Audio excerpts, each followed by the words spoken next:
So what we're doing now, we live stream, we stream it a little bit and then see how it goes. Okay. And I have to make sure that I'm on the right track here. So I'm okay. So I'd like to introduce Sujit Kar, who became a good friend now. He had been editor of our journal, Global Psychiatry Archives. Interestingly, this morning, there are quite a few people who stayed in their places, and I think you are working at King George Hospital in Lucknow and going through a quite dramatic career in the way that you have quite a few papers, and it's very difficult if I were to introduce all the subjects you are working in and mention a paper. I possibly would have to end up, for a couple of hours. But so at this moment in time, we just hope for your talk, and I'm looking forward for it. And please, if I forgot anything, just you go ahead then. Thank you so much, Professor Riner. I'm trying to share my screen. It is showing that host disabled participant screen. You have to share the screen. So I think, Yeah. So you can share your screen. So I don't know, there's usually a green button on the bottom or on the top. Yeah, but it is showing that host disabled participant screen sharing. So you have to allow me for screen sharing. Okay, no, that's fine. Participants. No, usually it works, but I don't know how that's a problem, but okay. Security. All right, okay. That should be done now. Yeah. Now I'm able to share my screen. Is it visible now? Yes. Maybe you should do the slideshow, because if not, we see all the the outer parts. Slideshow from the beginning.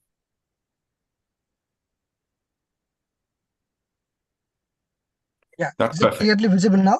Yeah, perfect. Thank you so much. This is the third conference of Global Psychiatric Association, and I'm talking about the early augmentation of psychiatric disorder for the second time. In the first Global Psychiatric Conference, I presented the concept of what exactly early augmentation means and discuss about some of the existing evidences about it. But over a period of 2 years, I did some of my research work in this area, and now I can say that there are some more evidences where I can talk about early augmentation and its relevance, scope, and challenges. So this is the institute where I work.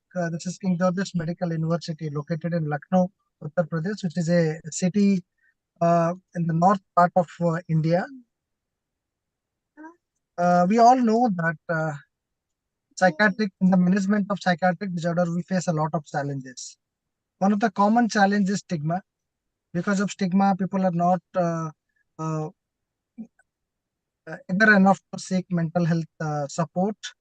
So there is a poor help-seeking behavior among the patients and their caregivers, which ultimately result in delay in consultation for the psychiatric illness, resulting in longer duration of untreated psychiatric illness. People, despite of having psychiatric illness, they remain untreated for quite long time, and finally they consult. Some of the individuals they consult for psychiatric illness. And still there is, despite of so many advances, there is poor awareness of psychiatric illness. And people with psychiatric illness, they become frequently non-adherent to the treatment. And of course, a lot of negative attitude towards psychiatric treatment still prevails, which make the people non-adherent to treatment, and stigma is widely there in every part of the world. So during the course of psychiatric illness, if you see that when a psychiatric illness develops, somebody who is not having any psychiatric illness, sometimes they develop some prodromal symptoms. Then syndromal onset of psychiatric illness happens, and during the course of the illness, sometimes and during one point of time, patients with psychiatric illness, they consult for their psychiatric illness, and many of the patients sometimes they end up in a state of treatment resistant state. So if you talk about intervention, so in different phases, the focus of interventions are different. When somebody is not having psychiatric illness, do mental health intervention is required? Exactly, mental health intervention is required, but the aim of the mental health intervention is for health promotion, for ensuring the positive mental health. So it's more of a primordial prevention or primary prevention. Is the prodromal symptoms start? Sometimes we talk that somebody is having some of the subsyndromal symptoms, ultra high risk of psychosis, some psychotics, some um, fluctuating psychotic symptoms or fleeting psychotic symptoms are present, micropsychotic episodes are there. So those conditions, whether it need to be treated with any pharmacotherapy or any structured intervention, it is still a debatable topic, and most of the guidelines recommend that it is important to be watchful and focus on the health promotion. If the patient develops syndromal symptoms, probably that individual requires a proper treatment, psychiatric treatment. So once the psychiatric illness starts, then focus is mostly diagnose as early as possible, treat as early as possible. So that is the focus of early intervention. If you treat early, the outcome is always better. Conventionally, people uh, usually takes a month, weeks to months for psychiatric consultation. It totally depends upon what type of psychiatric illness that person is having.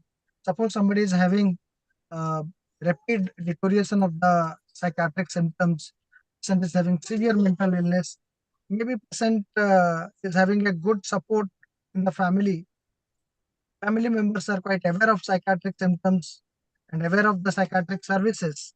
Then probably they can reach the psychiatric service bit early. When there is stigma, unawareness, people don't know where to consult, then usually the treatment process get delayed. So duration of untreated psychosis, we usually talk in research that when the duration of untreated psychosis is very long, the outcome is also not good. So shorter the duration of untreated psychosis will have a better outcome. So usually since they reach the consultation forum after long pathway of care, after consulting multiple general care physicians, traditional healers, particularly in India, we see people consult a lot of traditional healers first, then subsequently primary care physician, then reaching to a psychiatrist. So with a long pathway of care. And when patient develops treatment resistance, in those conditions particularly, people require augmentation with some medications, with neuromodulation, with psychotherapy, or sometimes people require a combination of multiple treatment modalities. So over several decades, the focus is gradually shifting towards early diagnosis and treatment, irrespective of the illnesses. It was previously for non-communicable diseases, infectious diseases. Now it is also very much applied to the psychiatric illnesses. The early you diagnosis, the early you treat, you can have a better outcome. Some evidences regarding early intervention in psychosis. Patrick McGarry is a leading prominent figure who conceptualized about early intervention in psychosis. It is a very evidence-based approach. A lot of research happened over past 2 decades. Uh, if we do early intervention, it is having a preventive role as well as promotive role as well as curative role. So it's having a definite upgrades over the conventional modality of treatment. Several evidences exist that how to do early intervention in psychosis. before the onset of psychosis. If you identify an individual who is having ultra high risk of psychosis, how to do the intervention, what type of genetic manipulation can be done. Suppose somebody who developed psychosis or developing prodromal symptoms of psychosis, or there is a ultra high risk of psychosis in that individual, and can we do something in the intrauterine life? Can we prevent some uh, potential risk factors to facilitate uh, non-development of psychiatric symptoms? Can we arrest the development of psychiatric illness in an individual by doing any intervention? Then some other interventions can be done. Once somebody develops psychosis, immediately after developing psychosis, can we do something like, can we do some change in the psychosocial milieu of that individual that will facilitate the recovery from psychosis? So this type of interventions are usually discussed when we talk about early intervention in psychosis. So early intervention basically focuses on identifying different barriers for early detection of psychiatric illness. Several barriers that we have discussed, that unawareness, stigma, uh, negative attitude towards psychiatric illness, poor psychosocial support, unavailability of psychiatric facilities in particularly the low and middle income countries. All those barriers need to be uh, addressed properly. How to overcome those barriers, that need to be focused. Then we need to identify the early risk states. What are those early risk states which can say that this particular individual is going to develop psychiatric illness, particularly like use of cannabis with schizophrenia is a, or use of amphetamines with psychotic illnesses. So this is something very well established risk factor. So identifying those risk factors and addressing those risk factors can help you in early intervention. Then focused and specialized, more of a personalized intervention can also help. Particularly, we can prevent the adverse outcome due to the illness. So, early intervention focuses on early detection of illness, identifying those barriers that prevent the early detection and overcoming those barriers, providing personalized, specialized intervention, and ultimately all those interventions. The goal is to achieve early remission. The patient can resume the work as early as possible. There is better functioning, better quality of life, and the disability will be less.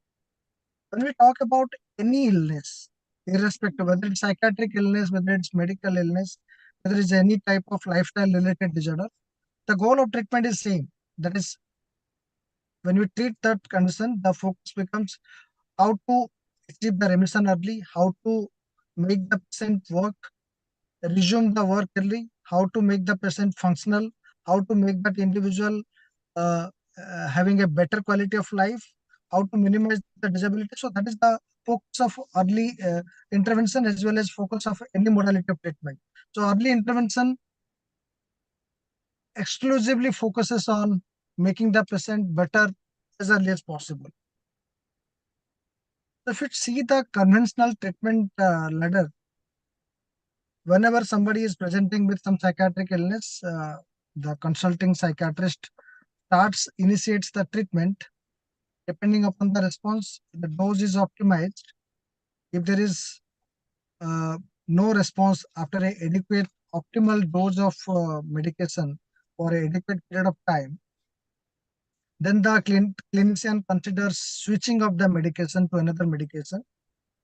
Then even after switching, if there is no response, then traditionally the clinicians consider augmentation by combining any other modality of treatment, maybe pharmacotherapy, maybe psychotherapy, maybe a neuromodulation. Even after augmentation, if there is a minimal response, then probably the clinician considers combination of treatments. So combination of different modalities of treatment together. So treatment augmentation is basically focusing on enhancing the therapeutic effect of the primary medication that is being used. Augmentation can be done through pharmacological strategies, psychological strategies, somatic treatment like electroconvulsive therapy, RTMS, TDCs can be used for augmentation. So conventionally, we move from treatment initiation to optimization to switching to augmentation, then combination of treatment. So treatment augmentation is considered late in the course of treatment, somewhere after the failure of optimization and switching. And clinicians usually consider treatment augmentation if the patient is a partial responder to treatment or a poor responder to treatment. Those individuals who respond well to treatment, optimization and switching, probably those individuals don't require augmentation and clinicians don't consider about treatment augmentation. But partial augmenters, responders and the poor responders, they are the potential candidates who actually require augmentation. So it's a emerging concept. Early augmentation is a new concept, relatively new concept. Over past 2 decades, people talk about early augmentation. The purpose of early augmentation is to introduce augmentation strategy early in the course of treatment to achieve the early remission. So this is the first documented evidence about early augmentation in psychiatry. So this was published in 1999, Journal of Clinical Psychiatry. So it's a case report. Basically, they used methylphenidate stimulant as an add-on to sertraline, and they compared it with another uh, individual with sertraline alone. So they found they published as a letter to editor. So it's a small pilot study. They found that those receiving add-on methylphenidate with sertraline, they respond better, and there is an early reduction of the symptoms. So this is a pilot. Sorry, it's not a case, but it's a pilot study published as a letter to editor.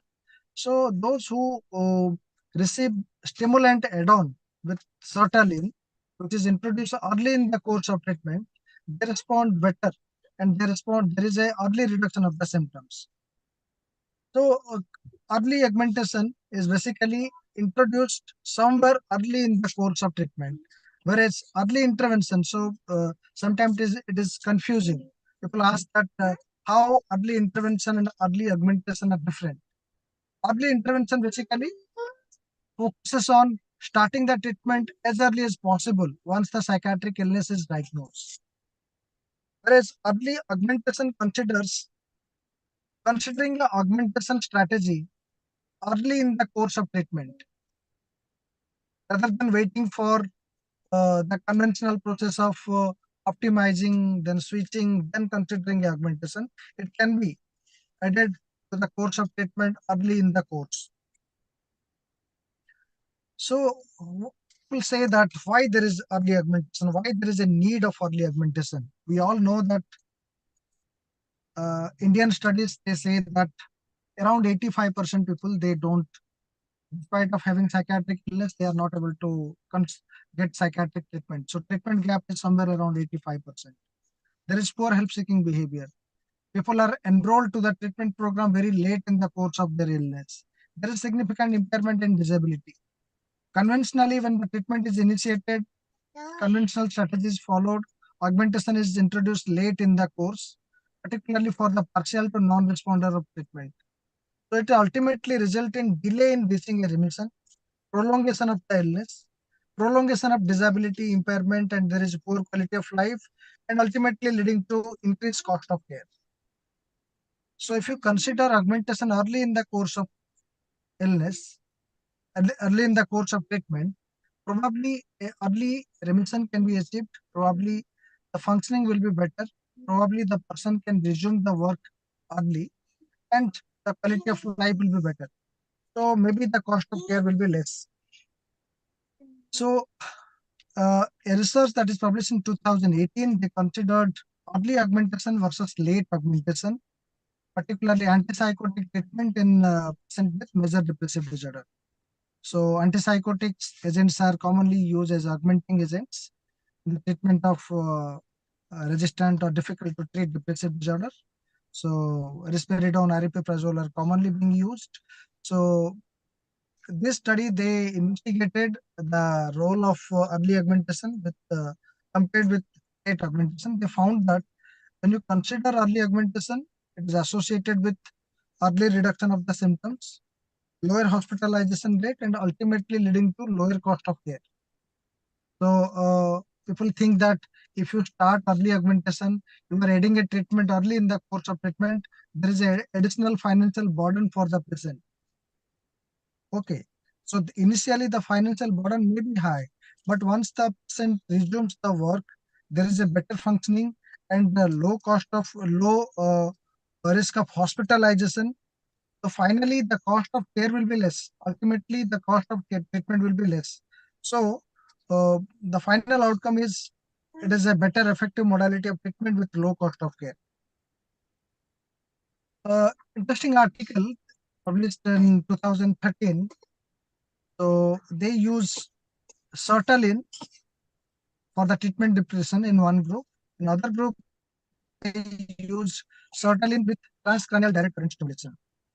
Interestingly, they found that those individuals who received a combined treatment of sertraline with transcranial direct current stimulation, they are having a better reduction of symptoms than those patients who are receiving sertraline alone.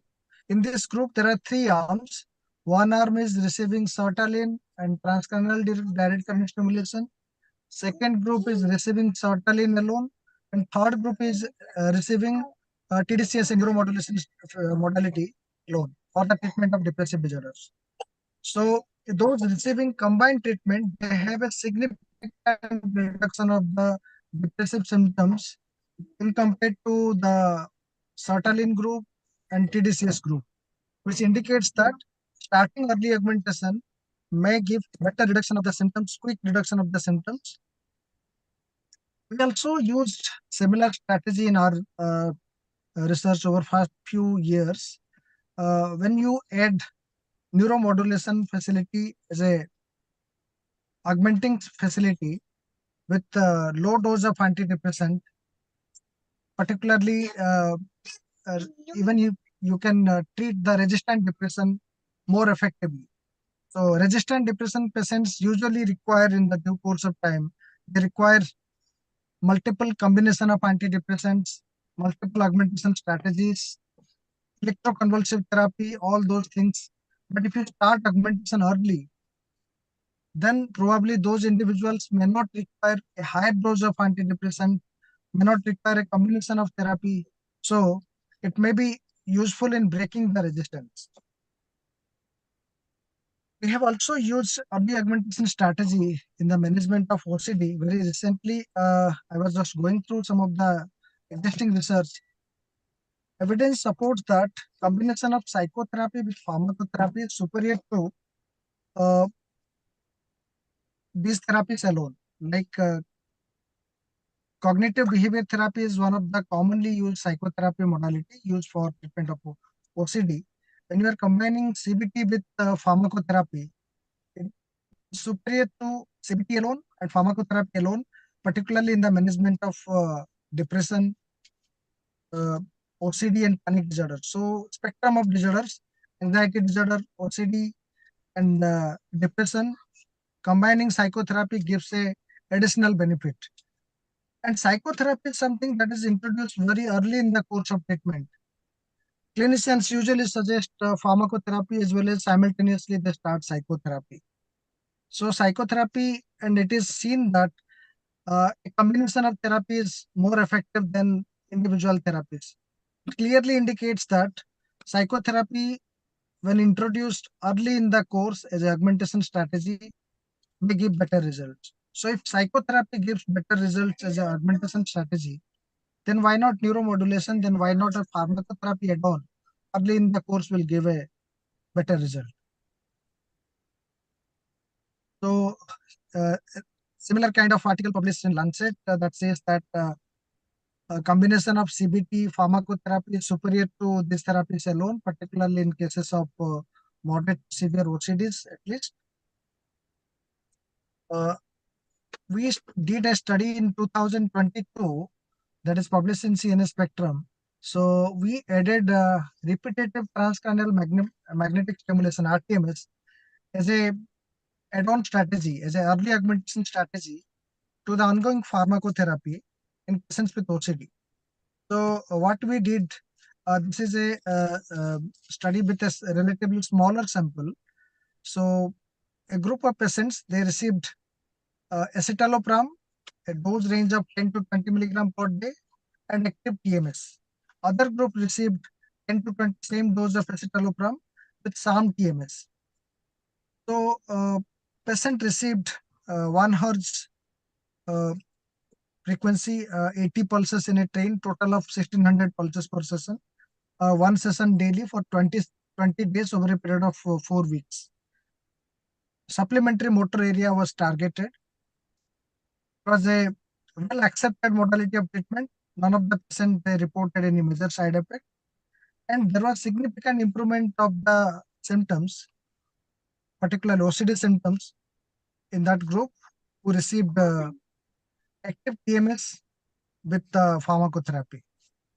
So it indicates that if active neuromodulation technique like TMS or TDCS can be added early in the course of treatment, that can lead to early reduction of the symptoms.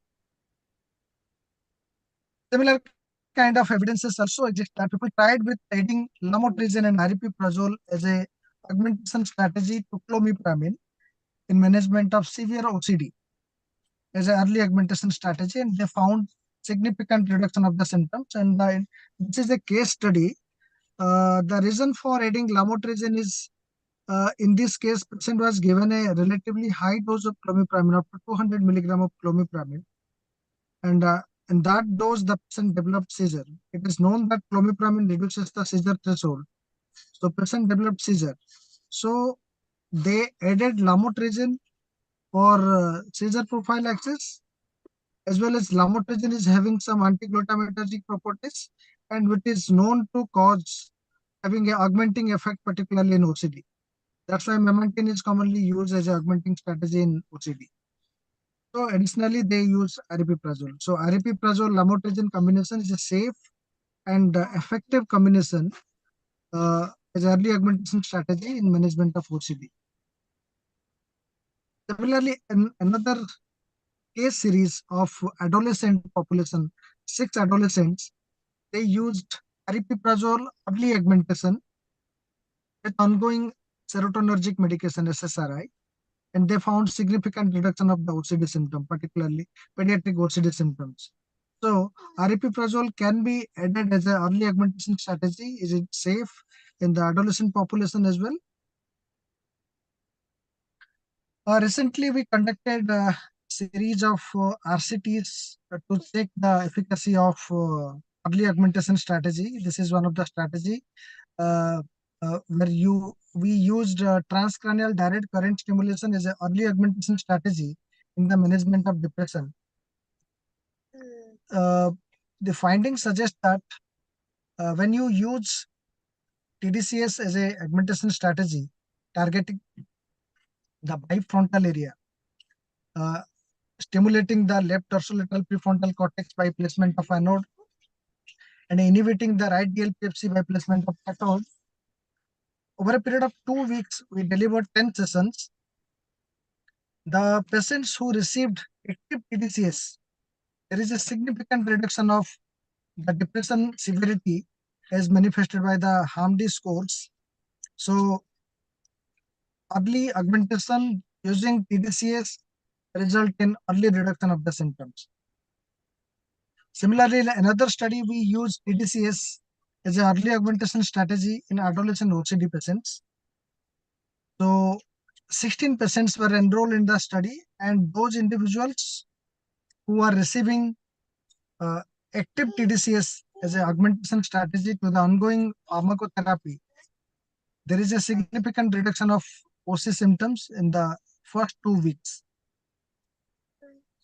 Though the effect is not sustained, so there is a early reduction of the symptoms that may happen. We also did early augmentation by using electroconvulsive therapy in patients with schizophrenia that resulted in early reduction of the symptoms, and patient was managed with a relatively lower dose of antipsychotic. So neuromodulation, psychotherapy has been significantly used as an early augmentation strategy. It has been recommended early in the course of treatment. However, neuromodulation is something that was introduced, that is being introduced late in the course of treatment once the case becomes refractory to treatment or difficult to treatment. So neuromodulation can also be introduced early in the course of treatment. That will help definitely in reducing the symptoms early. So understanding those things, we developed a model. So early augmentation is not made for everyone. We need to identify different risk factors, particularly different risk factors for who are those individuals who are going to be partial responder or non-responder. Clinical history can give some of the clues, like if you think of obsessive compulsive disorder, if somebody is having multiple obsessions, that individual is likely to have partial to non-response than single obsession. Suppose somebody is having early onset OCD. Suppose somebody is having OCD with obsessions which are more of hoarding type of content, symmetry related things are there, aggressive sexual contents are there, or magical thinking is there. If this type of obsessions are there, then those type of obsessions are relatively refractory to treatment, and the patient may develop partial to non-response. Suppose somebody is having a poor insight to the illness, OCD, that is a poor prognostic indicator. So we need to identify those poor prognostic indicators from the clinical history and mental status examination of the patient. Sometimes the neuroimaging can give a idea about whether the individual is going to have a good response or poor response to treatment. Particularly when you talk about psychosis, suppose somebody is having ventricular volume is increased, cortical atrophy is significant, those individuals may not be good responder to treatment. They may respond partially, or they may not respond significantly to the treatment. Other biological markers, genetic markers, different difficult psychosocial circumstances can also predict the outcome. So if somebody is having multiple risk factors, then one should consider about early augmentation. If risk factors are minimum and good prognostic factors are there, then probably conventional treatment may be enough for that patient, and that patient may not require early augmentation. There are some few ongoing projects now we are doing. Here we are using TDCS as an early augmentation strategy in the management of OCD. The patients were divided into two groups. One group is receiving fluoxetine plus TDCS. Other group is receiving fluoxetine with sham TDCS. 10 sessions of TDCS are delivered over 2 weeks, and their effect are monitored immediately following intervention, then 4 weeks and 6 weeks. The interim analysis of this is an ongoing project, and the interim analysis of the data, it suggests that those who are receiving active TDCS, there is a better reduction of the symptoms than those who are receiving sham TDCS. So this is the trend we are getting. A similar kind of study we are doing for adolescent depression using TDCS as an early augmentation modality. Again, patients were receiving sertraline as antidepressant treatment and TDCS as an add-on treatment early in the course of illness. So the trend is again similar. Those who are receiving active TDCS, they are having better reduction of symptoms than those who are receiving sham TDCS. So now the question is, when will say augmentation to be early? So there is no consensus about it. The study that is conducted by Yermilov in 2018, so they indicate that suppose you introduce the augmentation within 0 to 6 months of treatment initiation in the management of depression particularly, then they call it early augmentation.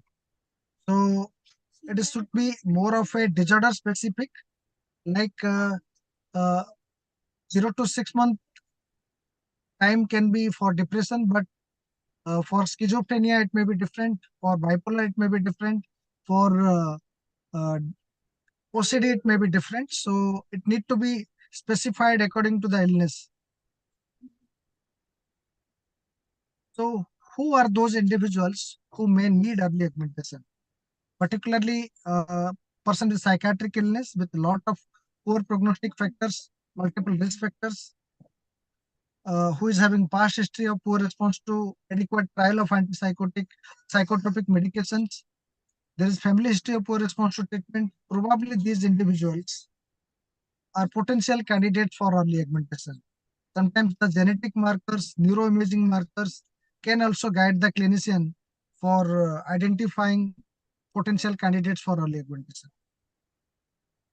Expected benefits from early augmentation, that we can get early remission of the symptoms. There may be better functioning, less disability, better quality of life, employment opportunities becomes high, stigma will reduce, caregiver burden will reduce, cost of care will reduce. Ultimately, if these changes happen, this may change the attitude towards psychiatry by the patient and their caregivers. Even the clinicians, even the psychiatric students who are witnessing the benefits, their attitude towards psychiatry will definitely change.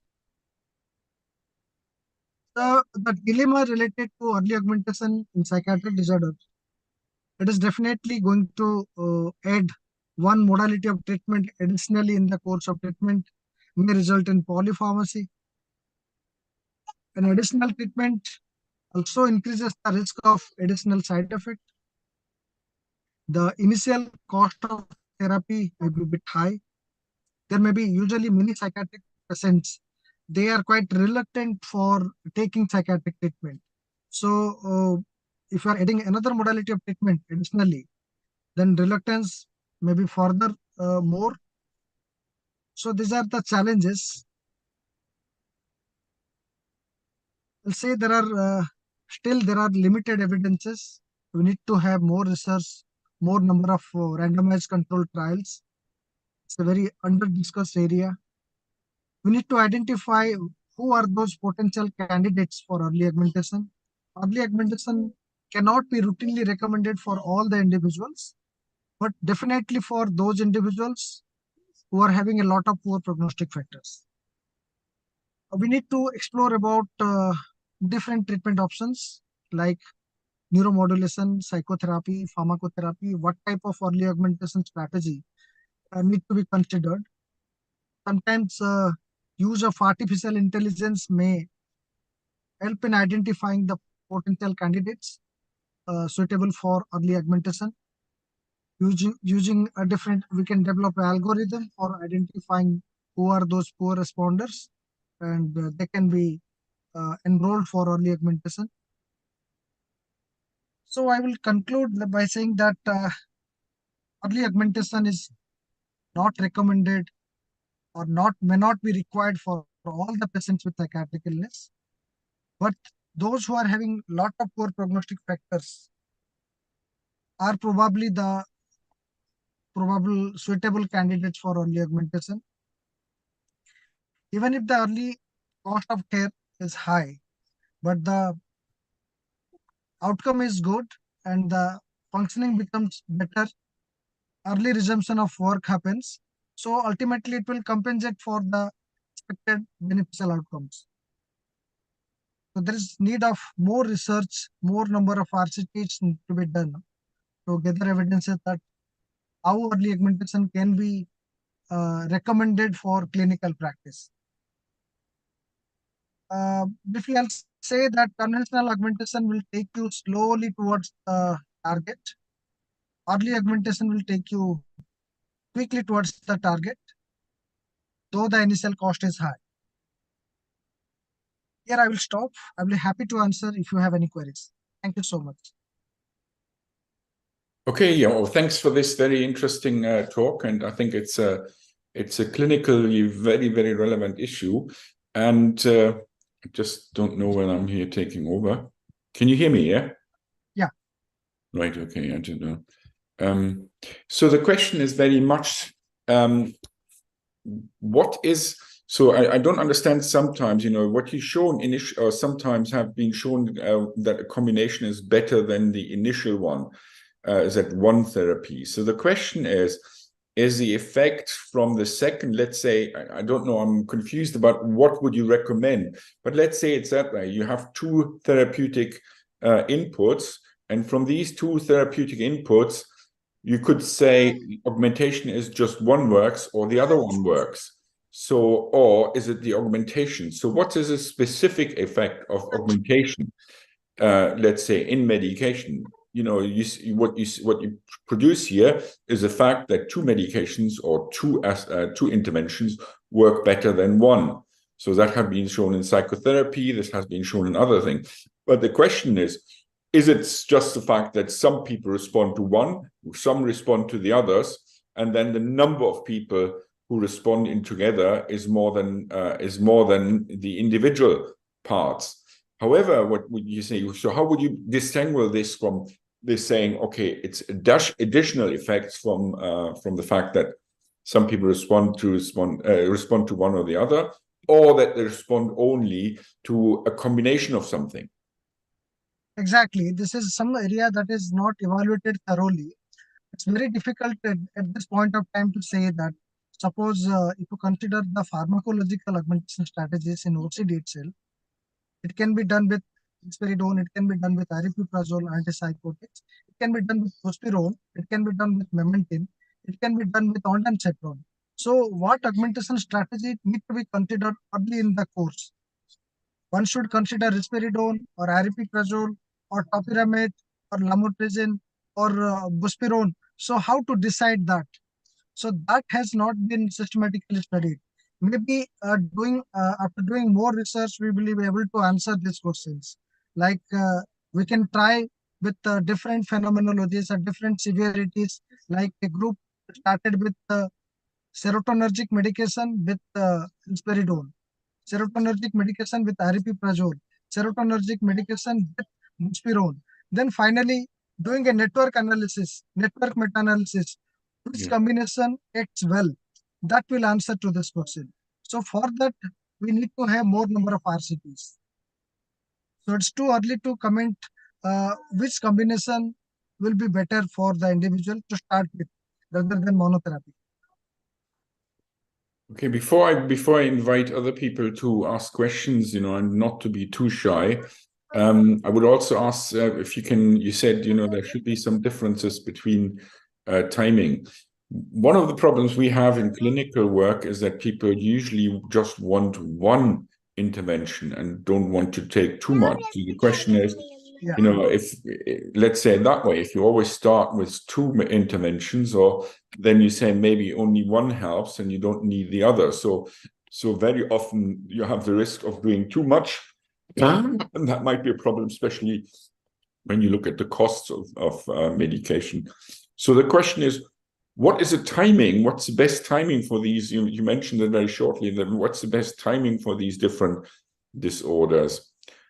OCD is something which is, I think something where you have a very long timing anyway. So, and whatever mania, possibly if you start a therapy or augmentation after 6 months, you possibly the diagnosis is gone by this time. So I think there should be some recommendations very different. So can you comment on that or give some better data? Yeah, in our 5 to 6 studies that we have conducted, we introduced augmentation early in the course of treatment. That is within 1 week of starting the main treatment. Like for the depression, we have started antidepressant treatment, that is escitalopram, and augmentation neuromodulation has been started within 1 week of initiation of escitalopram. Similarly, in the treatment of OCD, within 1 week of start of fluoxetine, we started the neuromodulation. So that give us this type of result. So whatever the existences that report, that studies that I referred to, people have introduced the augmentation ranging from 1 month to 3 months from the initiation of point of initiation of treatment. suppose they have started clomipramine for the treatment of OCD, within 1 to 3 months of initiation of clomipramine, they have introduced the augmenting agent. So they called it early augmentation. Yeah. So this is a dilemma, and to say it's early augmentation, there is no clear consensus about it. So we need to have more number of evidences that at what point of time one should introduce augmentation, so that will cause early reduction of the symptoms. So we need to have more studies to answer this question. Yeah, Dr. Sharma, are you just go ahead with your question. Dr. Sharma, you have to unmute if you want to say something. You just have to unmute her, so I don't know. All right, I don't know what happened. Okay, I think you wanted to dash off, and I'm very grateful for your talk. And Thank you. if there's no other question from Dr. Sharma, I don't know what's going on. Then I'll let you go, and hope you have a nice family time. And we give it a couple of minutes to sort out the next speaker, because I have to present the slides. And yeah, is there anything you'd like to mention, or anybody? David, have you got any questions to the speaker? No. You have to unmute yourself. There's a microphone somewhere on the picture, and you can unmute. Yes, you can hear me now. Oh, great! Yeah. Yeah. Congratulations. I think that was a wonderful presentation. Will this presentation be made available to us, to people who are on this panel? Yeah, if you want to, no problem. Please send it over to me. I'll get it on Tuesday because Monday is a public holiday. All right, no problem. Thank you. Okay. Right. So I don't know. So now I'm speaking, but I'm not coming up here, so I don't know what's happening here. Right. Okay. So give me a second. So Sujit, thanks a lot, and we have a chat next week, and see how it goes. And yeah, have a nice day. And I would like to just more or less wait a couple of minutes, because people usually come up within the hour. Yeah. So we relax a bit. Thank you so much. Okay. And I try to get up the slides here. Is that okay?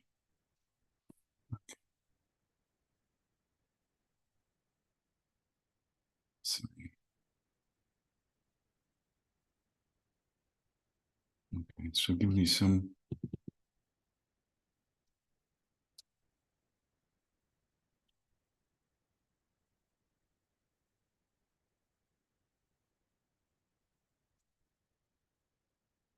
David, can I ask you, do you see your slides? Can you unmute? You have to unmute yourself again. Yes, I can see my slides very well. Right. Should I start it as a slideshow then? Yes, and we agreed that I'll be reading and then ask you to go to the next slide. Okay, give me a second, and shall we just give it a couple of minutes for everybody to relax, and then? Sure. No problem. I will remain unmuted, so that you can talk to me anytime. Okay, that's fine.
Yeah, maybe I can start now.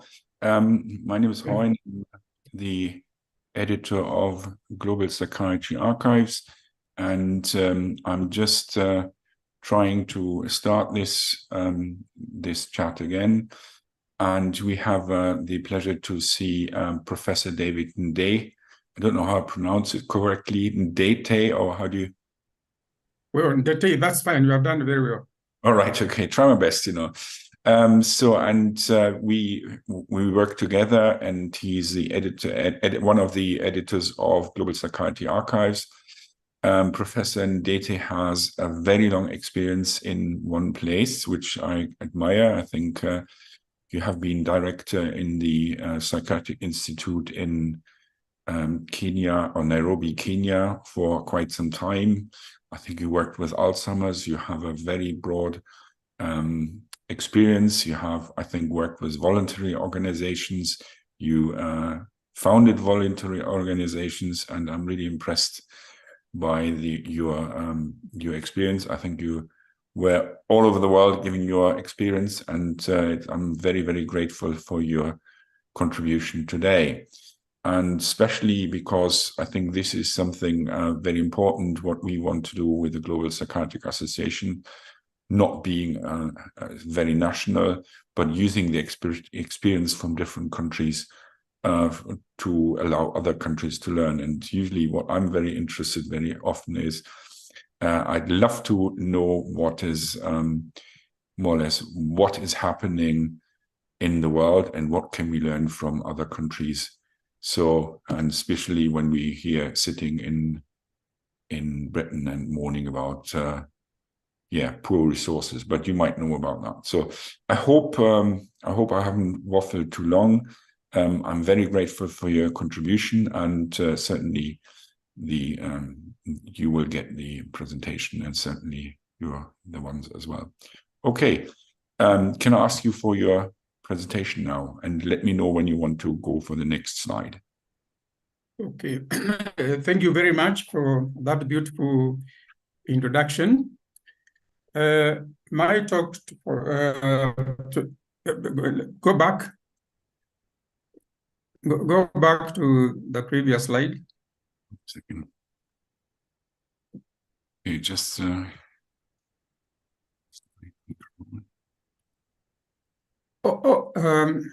no, just give me a second. It should work.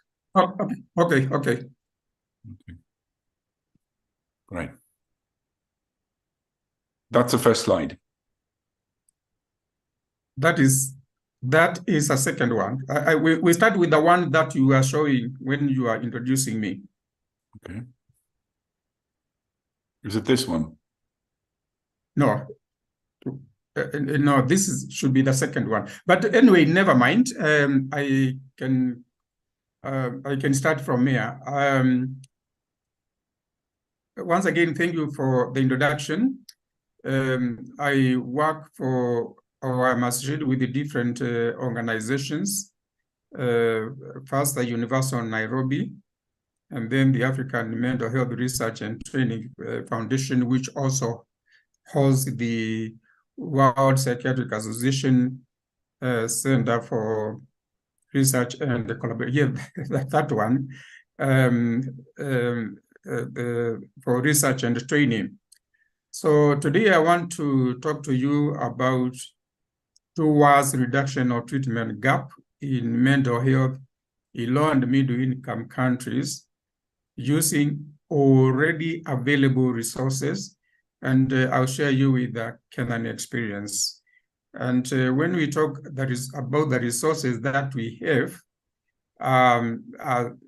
compared with what resources are available in UK, for example, where I trained, you realize that our resources are almost nothing compared with what the Western countries have.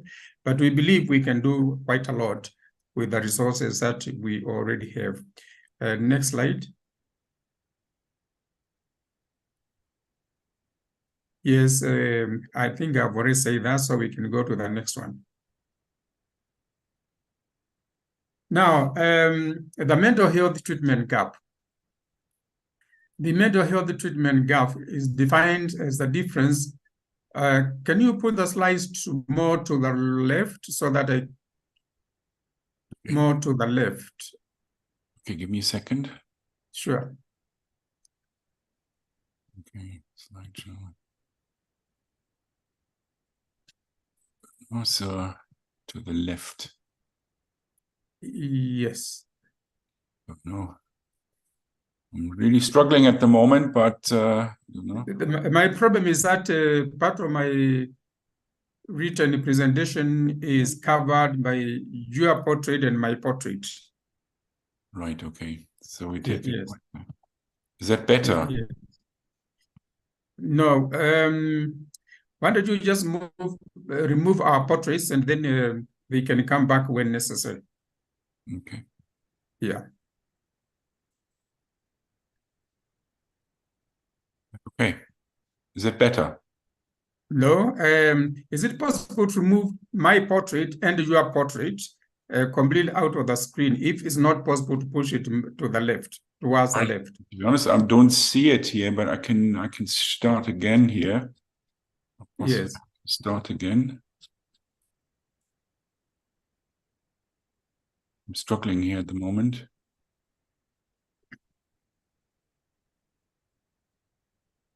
Doesn't start. If not, we have to start from square one. That's very sorry for that. And I have to do it again. So sorry for that. And that's okay.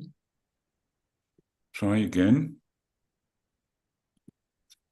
Mm-hmm.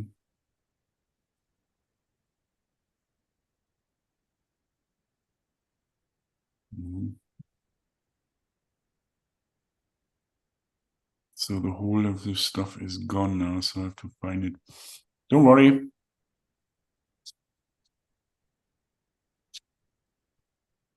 Stop in here.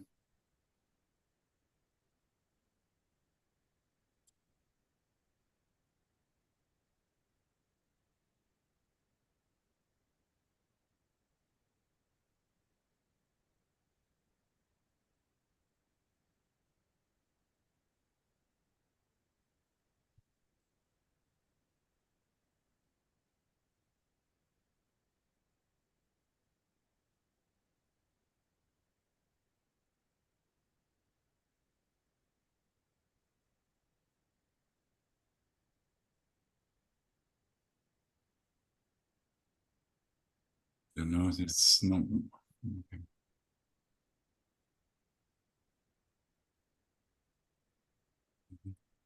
One of the things I can't get away with the with the outer side here, so that's my problem. Oh, okay. I think I have a solution. Oh no, but you'll not be able to see it. I can present from my hard copies, but the viewers, the rest will not see. Will miss out information. What I'm asking, Can you not see this? What the only other thing I can see, I can just give me. Yes, I can see it, but the problem is my photo and your photo and a few other things cover the right Then take hand your video of the off, light. you know, so that's no problem. If you take your video off, it should work. Oh, right. Can I do that and see what happens? Yeah, you can take your video off and you can move. You can also move. Can you see it? Is it better now? No. Yes, let me.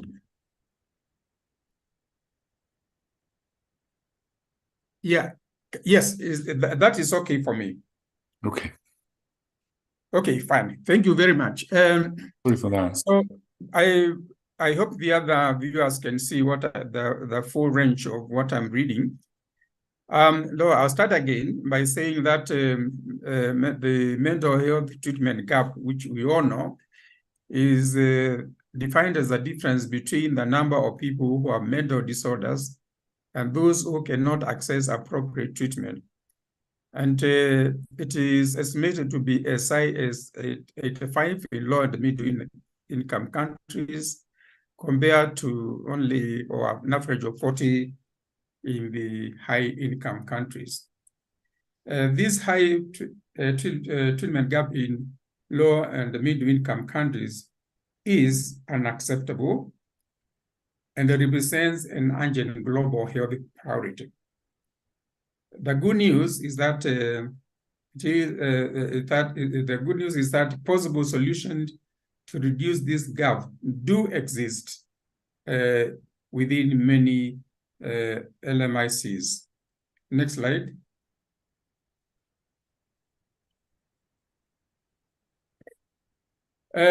We often blame this high treatment gap on resource scarcity. The resource scarcity includes human resources scarcity, shortage of specialized personnel, financial scarcity, income shortage at individual, family, and national levels, and the structural scarcity concerning infrastructure, health system, and the policies. These are the scarcities that are often blamed. Let's move to the next slide. The above resource scarcity are more apparent than real. From our experience, we believe that this resource scarcity mindset is a fallacy. This may sound controversial, but that's, I think, we see it. It could be just a fallacy. It is time to move away from this mindset if we are to eliminate the mental health treatment gap in LMICs, which I said it is unacceptable even today. Next slide.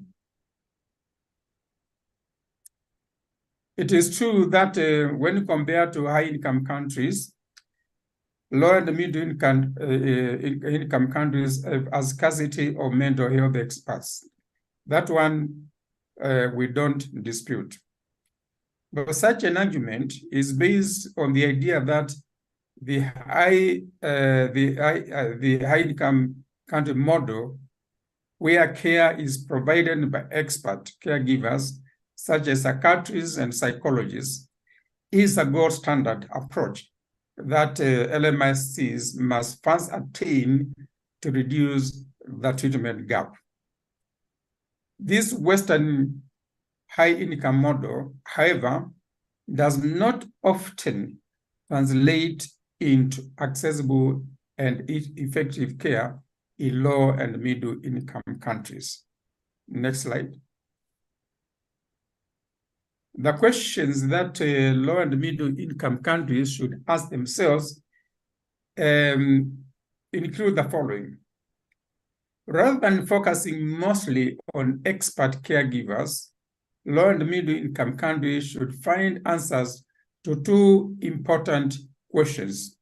Number one, is the Western model where care is provided by expert caregivers realistic for low and middle-income countries in the foreseeable future?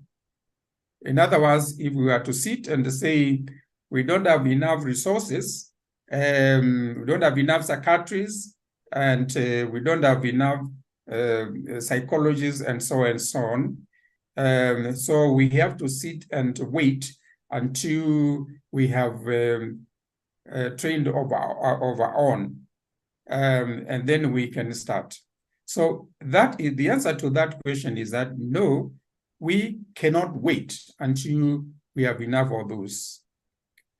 The next question is, what kind of human resources do we have in our own hands now? And the answer is plenty, many, a lot. Can we innovatively use these resources alongside the rather more expensive and relative unavailable specialists? The answer is a big yes. Next question. There's a huge pool of utilizable human resources in Kenya, and I believe in many African countries that I've been to, and maybe other low and middle countries elsewhere outside Africa.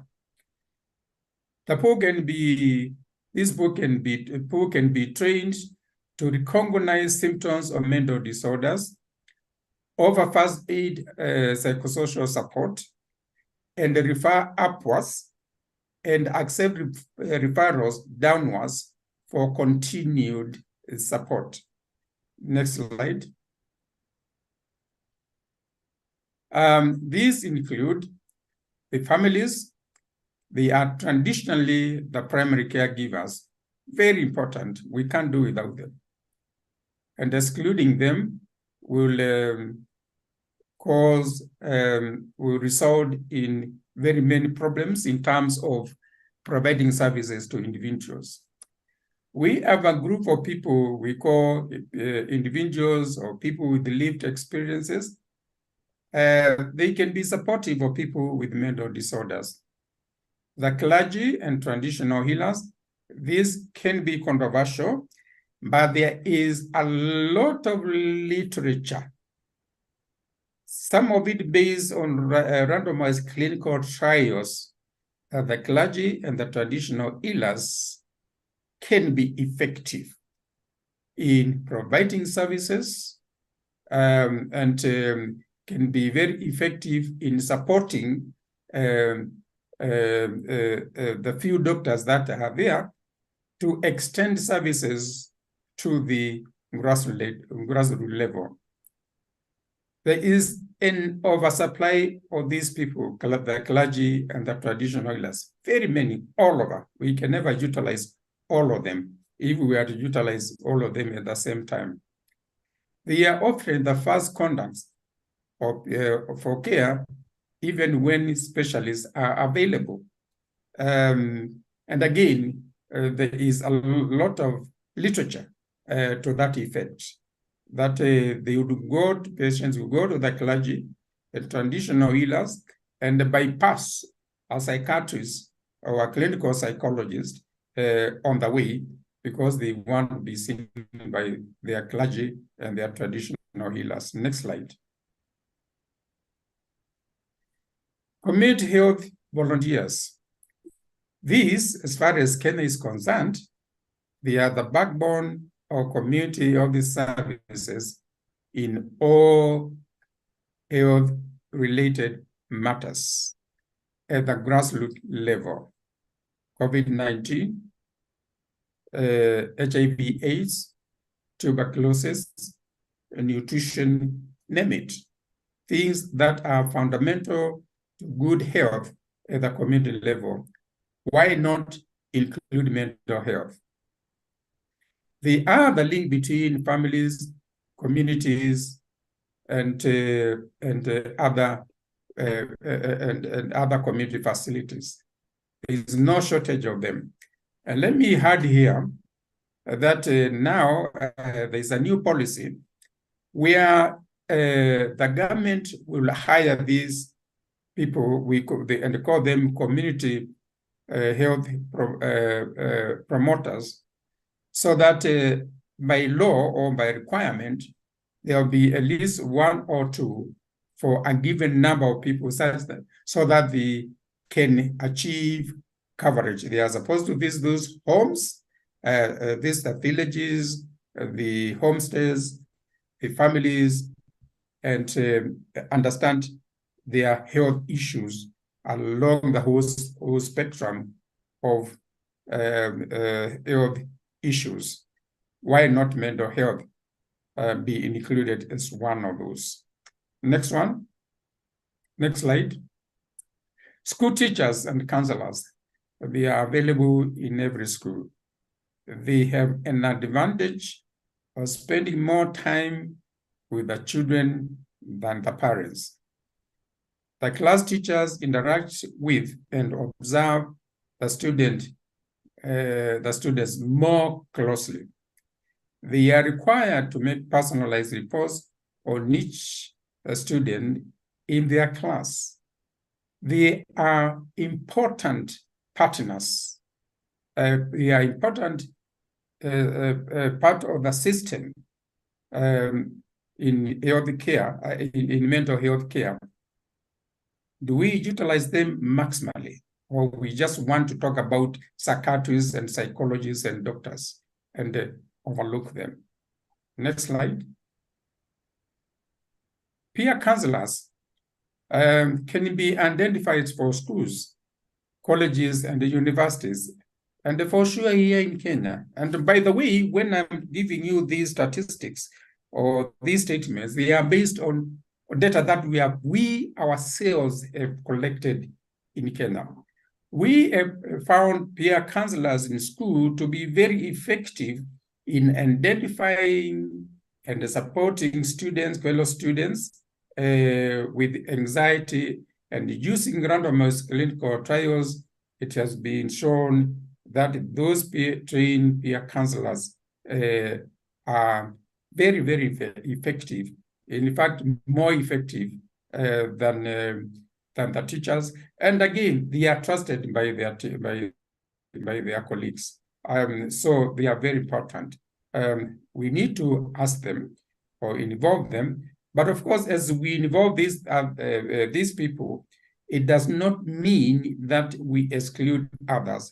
Doctors are very important, clinical psychologists are very important, so that if there is any need for upward referral, we can have a pathway to that. Remember, I said that we can use these other people for referrals upwards and also referrals and downwards from those highly specialized people to these other people at a grassroots level, so that they can support them, they can encourage them to continue taking any medication that has been prescribed. They can talk to them about, make them understand their condition and continue to take treatment. They can talk to them about stigma and so on. Next slide. Now we have clinical services, nurses, clinical officers, and the physicians working at community facilities. In those communities, you have community opinion leaders and the policymakers. They are very important in those communities, particularly the community opinion leaders. Whatever they say, it goes. It doesn't matter what other people say, but if they say as communities, the one where they are regarded as having a final say or a very important say, whatever they say, it tends to be respected. And of course, we need to work with policymakers. They provide conducive environment for mental health from grassroots level upwards. Can these different countries provide services? The answer is a very emphatic yes.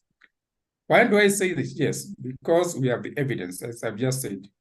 We have found that these different human resources can be expertly engaged to provide evidence-based intervention using the World Health Organization mental health treatment gap. That is recommended by the WHO for use in low and middle income countries.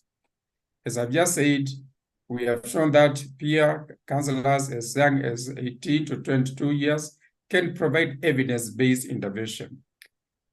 So, in conclusion, low and middle income countries are not human resource poor. We may have different types of human resources, but they are there. Rather, they have abundant resources which can be co-opted into delivery of mental health services. And I want to say thank you very much for your attention. Right, okay. Have you finished? Yes, it's finished. Okay, thanks a lot.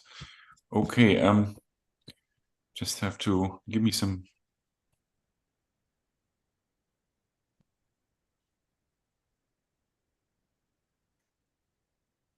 Right. I don't know whether you can see me.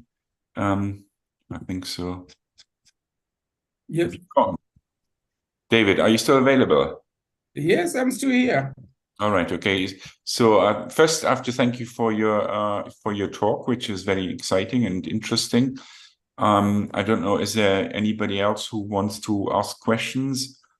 I think maybe I can just say I'm quite jealous here about the the amount of people who are involved in your services and who support. So I think that's really interesting and very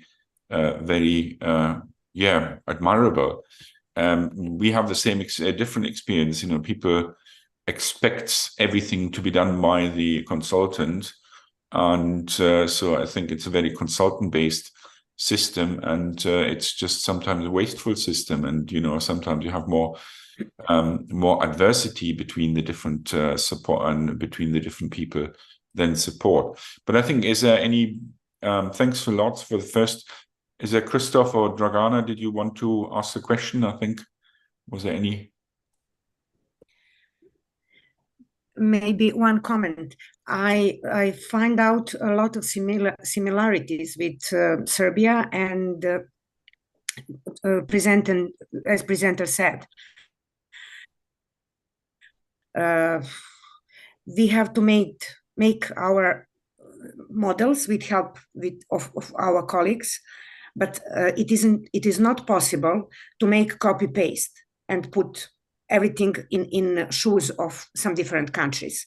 But I think in Serbia we do not have so many hands to help us to manage that at the moment. We are faced with a lack of professionals. We do not have volunteers, and I think the situation is not so good in Serbia. Right. So I think Christoph, you want to comment? If so, sorry, who wants to comment now?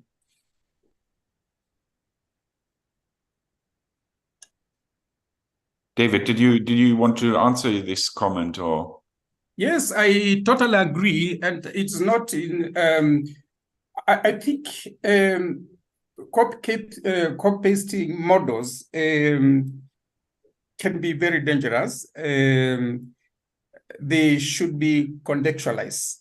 And even what we are saying here is appropriate for Kenya may not be appropriately completely copy-paste application when our neighbors, Tanzania or Uganda or Somalia or even Ethiopia.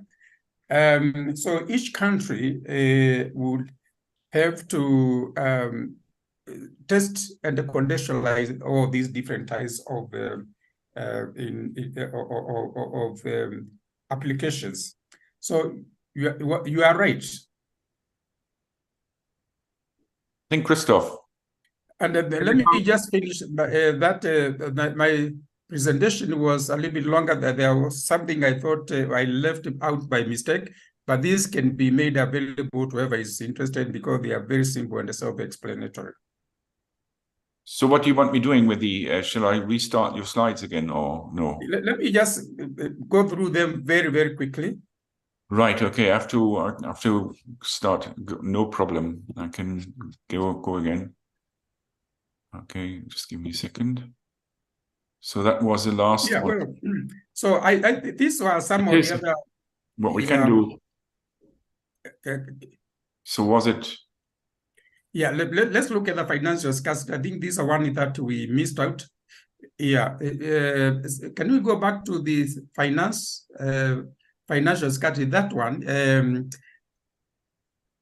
Poverty at individual, family, and national levels often leads to inaccessibility and expensive psychotherapy and availability of psychotropic medication and etc.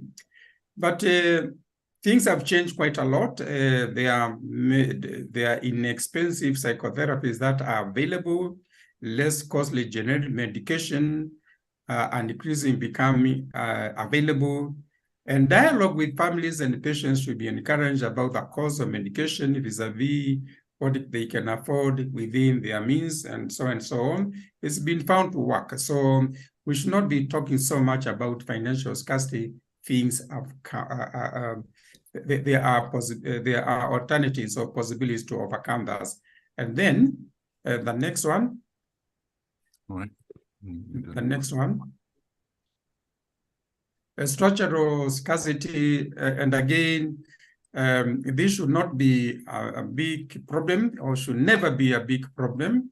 There's an oversupply of infrastructure that can be used at almost no cost to do things like education, treatment efforts, awareness, prevention, rehabilitation, low and middle countries.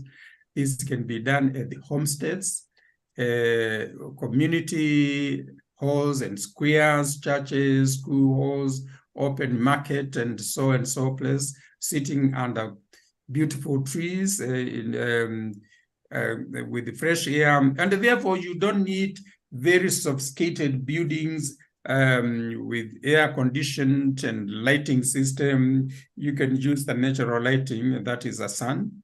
And social support system from family to community levels. So there are these structural facilities that are available. And therefore, we can utilize some of those things. Some of our, we do a lot of community work. We do some of our community work in the communities, and we, even when there are places where we can sit, we prefer to go and sit outside under a tree, and it works out very well. I think that should be the last slide. I can have a look. Yes. That's another one. Yeah. Yeah, available soft resources, prioritization and fostering your team approach to mental illness, bringing people together, different stakeholders at the community levels, public health education, human rights for people with mental illness. These can also be utilized. Let's go down and see if there's another missing slide. I don't know what actually happened. Give me a second.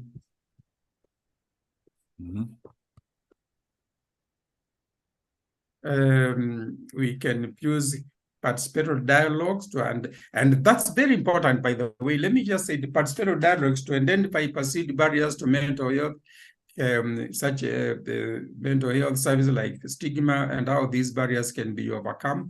And let me say, you may not believe this. In Kenya today, I do not think stigma is a big issue. It's almost not an issue, because through dialogue and awareness, everybody is talking about mental illness. They are talking about anxiety, they are talking about depression, they are talking about suicide. The only people who may have problems are the people with the psychotic conditions, because they have no insight.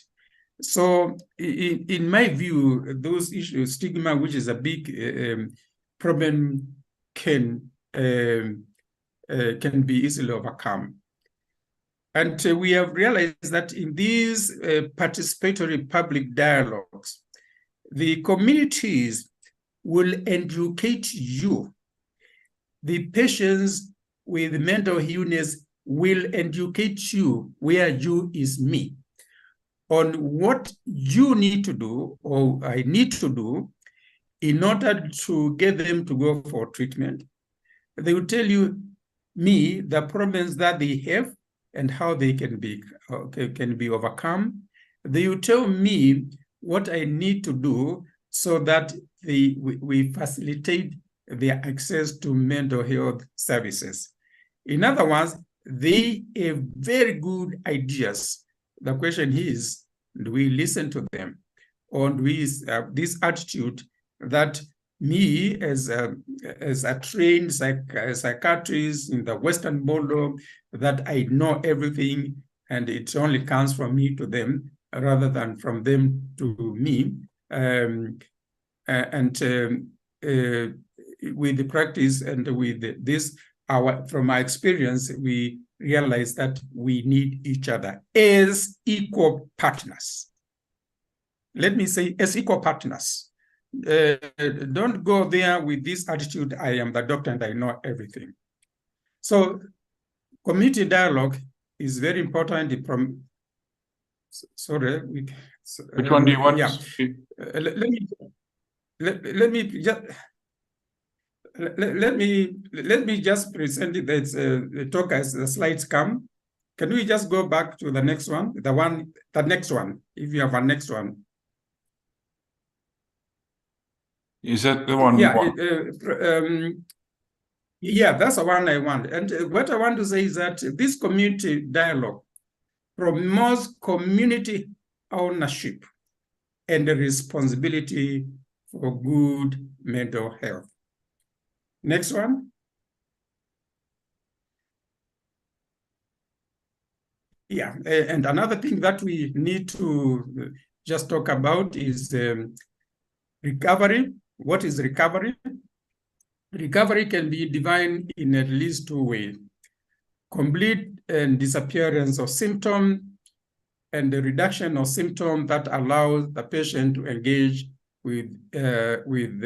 engage in other equally pressing life priorities.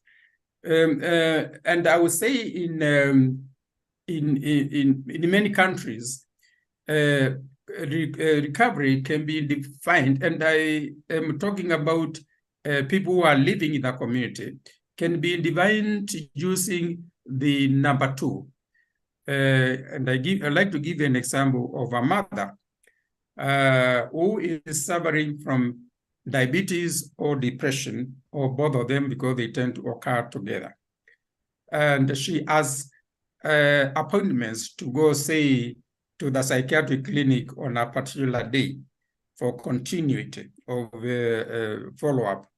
But on that particular day, when she wakes up to go to the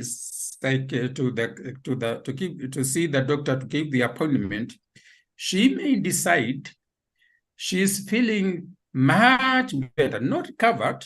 She still have the symptoms, not recovered, but she feels that she is well enough to go and get food for a starving child who may not have had food for maybe one day. In other words, it is functional recovery rather than a disappearance of symptom. Would you blame that lady who says, let me go, I go and get food. My child slept hungry last night, and I'm not going to allow her to sleep again today. I'll go and look for food. I'll leave it to you. I don't know how these slides got a little bit lost, but I don't know what else was lost. Can we try whether there's a next slide? Can you move to the next slide? Okay. Yeah, I've already talked about that one. Can we move to the next one?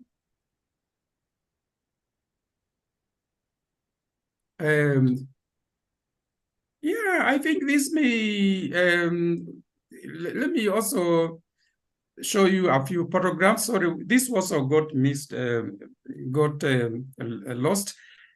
Can you go to the next slide? Well, this is where we all started our community of work.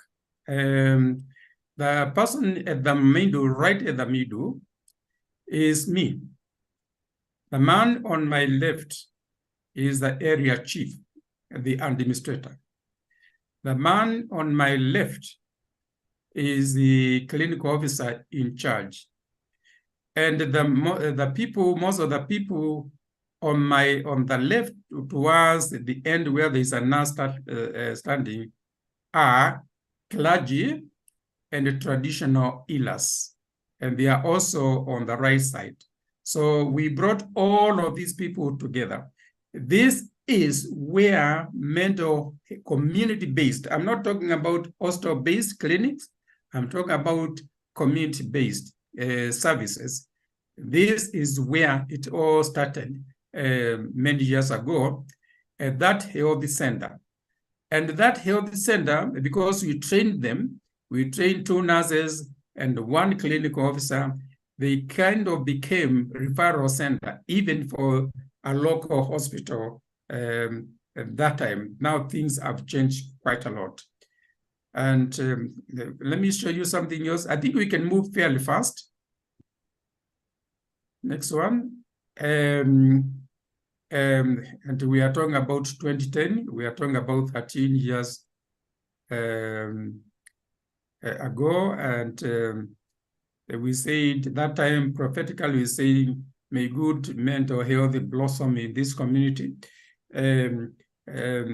We cannot say we have achieved that, but people are talking about mental health and they are going for treatment. Next one, very quickly. Next slide. Yeah. Yes, there we are. Talking about mental health in out there in the sun under tree. We didn't need a hall, and even if we had a hall, we would not have used it. It would have been not quite useful to us. We didn't need any ventilation or air conditioning or acoustics. Could easily shout out there in the bush, as it were. Next one. Next slide.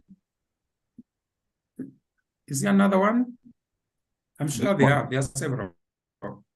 So what is, do you want to comment on this? It looks slightly different than the other one. Oh, yeah, that one. Talking with the policymakers. The guy on the left is me. The person sitting on the big chair, or in the big chair, is the governor, who is a political head of that unit. On his right is chief assistant, and on the left next to me are people who are donors, Grant Challenges Canada, who came to see what we were doing. So important to work with everybody. We started right down at the grassroots level, worked with different people, and also working with the policymakers. And I think that should be the last one, but I think this one where we show us celebrating. Next one, let's move fast. Is that the one you want? Yeah, I've already talked about that. Yeah, again, that's us from the foundation, talking with the different people, from the researchers, several researchers from the foundation, donors, the governor, and community leadership, talking about mental health. Next slide. Yeah, me, the gentleman seated is me. Went down to the family level, community level, and you can see those people are very poor. On the right, on my right is the patient, and on my left is the caregiver. And behind the guy wearing a blue T-shirt is also a caregiver, and a nurse, a community nurse, going down to the community level. But just looking at the housing is very poor. And these people are so nice and so receptive to ideas. They are so generous, and although they have nothing, they want to share that nothingness with you. They may just give you an egg because that is what is available, or tea, which is all the F for the time being. The most important thing is whatever they give you, accept it. And whatever they give you and they are eating, don't say, I have taken lunch. Don't say, thank you. If you do that, that's a sign of rejection. And next time you come, and they will not see you as one of them. Next one. These are cultural things. Talking about mental health in public functions, where we bring people from different places. I can see myself from the back, but you don't have to see it, but I was there and many other people were there. Next one, next slide. Okay, I'm sorry, I'm just... Am I too fast? No, I'm fine, I'm fine. Okay, good. Again, talking about mental health in public forums.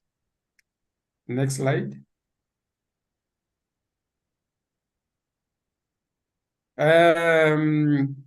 This was in a church where we went, and we are given a slot in the course of the religious activities, prayers, and we talked about mental health. We are all very interested. And here, you want to introduce the concept of mental health in a very careful way. These are people who believe in God, and whatever they believe in, you should not challenge that. The tendency for them is that a person who has mental illness, for example, a person who is depressed is because he's spiritually weak, or if they are psychotic and they are hearing voices which other people cannot see, for them, it is demons, and therefore they need to be exorcised of those demons. Please don't outrightly challenge them, because that is all they know. They don't know anything else about mental health. And that's where, this is where stigma comes in. But if you tell them that you appreciate all of those, but there is another explanatory model, and then you can bring in your medical model about the biological models, they listen, and they listen very carefully, and they say, "Lo, we did not know. So this is an illness like any other illness." You tell them, "Yes, you see, we are sorry, we did not know that." And we used the same explanatory approach with the traditional healers who would believe if your mental illness is because you have been bewitched by your mother, by your neighbor, and that's what you tell the relatives, and the relatives, then they start getting into problems with the relatives, and then you complicate the issue.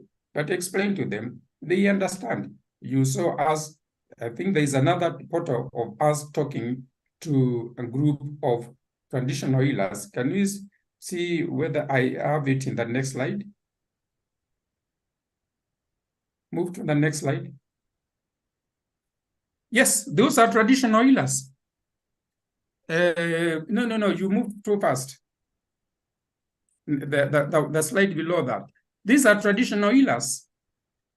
Talking to them about mental illness. And they understood. And they said, yes, if that's the case, we can even cooperate with you. We'll send the patients to you, and when they come to see us, we will not tell them to stop taking the medication. We will encourage them to take the medication. We are working together as a team. Next slide. And the next slide. And I think that one, let me just explain this. This is about dealing with mothers who are pregnant, and we explain to them the importance of mental health. The person sitting on the right is one of us, together with their traditional birth attendants. And we train them, these are herbalists, traditional healers, how to recognize depression in mothers who are pregnant or have delivered. And they recognize that depression, and they send this patient to trained people, and they were able to confirm the diagnosis. And again, just working with them and explaining with them, being part of them. Next one. Yeah, we went to schools. And instead of meeting in the school hall where they normally have their meeting, we just went and sat outside. Beautiful place with a beautiful mountain in the background. And we talked about mental illness. And these are children together with their parents. And on the left, far left, the gentleman, you may not recognize him from the uniform, is a local chief. And so we are working with the communities, the children, and the teachers, and the administration to talk about school mental health. And they worked very well. Next slide. There are very many. I hope we finish quickly, and again, taking every opportunity. And I think I want you to look at the slide on the left. And here we have a banner which said, "Hope for mental health for all in Kenya." But basically, hope for mental health, for good mental health for all. That it was a theme, and we told them, yes, there are problems of stigma. We don't have resources. We don't have all the money and all the specialists, but there's still hope.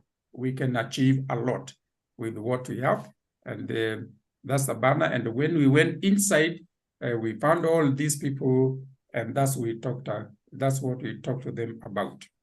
Mental health, mental disorders is a monster that we can slay, all of us working together. Next one. And then eventually we all celebrate. This was during mental health, World Mental Health Day celebration. We walked around the streets of the town there, talking about mental health, a nice band. And when this happened, it was a very moving experience for me, knowing where we started up to the point where we could actually move around in the cities, in the streets of that city, with these people talking about mental health. That should be the last one, but I have lots and lots of photographs to illustrate what I have told you. Next one, I think that must be the one. So sorry, we jumped to the conclusions and missed those other middle ones, but never mind, we've gone through it. So let me just say it again. There are already existing potential solutions to reduce mental health treatment gap in low and middle income countries. This existing potential solution can be applied immediately now while we explore and develop more resources. And the full maximization of this solution can potentially lead to affordable, available, accessible, and appropriate evidence-based solutions. I don't know whether we missed something. A slide on continuation of conclusions. No. I hope no. So do we have evidence for what we say? There is a wide body of literature globally and locally in Kenya to think that what we are suggesting is doable, and there's a list of references somewhere. So thank you very much, ladies and gentlemen, for paying attention to me, to my presentation. And sorry for the mix-up, the mixture in the mixture of the slides. And I think all of this was prompted by the question of Dragana, trying to answer you. So thank you very much. Okay. I think I should be available here now. Yeah, thanks a lot. And I would say sometimes a picture is better than thousands of words, you know. So I think I really enjoyed your pictures. I must admit, I'm quite jealous, you know. You wouldn't be here and sitting under a tree, so let's say it that way. But maybe we come back to Christoph, and Christoph, you had a question, or if there's other questions, they're very welcome. Well, actually, I want to comment that it was very interesting to see that it's the same arguments you have in Kenya as we have in Cambodia, and the explanation what cannot be done because of those scarce lacking resources. But in fact, it's very simple steps which can lead to quite much change. And yeah, to find those resources there where they are, and the huge role of the family in the treatment process and recovery process, I would say these are similarities between Southeast Asia and Africa. Thank you for that. Thank you. Right, is there any, Daria or Dragana, did you have any more comments? Nope. Yeah. Okay, then I must say, I think thanks to you so much. And David, I'm really convinced. I think you have so many audiences and people and ways to inform people. I think this is something we possibly we would need here in this country. I'm not totally sure how we can get that, but that's a different cup of tea. So it's really exciting to hear your stuff. Okay, thanks, David. And we then slowly move on to if that's okay with you, with Dragana. Are Yes. you available? Yes, I'm here. Right. Okay. So I have to Share my presentation. say again. You can share your slides. Usually, you should be Okay. able to share your slides and give this, you know, I don't know, get this done and get this sorted. Everything is slightly different from time to time here. Right. I think, shall we wait a bit, or what do you think? How do you feel? Yes, I need a few seconds to share, Okay. to choose my presentation.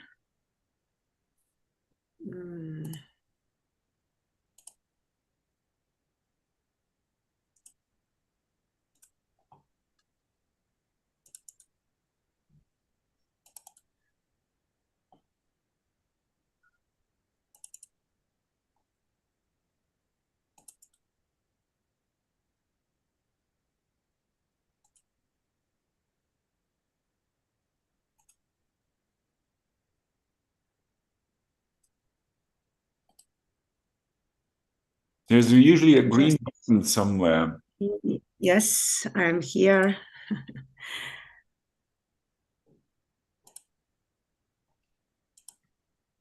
Did you see my presentation? Yeah, I can see it, you know, so now it looks. Okay. I do not know Yes. if you want. I can ask you something. Usually, what I made a mistake here. You can, if you look at the top of your up the top or at the bottom, there are usually two things where you can show the slideshow. One is on the head, which is more or less part of the Zoom, and the other one is part of. But you've done very well, right? Yeah. Is it okay? Yeah. Shall we just, I don't know, wait a couple of minutes, or shall we just continue? How do you feel? I would like, if I have to continue, it's okay for me. Right. Okay. So then, Dragana, I think it's very my great pleasure to hear your talk. I think it's about COVID, and the mental health. And I think you have done some preliminary data last time. I think you have been, I think this morning we have quite a few people who are just very close into the stay in their country. And I think I can't pronounce the place in Serbia you are working, but it's my understanding you have been. I think you can say it again, you can help me. I don't even try. Yeah, okay. I think I don't give it a go.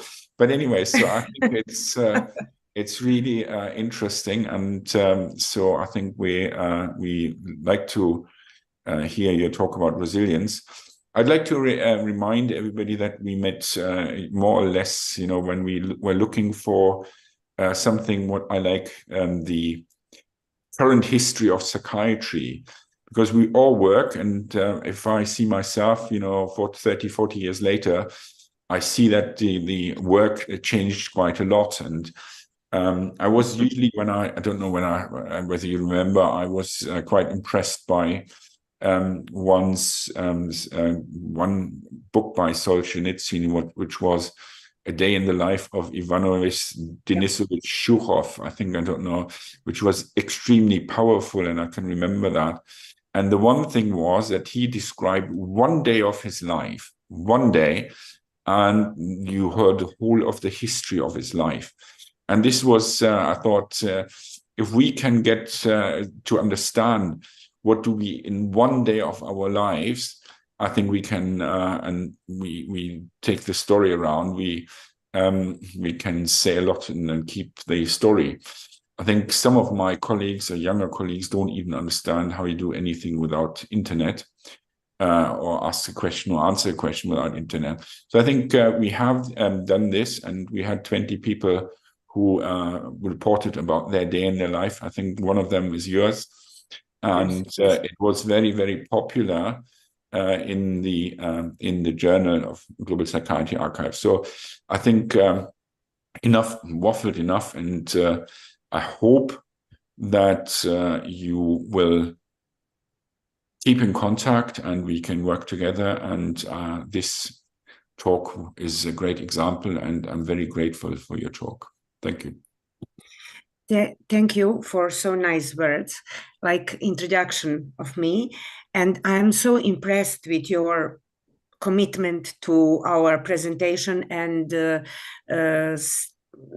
efforts to make things that they look like that we are very easy and comfort, but it isn't. It's completely opposite. It's a very difficult job. But I like to participate, and I chose the same picture from the last year presentation, and I will repeat some things from the first presentation, and then I will show something that we are working on just now, and I will explain why this topic is still important.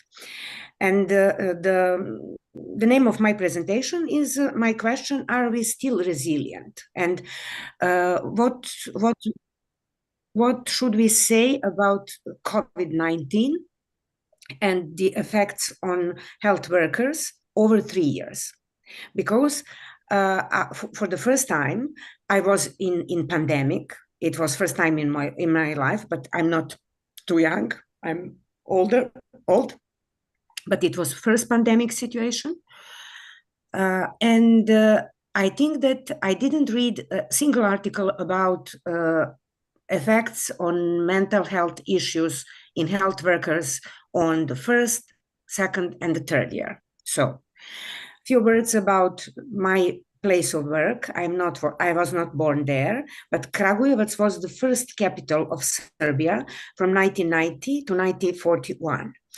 And we are very famous for this car made in collaboration with people from Italy. And also we made a first conference in applied artificial intelligence. I'm very proud of that. And this slide, this picture on the left is titled Kragujevac tree, which means connections between chemistry and mathematics, made by famous scientist Ivan Gutman, one of the world famous scientists, but the name of the picture is very important. But also I will remind of different images of my country. You may know Novak Djokovic, the first tennis player, and also Nikola Tesla, born in former Yugoslavia in Croatia, and he's still very famous, not only because of Tesla car.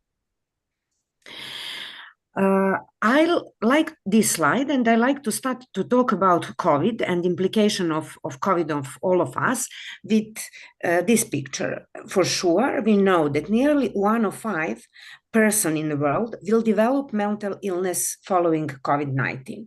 When I say mental illness, it doesn't remain diagnosis or ICD-10-11 classification, but some kind of syndromes or more than one symptom. Also, when you search on PubMed and put only word COVID-19 in 2021, there is 142,000 articles. In 2020, 304,000 articles, and in 2030, it's 3,900,000 of articles. Then you put together COVID-19 and mental, there are less articles, but the number of articles is bigger and bigger from year to year, from 9,000 to 31,000 articles. The more specific topic of my presentation is our nurses, health workers, nurses, and resilience in nurses. You can see how many articles and how many journals are still interested in this topic, but I can say that it isn't easy to publish something about mental health issue like resilience, even in psychological journal or in psychiatric journal. When you send the article to psychological journal, they said, no, thank you. You are a medical doctor, you are a psychiatrist. This concept is psychological. Then you send article about resilience in a psychological journal. They said, no, you are a psychiatrist, you have to publish in psychiatric journal. So we are still waiting to publish the first article about resilience and the scale we used in our research, which is, you can see a little bit later, a brief resilience scale of 6 items. What I said last year and now is that working in the front line of pandemic, care and health workers especially face with a wide range of psychological stressors, which may cause acute, standing and long-lasting effects on to the well-being and mental health. We are sure for now, in Serbia, for example, in my psychiatric hospital, which is an academic setting and university hospital, we have more cases of COVID than we would like to have. And also it is, off-on situation. We are relaxed, no COVID, and then there are some cases, and we are at the moment at the first line. So we still have COVID. World Health Organization recognize the importance of mental health issues or all issues towards mental health workers, and pronounce 2021 year as a year of health and care workers, year of health and care workers, in order to help them to think about their mental issues and their well-being in general. We know that having been exposed to extreme working conditions for the past years, health and care workers are particularly vulnerable to the deterioration. On one hand, but on the other hand, we are prepared, choosing our professions, to be resistant and to be less vulnerable in extreme circumstances. I'm not sure that younger generations will agree with me, and I think that we have to think about them according to the results of our studies. There are a lot of articles in which this is one of to say, ordinary article, newspaper, talking about mental health, impact of COVID on health workers, especially nurses. More than 80% of them, registered nurses, said that the pandemic strained staffing in their unit to unsafe levels.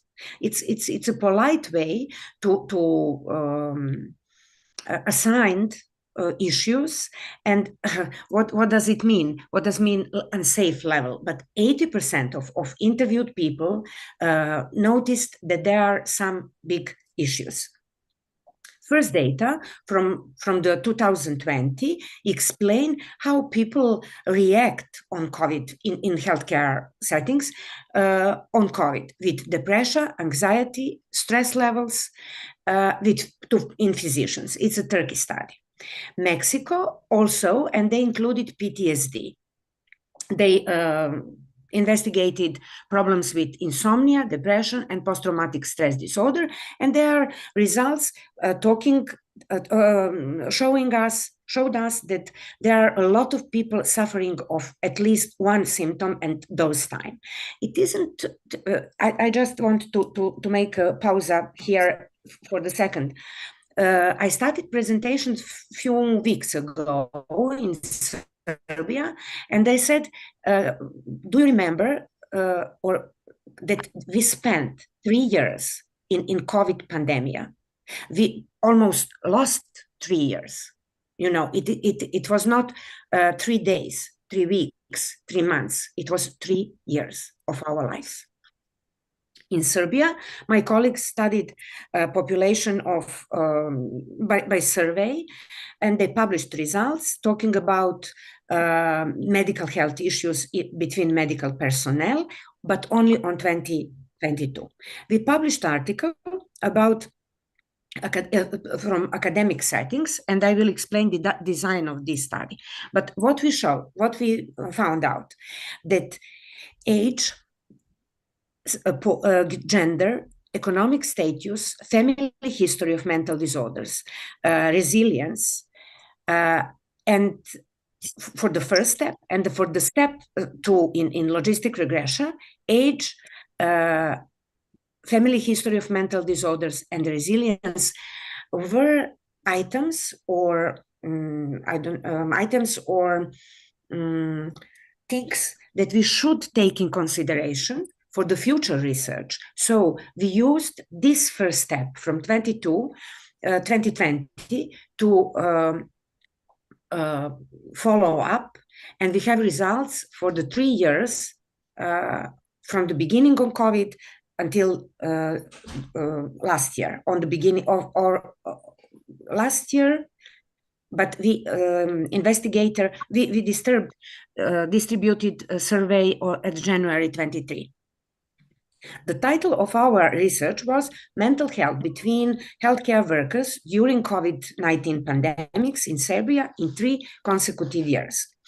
We like to assess level of depression, anxiety, stress, and resilience, which means ability to cope with difficulties and recover from stress in healthcare workers in 3 consecutive years pandemic years, 2020, 2021, and 2022.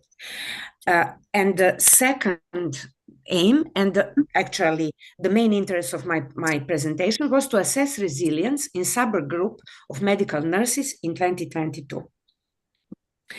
We underwent anonymously, voluntarily, online research at the territory of Serbia during 3 consecutive years after we got decision of ethical committee. We invite and include all types of healthcare workers, all ages, all kind of work experience, governmental and private settings, but it was predominantly governmental settings because private setting is not so developed in Serbia. And we have two parts of the survey: socio-demographic data and clinical and self-reported scales. Thus, 21 impact of event scale and brief resilience scale. All three scales were with good data in Serbian population. This slide show us the total number of participants. You can see that from 1,123, we stay on 700 and 750. I have to say that we do not have the same participants, but we have the same study population, and we measured or chose between anonymity and data protection. So we decided to distribute the same survey in the same population, but not to same people, which is one of limitation of our study. In all 3 years, we had a lot of the same distribution between genders. Female responded more frequently than male participants in all 3 years. Also, orange pie represent physicians. They are majority of our population. On the second place were nurses. The same was for the third year. Also, I didn't put data for the 2022. We predominantly we have population with a lot of working experience.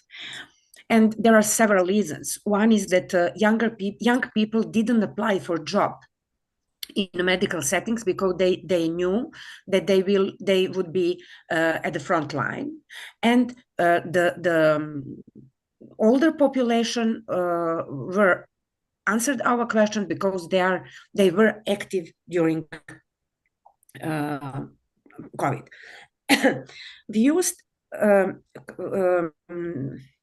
I not exact with according to the salary, but a question about economical status. But we asked people how they are satisfied with their salary, and majority of them, or half of a sample, said I'm satisfied, or quite satisfied, or almost satisfied. No one, only 6%. Said that I can't afford everything for my family, which is surprising because we do not have good salaries, and we are not satisfied talking out of survey. When we are talking privately, we are not satisfied. This slide expresses interest in consuming cigarettes, alcohol, and other substances. It was descriptive questions. We didn't quantify and say how much cigarettes or how much drinks do you have. And we then realized that there are no, you will see next slide. Blue column, blue row means no signs of something. Dark yellow or dark brown means yes, they confirm that they use some of psychoactive substances, alcohol, cigarettes, of minority experience mental disorders in the family. One number of them had medicament therapy for something. Some of them complain about psychological disorders or symptoms, and some of them complain about pre-existing somatic disorders. It is slide from the last year. I will remind you only of that that results from the pressure are a little bit disappointed because the scores of the pressure rise, anxiety is going down, stress is definitely going down, and resilience is going down, which is very interesting. And this is a slide about 2020 and 2021. Significant difference in expressing anxiety, less anxiety on the second year, less anxiety on impact of event scale, which means that COVID didn't touch us as much as in 2020, less resilience. We became less resilient from year to year, and slightly increase in the pressure. And it was a question for the 2020. And I didn't discuss, I would not discuss the pressure this time. But I can say that in 2020, we didn't show this increase that continue in 2022. Now, I'd like to share a few slides about the presence of somatic and psychological symptoms and resilience among medical nurses during the COVID pandemic, which means I'd like to title my presentation in the beginning, Did we forget COVID? And why? The answer is yes. So we decided to explore the impact of pre-existing somatic and psychological issues on resilience on medical nurses during COVID pandemic. Did we get answers? And why we didn't? 3 consecutive years, online survey, sociodemographic data, brief resilience scale, impact of event scale, and thus. Study included 302 health workers from Serbia. They were professional nurses with 12 years of education, high school nurses, which means 2 years more, dental nurses, pharmaceutical technicians, and laboratory technicians, all type professionals in the field of medical setting for nurses that we have in Serbia. They were at their workplaces during the COVID pandemic. Out of total sample, 214 health workers had no somatic disorders as a pre-existing conditions, while 44 reported the presence of various somatic conditions by their own perception. 292 nurses did not have a psychological disorder, while 10 health workers reported to present a certain psychological issues. Data were collected in 2022.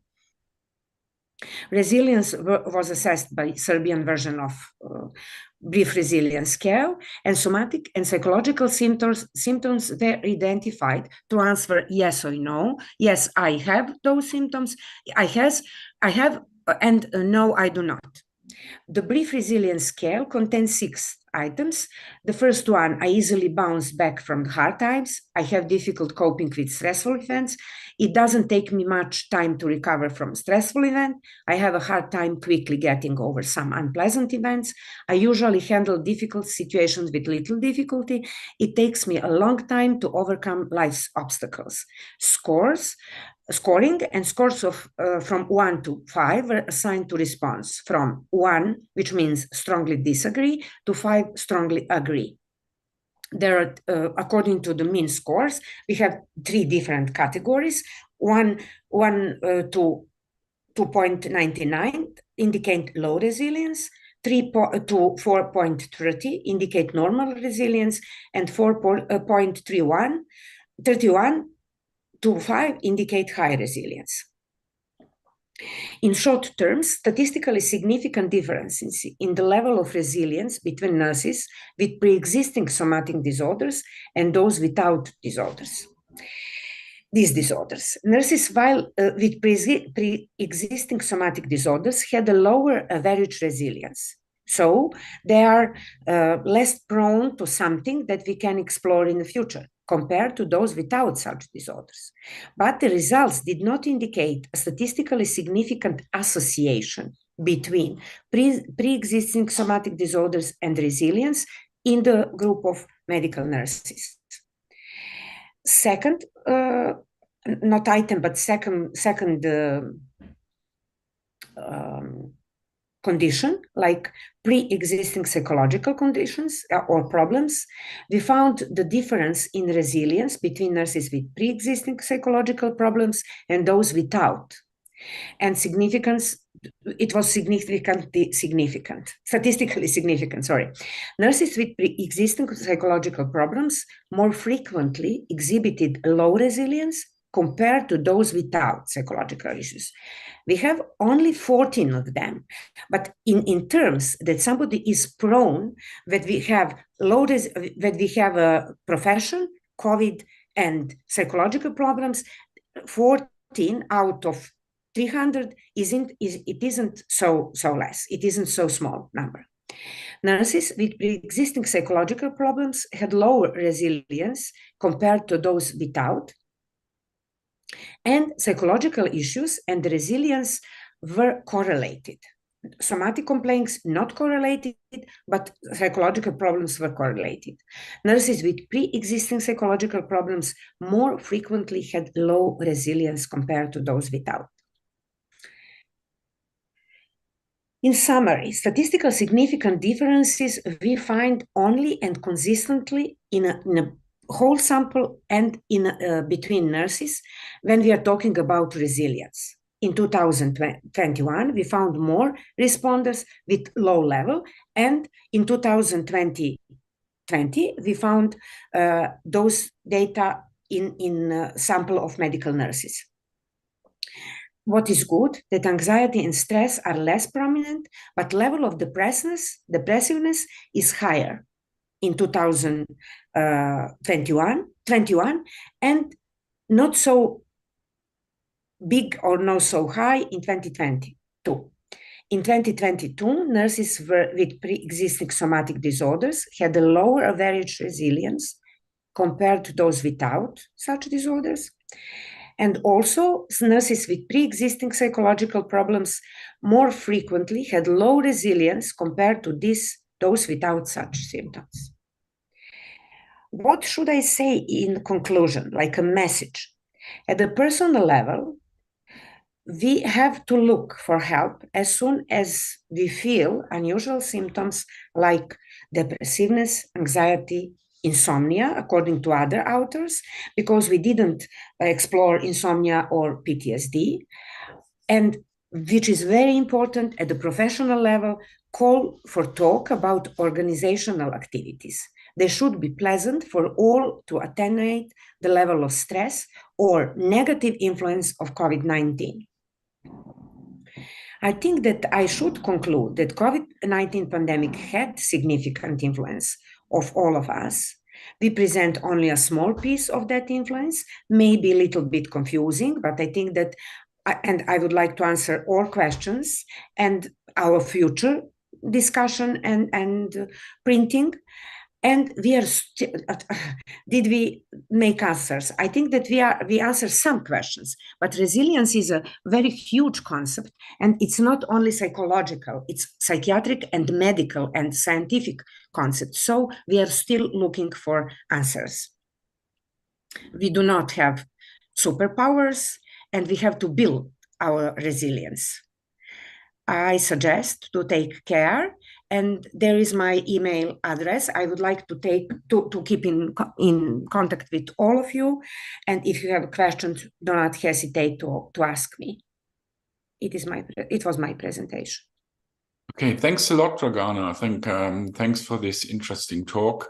I think it's not easy to get all these people re-examined, and so in this respect, it's quite impressive.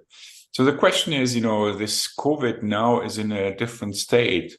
We have, at least in our country, areas where it flares up, where it does come down, and the attitudes have changed quite a lot. I think people are not isolating anymore.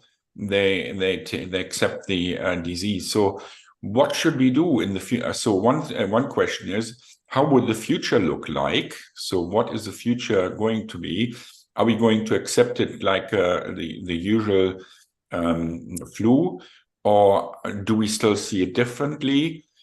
So that's the question. So what's the future concerning the attitude to COVID? And what the second question would be, how to increase the resilience of people. And if people want to ask questions, please, you can click the button where you raise your hands, and I bring the faces up, and then we can talk. Okay? Thank you for your question. I think that we are not, when we are looking at COVID nowadays and influence of COVID of all of us, we are not at the stage that we are looking on COVID like flu, like influence, because 2020 is not too distant for us. You know, we are still in some shadow of not isolation, but of uncertainty. Some talks about COVID in a different way of other diseases, infectious diseases, you know. But I think through the time, it will get better and better, and it will definitely be situation like some other infectious diseases like influenza and so on and so on.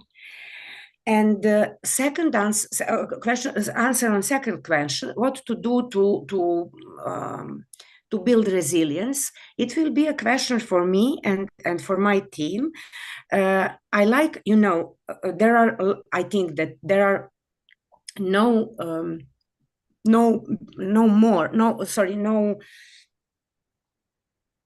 there are less things in Serbian population, in Serbia as my country, that I would be proud of. And I am proud of resilience. And I think that some things are, what can we do is to prepare and to learn something from the past pandemia. There are good examples that people are, I know that colleagues from Israel medical setting, for example, they have presentations what to do in situation of pandemia. Serbia was not well prepared for that. And I think that we should prepare our students and our colleagues for similar situation, even maybe we do not face in our lives with such pandemic like COVID. Also, their strategy, they arise from the point that that something could change our lives in a day, in a month.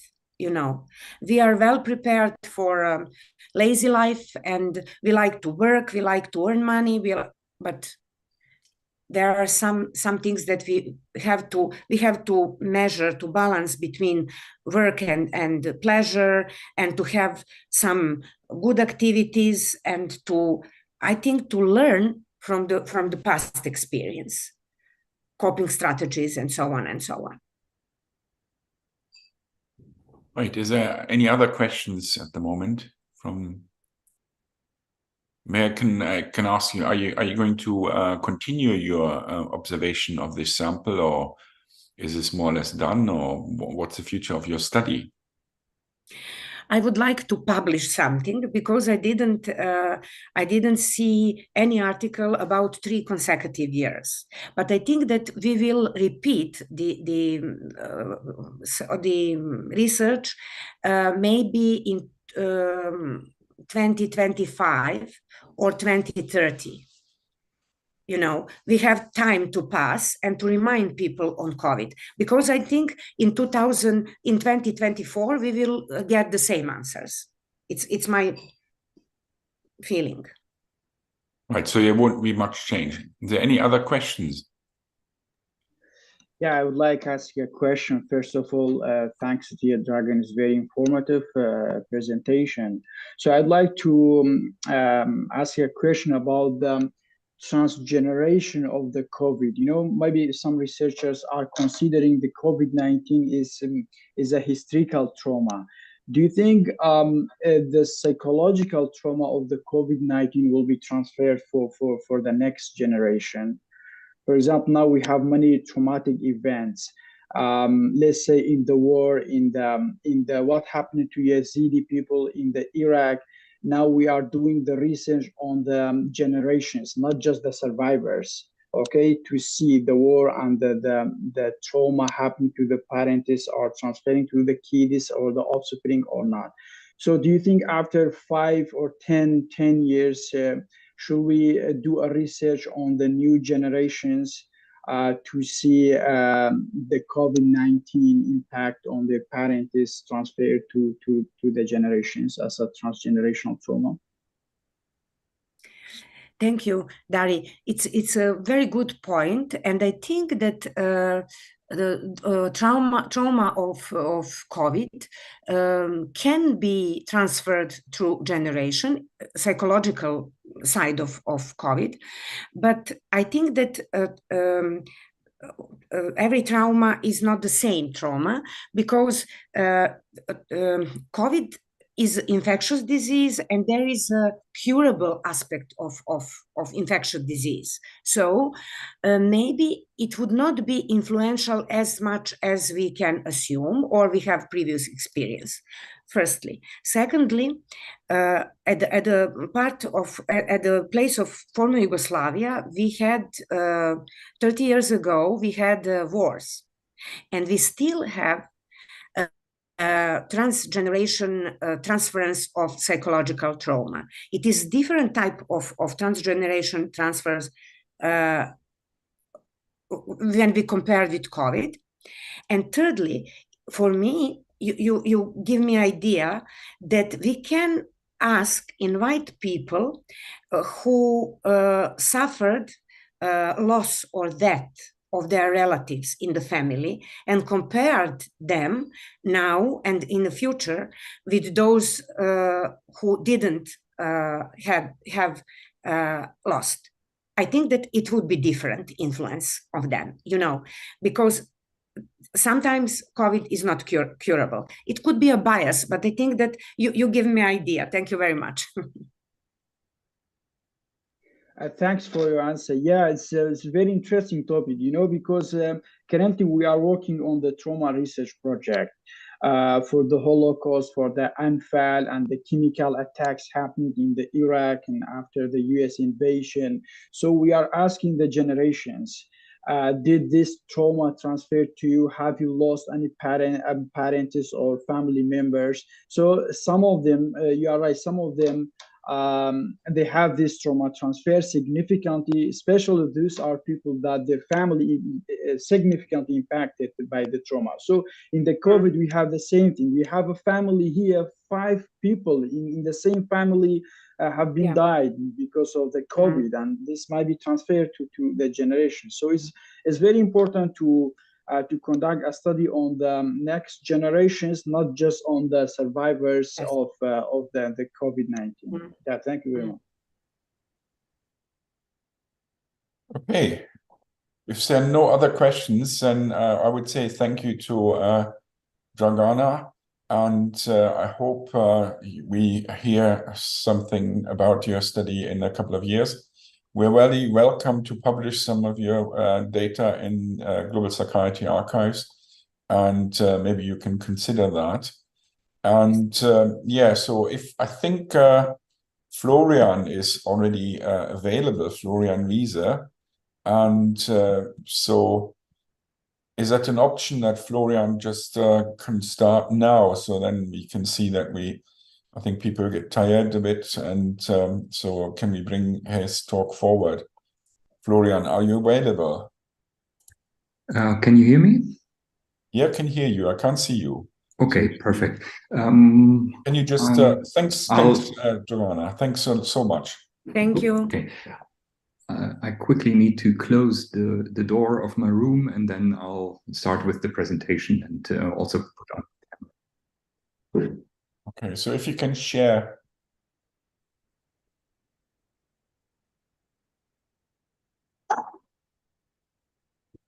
Can you show you and open your screen?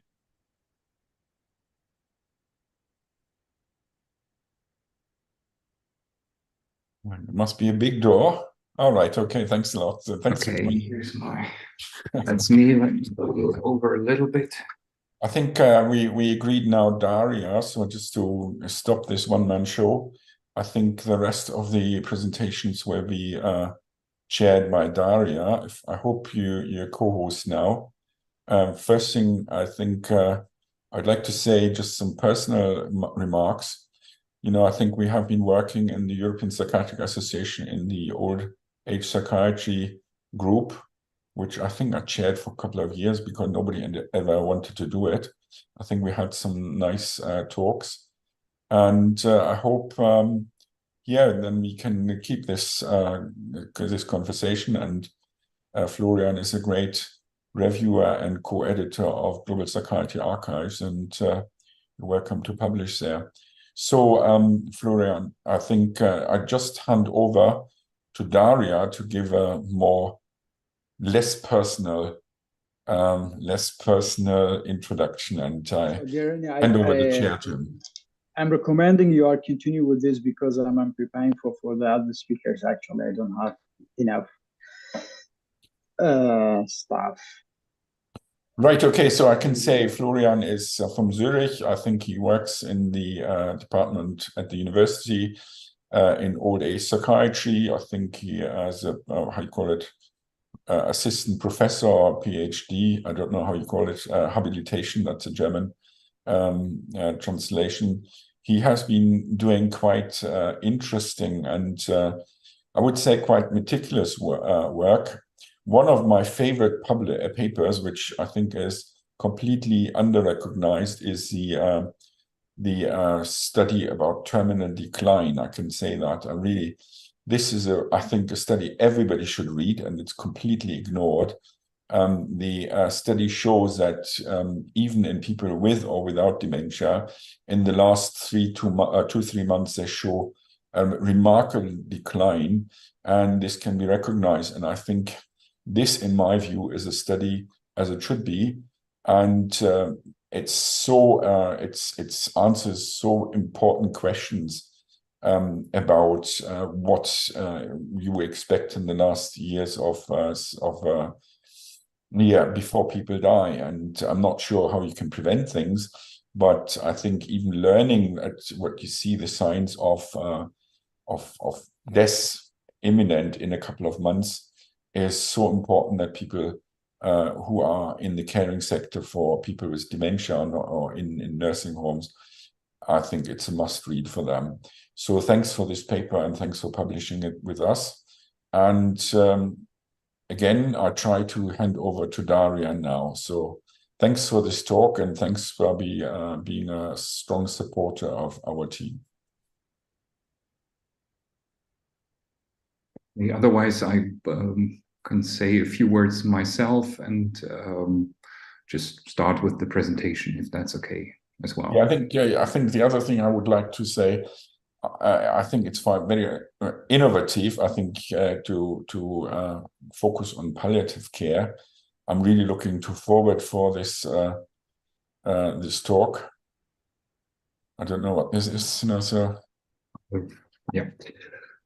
Okay, so thanks. You share your slides after you show this little paper. Yeah.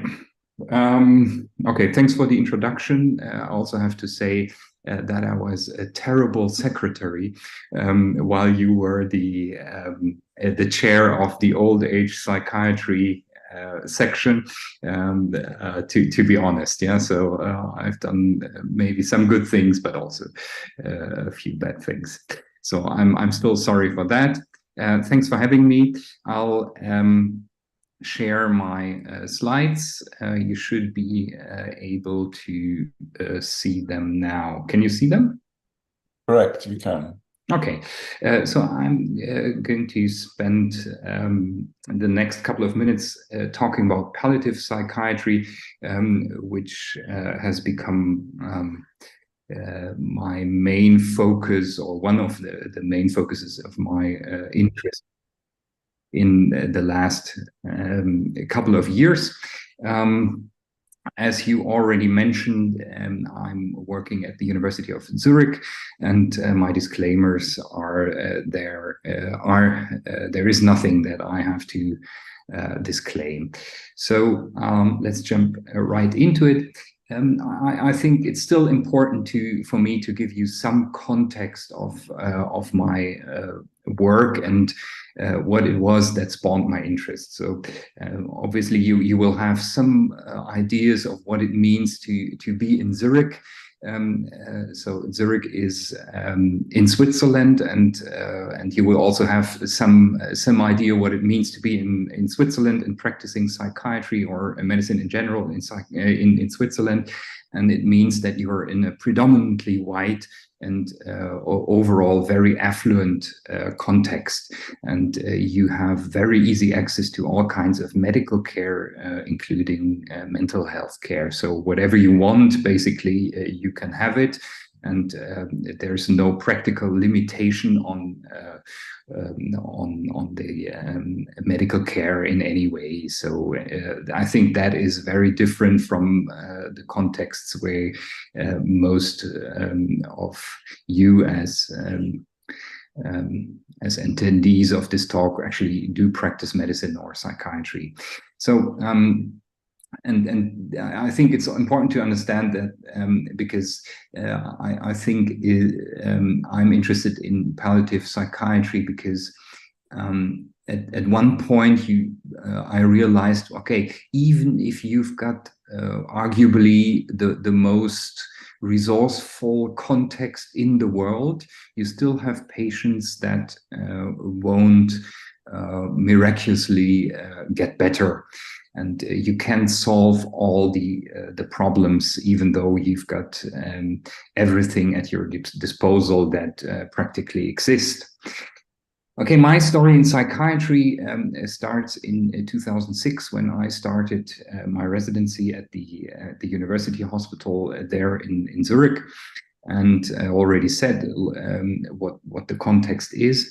And in the first couple of months, I had to take care of a patient in her 70s with a psychotic disorder, and she still holds the record of most inpatient admissions of any patient that I ever cared for, because when I had to take care for her, it was 141st admission to our hospital alone. So she might have been admitted to other hospitals as well. So it might well be that during her course of illness, she might have been admitted up to 200 times. That's well possible because there are several psychiatric hospitals in Zurich, obviously.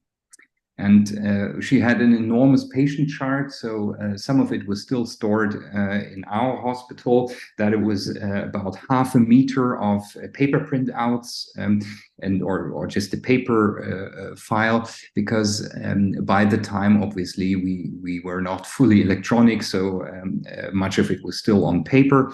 And most of the patient chart that obviously went back more than 50 years was in the archives of the state. So we were, in this case, I didn't even ask for it to be transferred to us. But the overall question obviously is what to do with such a patient, because everything has been done, arguably. My consultant at the time said, okay, don't fall into hyperactivity, don't try to solve something that many people have tried to address before, and accept the futility of what you're doing.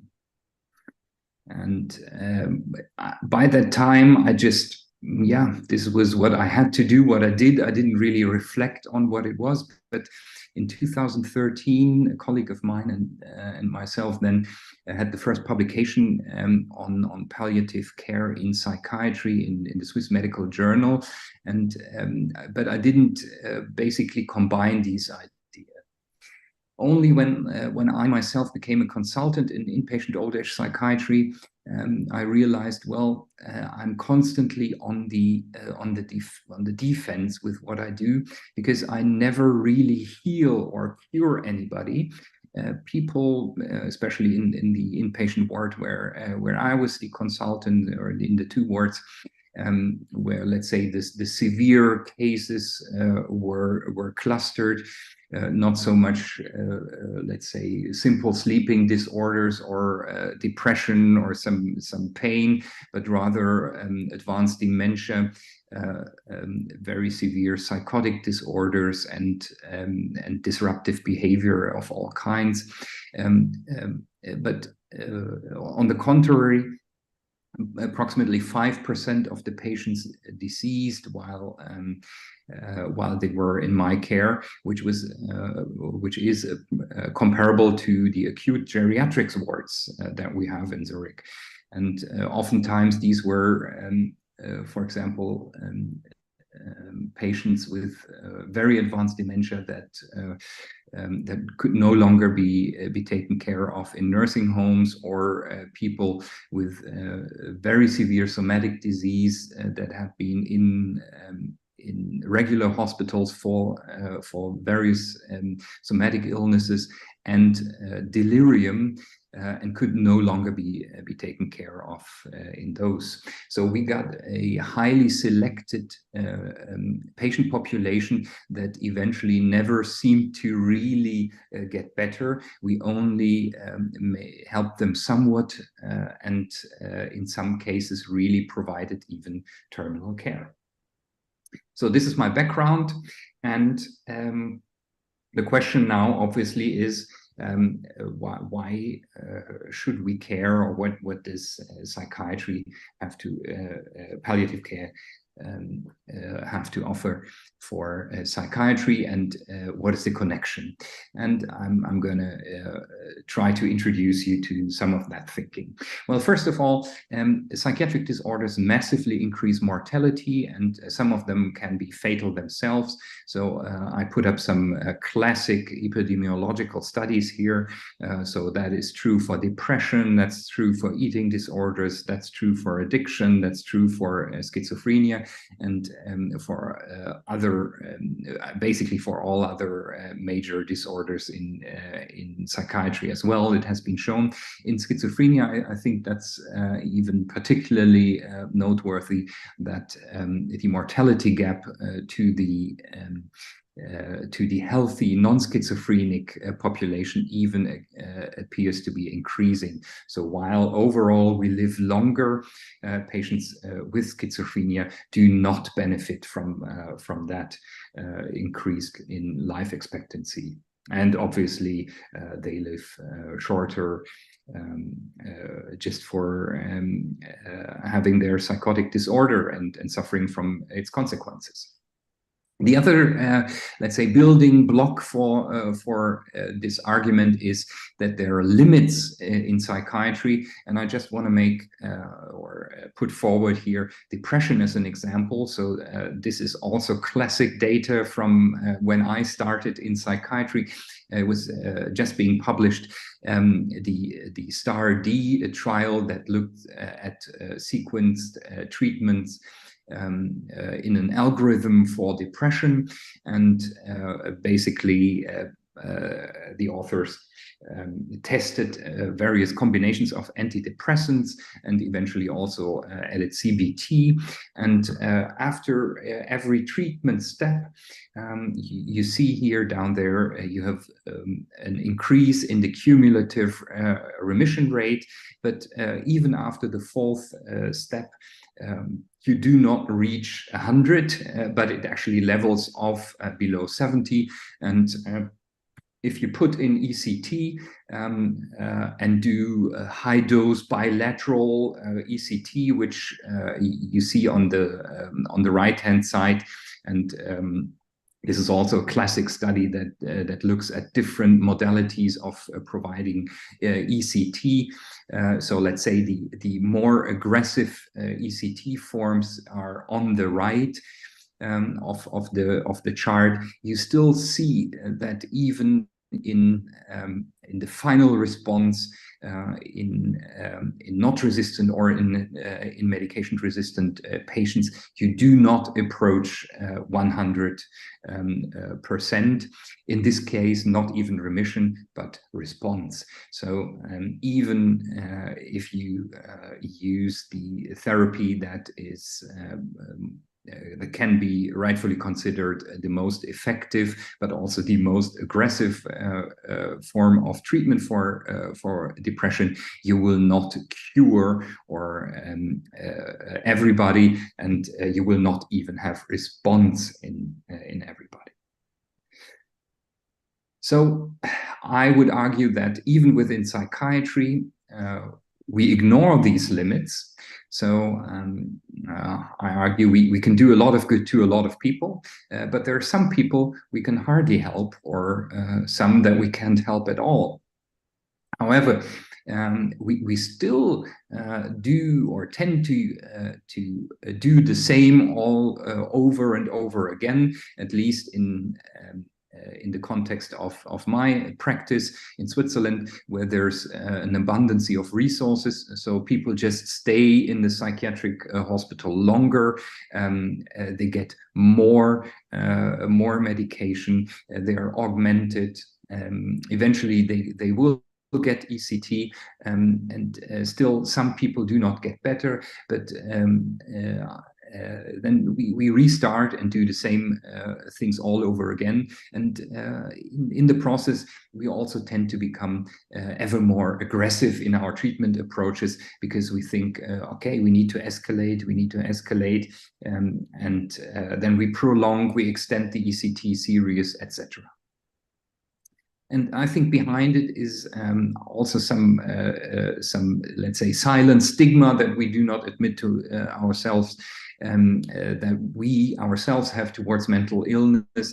There's some therapeutic omnipotency that is behind it.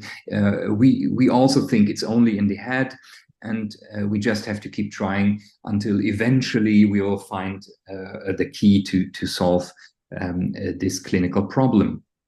That is one way to deal with these treatment refractory cases.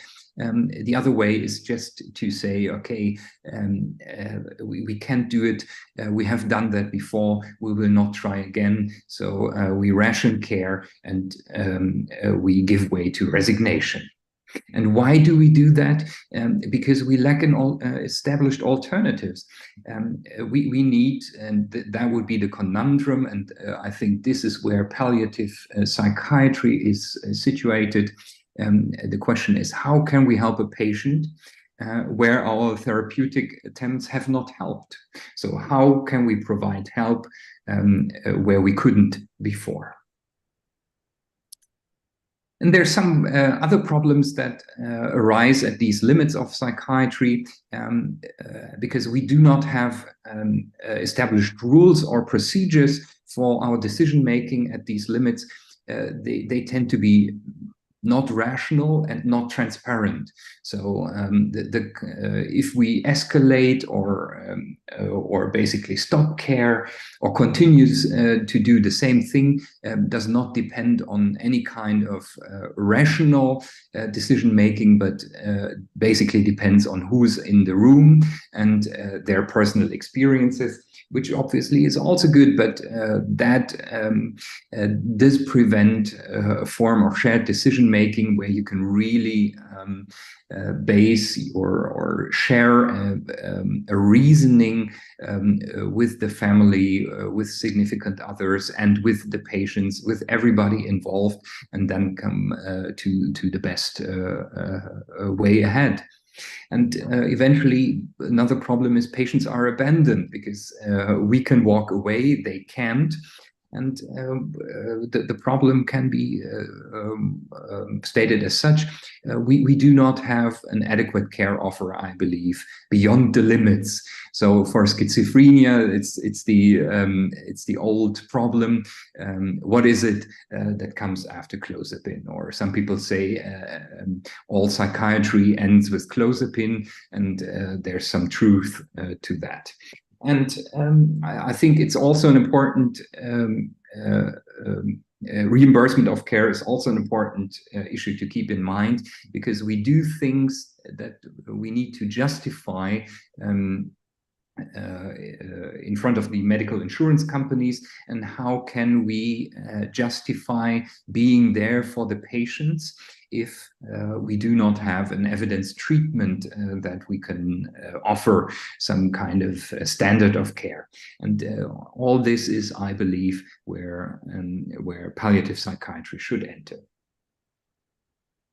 And this is what it's meant to be. And the question is, what is palliative care? Well, it's one of the pillars of medicine, besides prevention, curation, rehabilitation, and the fourth pillar is palliation. And if you think about it, obviously we have preventive psychiatry, we have curative psychiatry, we have a lot of rehabilitation in psychiatry. But I think, and this is the whole point of this talk, is we have very little, at least very little palliation that is called palliation in psychiatry. Now, what is palliative care? There's a WHO definition that says palliative care is an approach that focuses on the quality of life of patients and their families in the context of life-threatening illness. And it looks at the assessment and treatment of pain and other problems, and it embraces, and I think that's also good to know for us in psychiatry, it embraces a physical, psychosocial, and spiritual approach, very close to our psychosocial model, biopsychosocial model, obviously. The origins of palliative care are very much linked to the person on the upper right-hand corner. That's Dame Cicely Saunders, who, due to her experiences during and after the Second World War in London, said, well, we need to have some kind of care for people who are very ill and dying. And she did not call palliative care, or what she did, palliative care by then. And she also, so she did not practice palliative care under that name, but she promoted the idea behind it in her publications, and mostly through her vast traveling around many places in the world. She also traveled to Canada, and eventually there an oncologist coined the term palliative care for an inpatient ward, where he took care of patients.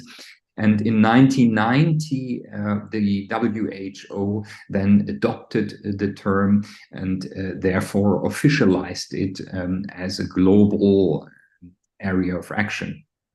And due to these historic roots, there's obviously a very close link to oncology. But in the last decades, palliative care, as you know, has moved way beyond oncology. And it has also moved beyond being mere terminal care. So modern palliative care does not start when everything is already going towards death.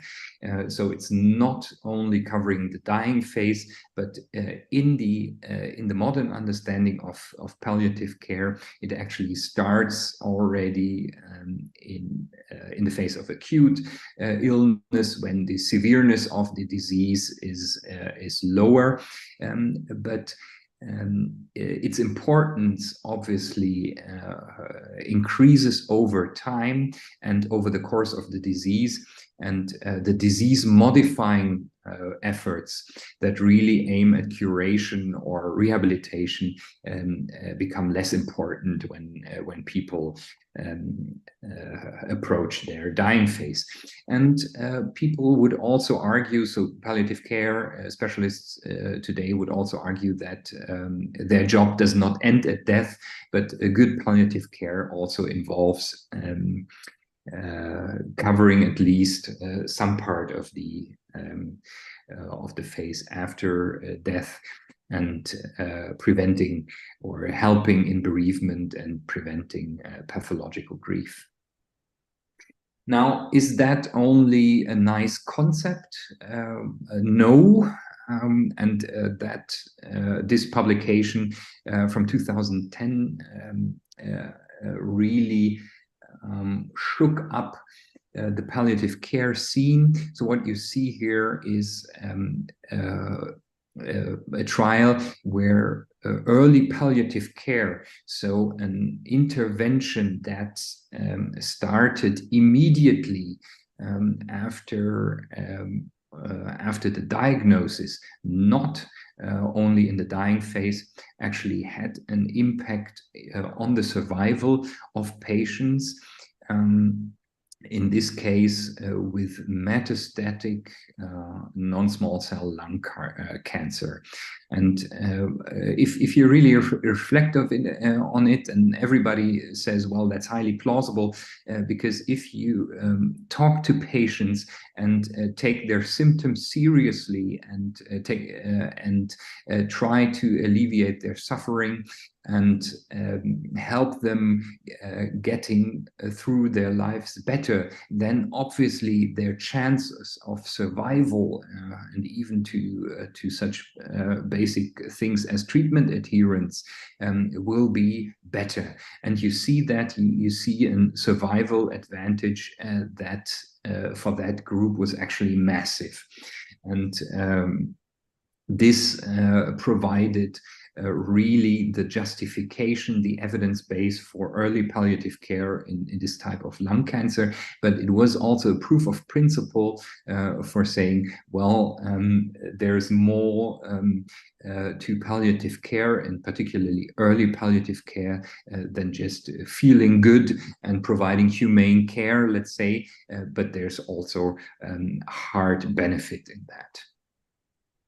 Well, what's in the box of palliative care? If you talk to people from palliative medicine, they often say, well, palliative care is a mindset. And it involves a partnership in planning the therapy. It involves prioritization of symptom reliefs. It involves avoiding futile but harmful interventions, so overly aggressive care. It's a highly creative approach. It is something that we do together, and often you then hear mentioned pastoral care. So the priests that are affiliated with the hospitals become involved. And what people really often make the point is that terminal care, so care in the dying phase, is just one part of palliative care, but it's not by far not the only thing that is meant by palliative care. Well, is there already some common ground between psychiatry and palliative care? I do think so. We both employ the biopsychosocial model and also put the spirit in there, even though I think the spirituality part is usually, or in my experience, much more accepted in palliative care than in psychiatry. I do think that autonomy and patient-centeredness are core elements both in psychiatry and palliative care. You may also reflect on the fact that we have advanced directives, so people do that in order to determine their wishes and transfer them in case or for their end-of-life care. But such advanced directives also exist in psychiatry. Yeah? And these are, to my knowledge, the only fields of medicine where this is practiced. So I've, for example, I've never heard about an advanced directive for ear, nose, throat, for example, or eye medicine, or any other kind of medicine. It's either end-of-life care or psychiatry. Then in medical education, psychiatry and palliative care are often the only talking specialties, while the others are much more technically oriented. We're working in teams, and we receive supervision, we have Berlin groups, etc.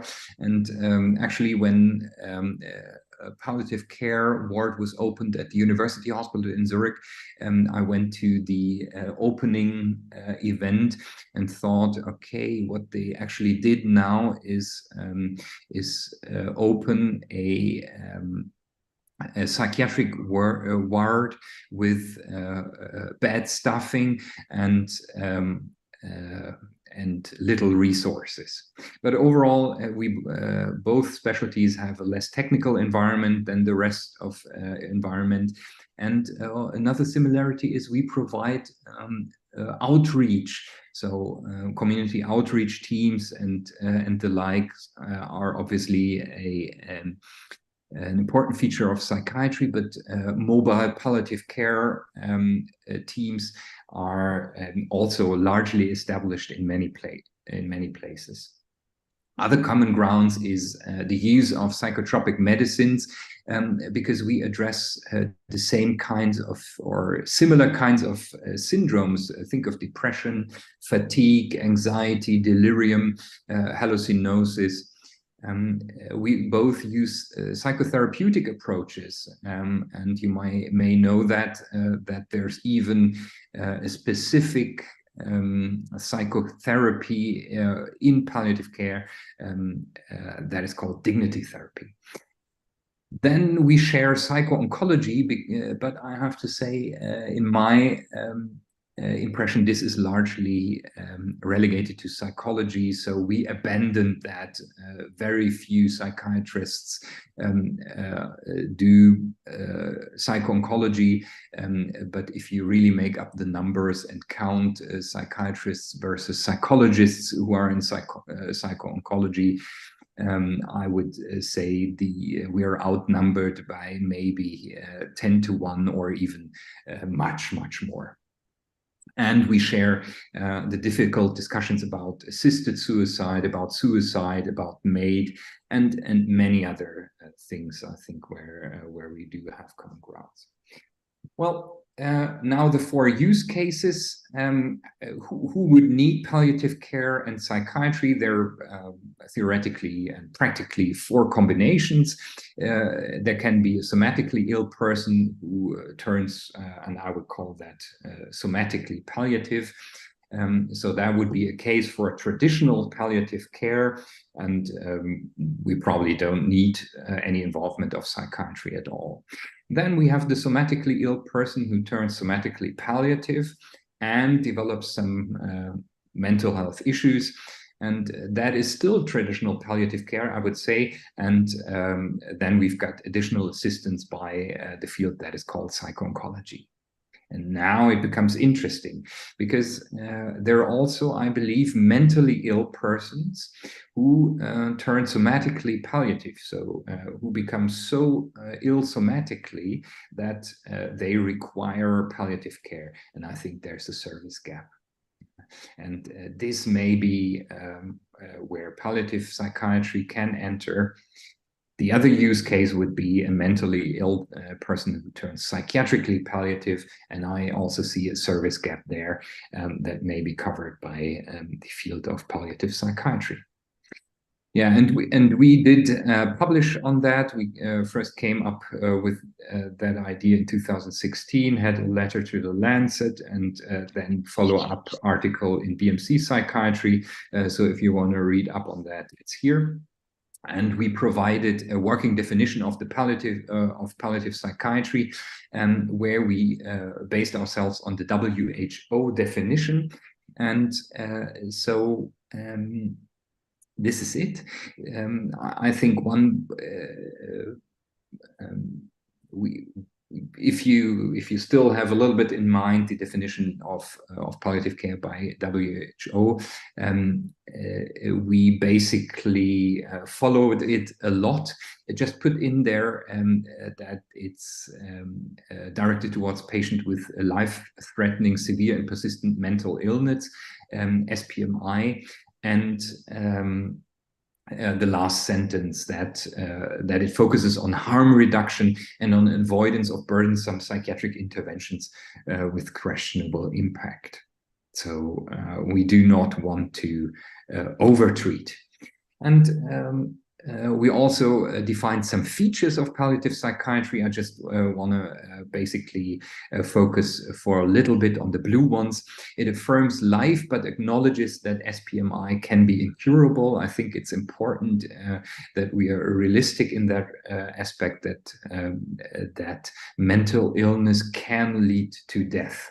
And I'm allowed to say that aloud and even talk about it in front of an audience. And that does not mean that I'm giving up on patients, but it's the recognition that mental illness is not harmless. Palliative psychiatry does not intend to either hasten or postpone death, but it accepts death as a reality.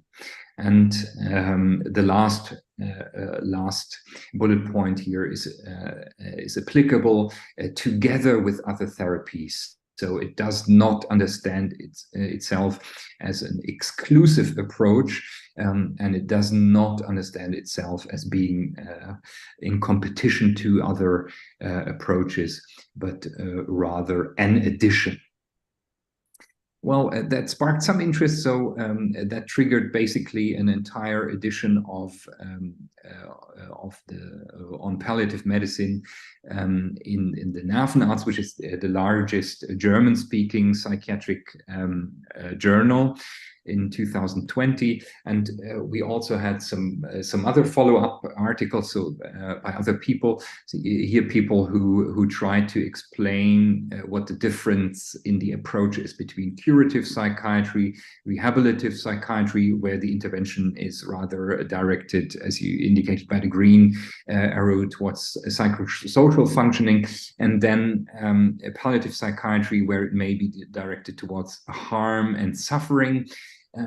But I do not think that these people fully hit the nail on its head, because I would strongly argue in favor of saying that that palliative psychiatry, whatever it means or whatever it does, is directed towards symptom reduction.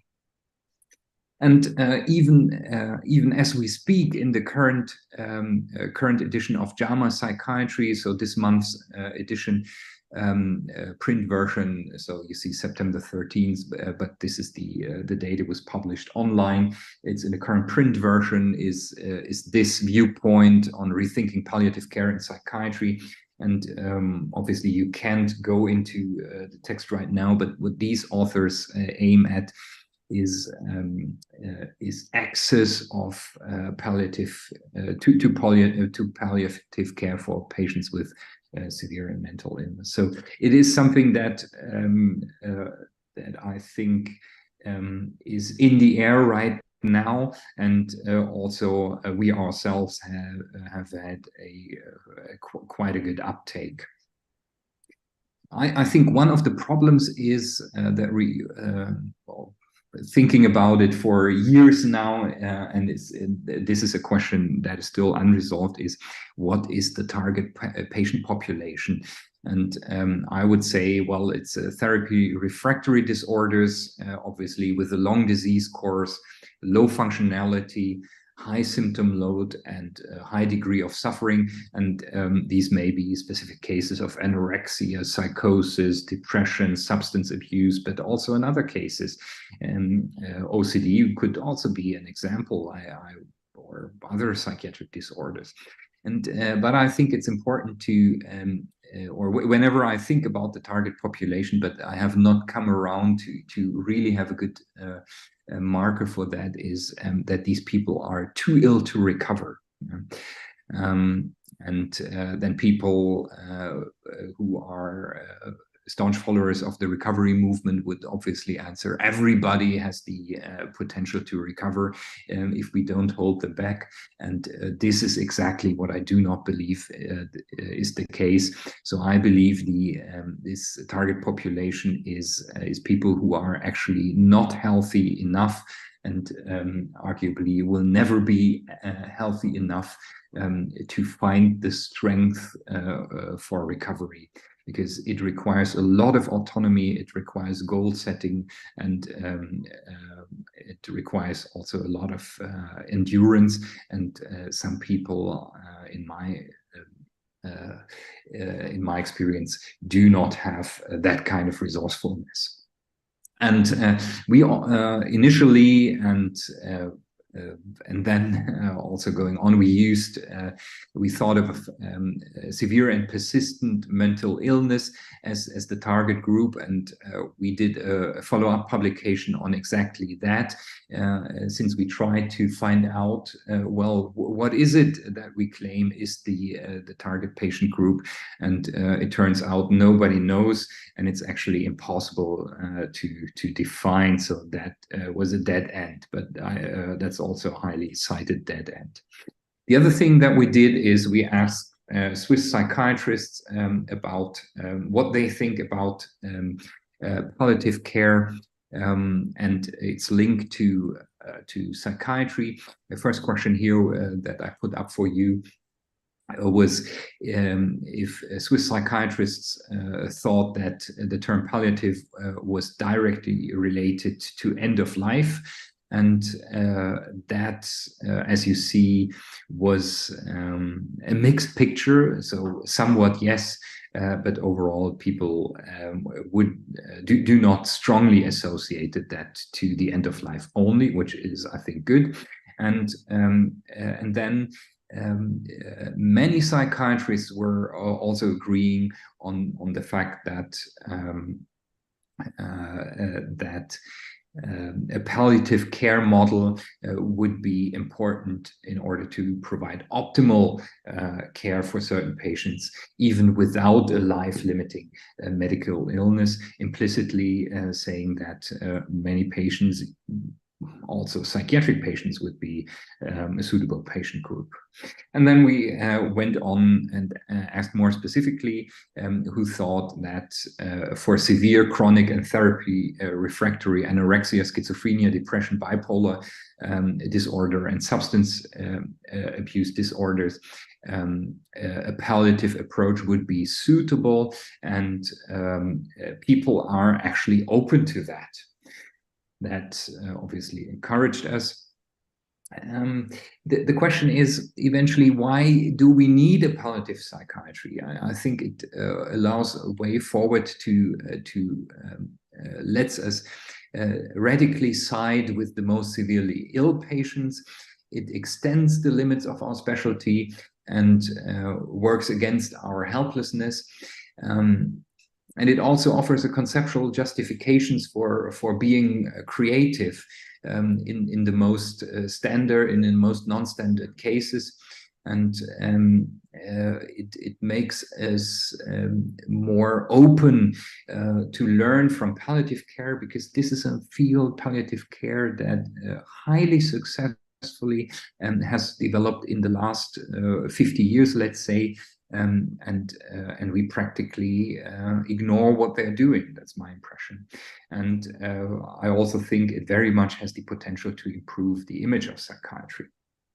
And I'd like to spend a little bit about that because palliative care is actually frequently perceived as humane medicine that in the face of human death eventually lets aside this industrial medicine that all of us practice, and in the last moments of one's life, then turns to the right kind of medicine, which has more human touch, let's say. Well, psychiatry, on the contrary, I mean, we're the bad guys of medicine. That's at least my impression. We're continuously in the defense. We're either perceived as too aggressive, too much compulsive care, or we're too soft, we do too much talking, we do not have enough evidence for our treatment, or then we're being criticized for too much evidence medicine, so we only do the meds because there's evidence, but we forget the person. And so whatever we do, we're never on the right side. And think about these examples. So, for example, the infamous supportive psychotherapy, people do that, and I strongly believe it's the right thing to do. So, without a clear, let's say, achievable, smart goal of psychotherapy, there are a lot of patients that are just, they need our continuous support, and but how do we justify that, especially against or towards the reimbursement authorities? Or think about the long-term treatment with benzodiazepines. It does happen, and it's hard to justify, but some people, I have a lot of colleagues who would say some people need it, and we can argue about the individual cases, obviously.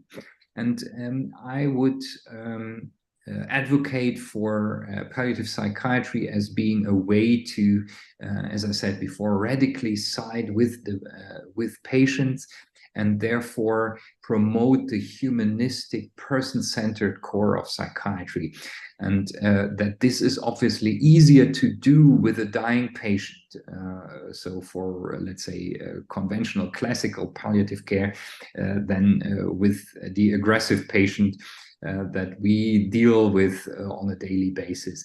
And I think that's obvious, but that it's harder maybe doesn't make it less true.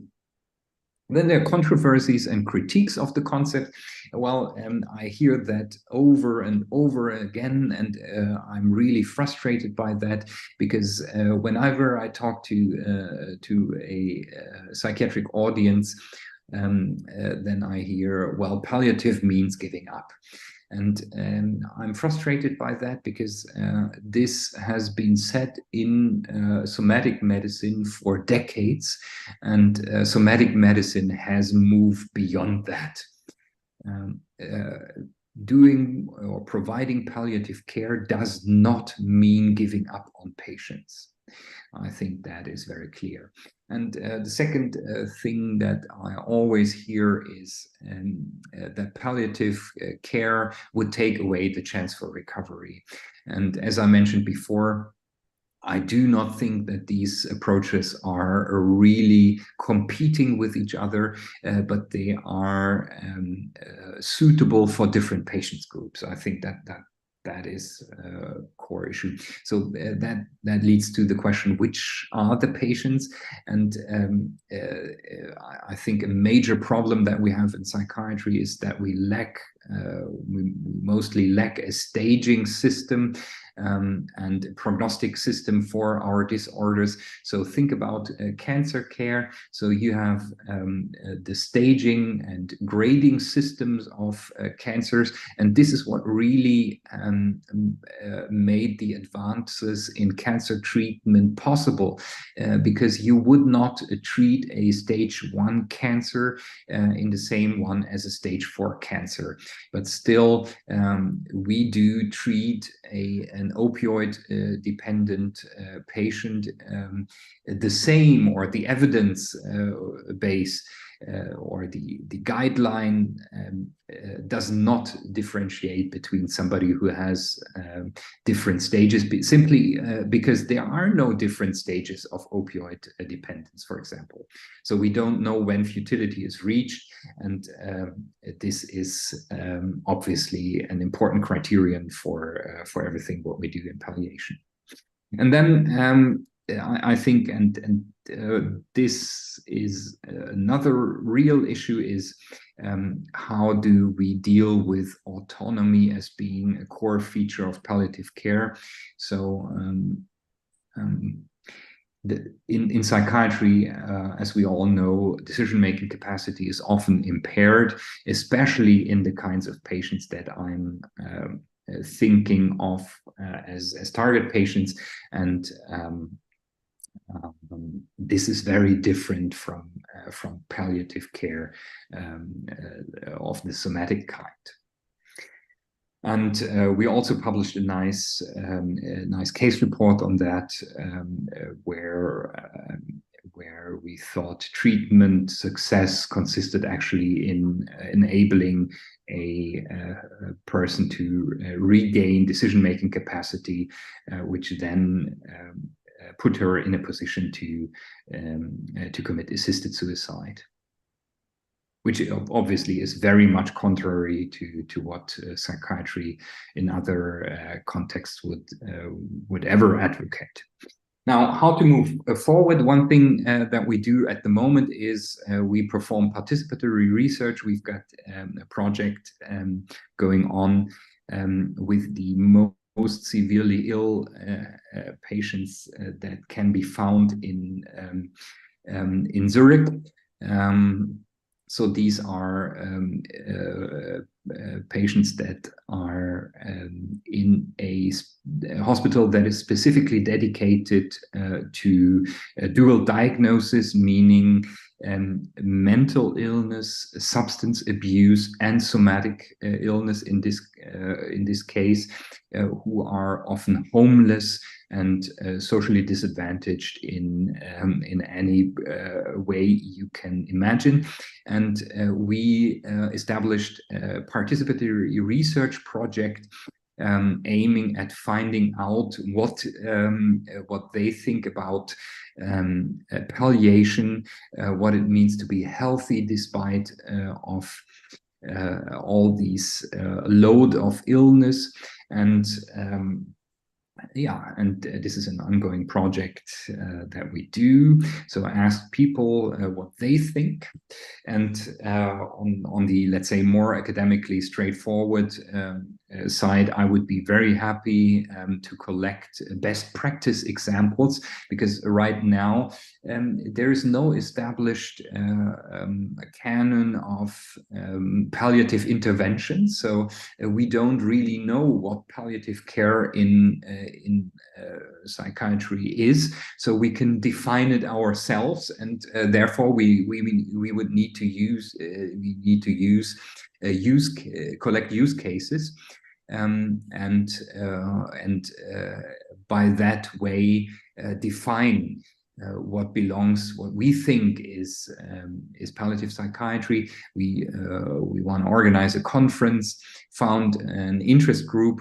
The problem that I encountered with that is there are actually some people who practice psycho-oncology, and they already have their interest groups or scientific sections in the scientific associations, for example, WPA, and they're not interested in or even are, let's say, openly hostile to the idea that there might be another kind of palliative care and in psychiatry rather than what they do, psycho-oncology. Then eventually create a scientific society, and in the long term, just do the trial and find out, just like this early palliative care did in non-small cell lung cancer, if we provide psychiatric palliative care to chronically ill psychiatric patients, well, what is the outcome? And even if we don't do that, I think it's important to do advocacy. If we're not able to or willing to embrace palliative care in psychiatry, then we should at least advocate for more access for our patients to what is now palliative care. Then to summarize, I think psychiatry has its limits, and to our detriment, we tend to ignore them, and even worse so, to the detriment of our patients. Many things that we already do in psychiatry could even be considered palliative. However, we do not call it that. So think, for example, of long-term opioid substitution. That is clearly not a preventive, at least not primary or secondary preventive measure, and it's clearly not curative. I think approaching or embracing a palliative approach in psychiatry would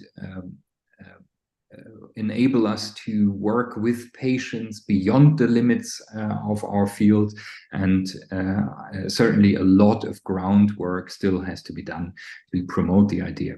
And I already talked a lot.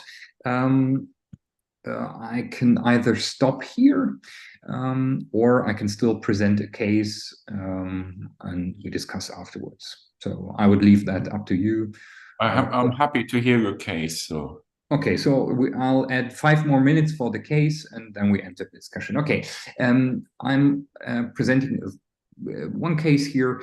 It's a 64-year-old white male who was admitted to my psychiatric ward with a compulsory admission, so he was sectioned.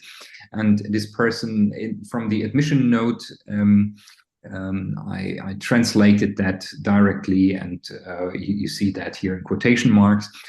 So that person has been living in our nursing home for 4 years.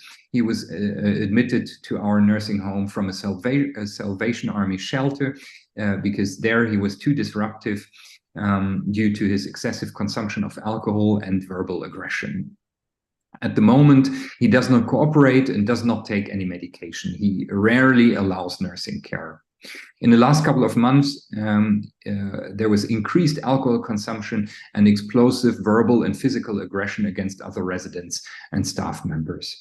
He repeatedly hit a resident in the face and could only be contained by the police. He's a ticking time bomb. So that's from the admission notice. So I would say, well, this is classic psychiatry. Yeah? So this is a mixed bag of everything and a lot of aggression in the mix.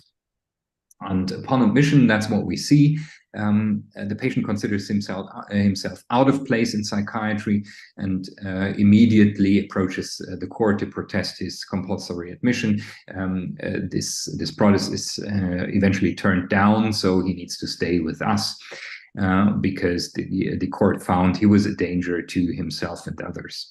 The patient, upon admission, claimed to drink 3 to 4 cans of Gralsburg beer per day, so about 2 liters, but arguably that was more. He claimed to only have solid food at night, and that was because he frequently had to vomit and had liquid diarrhea 7 to 8 times a day. That's also why he always needed to have a toilet close by. He reported on weight loss of about 30 kilograms over the course of the last 8 months, and we could verify that from the nursing home charts.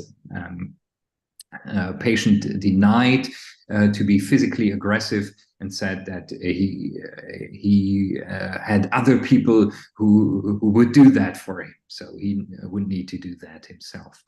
And we saw a cachectic patient that was wheelchair bound at the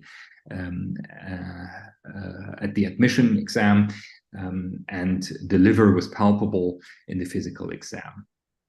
And if you basically get the picture, and now I think there's some work up, there's some differential diagnosis and some things that need to be done in order for it to be brief. I put it all together.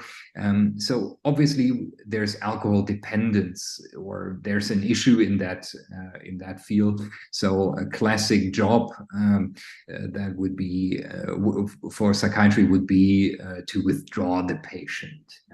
Then there's pancreatic insufficiency, and we would need to check for elastase, and if that is confirmed, we would need to start the substitution of pancreatic enzymes orally with every meal. Then there's a high level of a suspicion for gastritis, and so we would probably need to do a gastroscopy and start with a proton pump inhibitor. And then there's also suspicion for esophageal varices. So again, gastroscopy and possibly endoscopic intervention. Hepatic disease, obviously, ultrasound, maybe also intervention.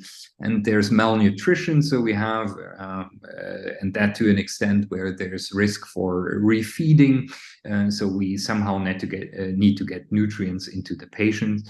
And this patient is sarcopenic. He's highly deconditioned in the wheelchair, so we need to start physical therapy. That's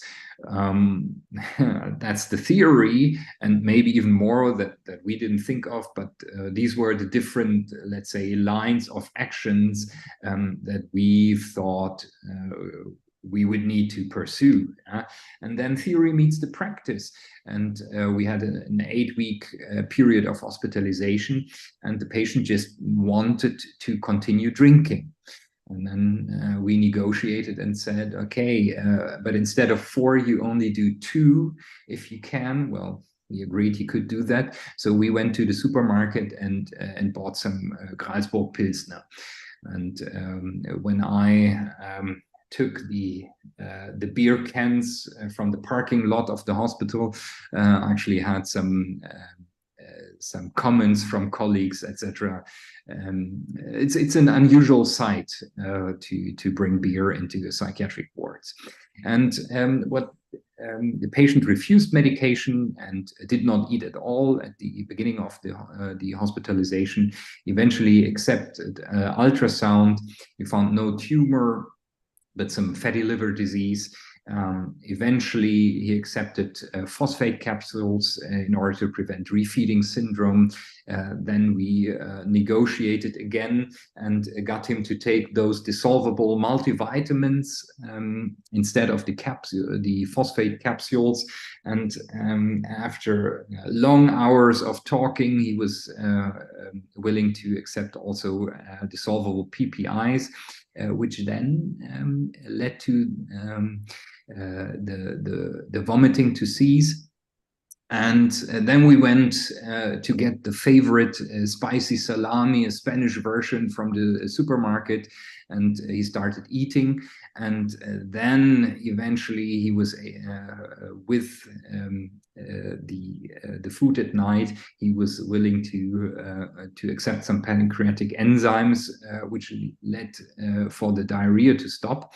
And at that point, we found him a new nursing home where drinking was tolerated, and he was not completely burned as a person as he had been before. They were unwilling to take him back due to his aggression in the past. Well, some reflections on the case is here. Is that a valid job for psychiatry? If it isn't, well, who should be doing it? Yeah. Do these people really go to somatic hospitals? Do nursing homes do that? Was that a disaster of a treatment, or was it a success? Was it the right treatment aim because we did not withdraw that patient, for example? Was it palliative, following up on everything that I told you? Well, what about the patient autonomy? Eventually, he refused treatment, but he was compulsorily admitted, and we certainly used a lot of convincing. And in favor, I would say, or as another reflection, is that psychiatry is very good at enduring difficulties, and that's what we did. And we did not abandon this patient. And I think another quality of psychiatry as a profession is that we can decide not to treat in certain situations, as we did here, or as we did here, we treated differently. And that's again it. Now I'm at the very end of what I could say here, and please, if you want to have an overview, then refer to that article, which is open access. And I'm really happy if somebody is interested to take palliative psychiatry forward, to exchange ideas and maybe start a collection of cases, etc. And I'm happy to discuss with you. Yeah, I think thanks a lot for this really enlightening talk. And yeah, I think it's very new and different thinking. I think we very often have such cases, and especially when you work a little bit in locuming here in this country, you see patients where you sometimes are in a position where you think, should I do something, or what have the other colleagues done? Have they, people who are very often stopped on Suclopentixol, and they're still, they're more or less, nothing is done anymore because everything has been done. The other thing is we very often don't have any, or we don't have all the tools of psychiatry. I don't know how it's in Zurich, but we don't have ECT, we don't have TMS, we don't have agomelatine, we don't have ketamine. So I think sometimes we have to make these decisions in an area where we don't have all the tools. So the question, so that's one thing, what limitations of the service are. I think my anxiety would be if the services becomes too pessimistic, then they don't make the progress in these, what we heard yesterday, in psychedelic treatments or other things. So I think that's one of the things where I sometimes come in and think, what is it? And the second, maybe you can comment on that. And the second point is, how would you speak differently to a patient who you see more or less, yes, in a bit palliative way in your concept, or where you still have some rehabilitation, or where you still have some hope for recovery? So would that change your attitude and your way of dealing with the patient? I think the major change that I perceive in myself is I think it takes out the pressure. Because I myself put myself under the pressure of wanting to achieve something, the need to improve. And if I allow myself to consider a situation as a palliative situation, then I accept stabilization as already a gigantic success, and slowing of decline as perfectly acceptable. And I think by taking out the pressure, it also enables me, at least, and I would argue us in general, to listen more. And I think that it makes all the difference. And listening more then enables us to become more creative. So, I mean, I would have probably, I would have probably flunked my residency if I told in the board exam, well, I go to the supermarket and buy some cans of beer and bring them to my inpatient ward. Yeah, so that's my plan for treating alcohol disorder here. Yeah, I think that is can be considered absolutely, completely, and clearly wrong. But it's a creative way of dealing with a real life problem. Yeah, it accepts the reality, I would say, and I think this is it. It takes out the pressure of doing the right thing, and what we all know from the guidelines. And there's always this discrepancy. People always say, yeah, the guidelines, they do not cover real life. I think they do. There's no doubt about it. And using that as justification why we don't follow the guidelines, I think is wrong.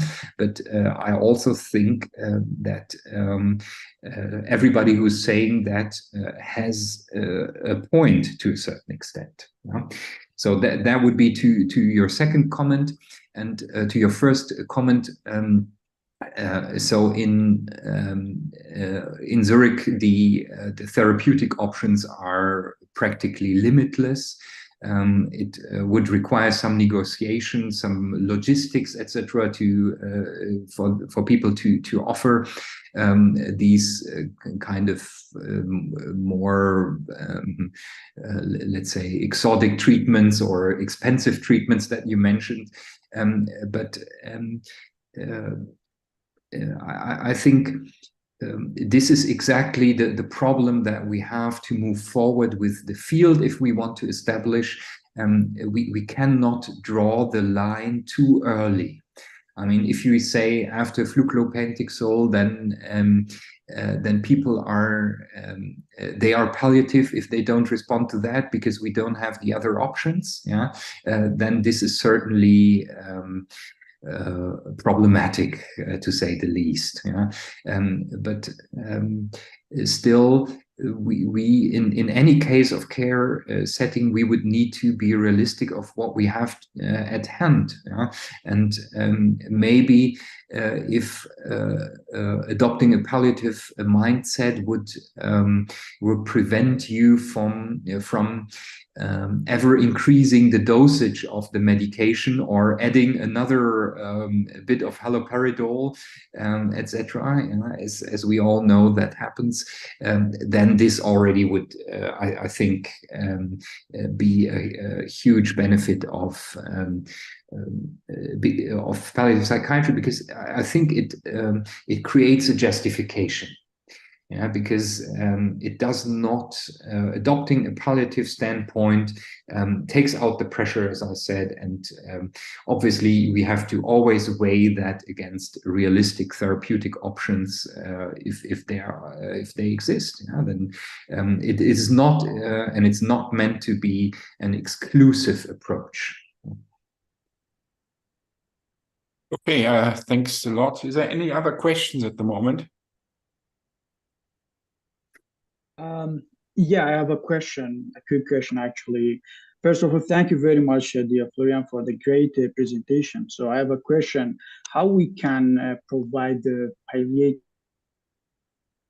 palliative care psychiatry in the conflict area? You know, I have been working with the NGOs in the conflict area, in the displacement area, we had a lot of the cases elderly and a lot of psychological disorders cases. But in this situation, you know, we have a guideline from the WHO. I don't know if you're familiar, called mental health and psychosocial support. We have 4 layers. In each layers, we can just provide the basic assistance and basic support at the community level. It's not as significant, and sometimes we can see there's no response and there's no significant changes. But in this situation, you know, currently the world is globally, we have a lot of conflict and the war in different areas. So there's a lot of displacement and conflict zones. So how we can provide such assistance in the conflicted zone? Okay, this is why I very much emphasize the context where I'm working. I mean, Zurich is as far away from any kind of real conflict as it gets on this world. So I have no idea how to answer your question, but I do think that, for example, it would make a very good article to that and innovative article, I would say, because to me it appears highly plausible what you say, that you have your tools that are available, and as I said, then there are some people who for whatever reasons they do not respond, or they do not respond in the time frame, etc.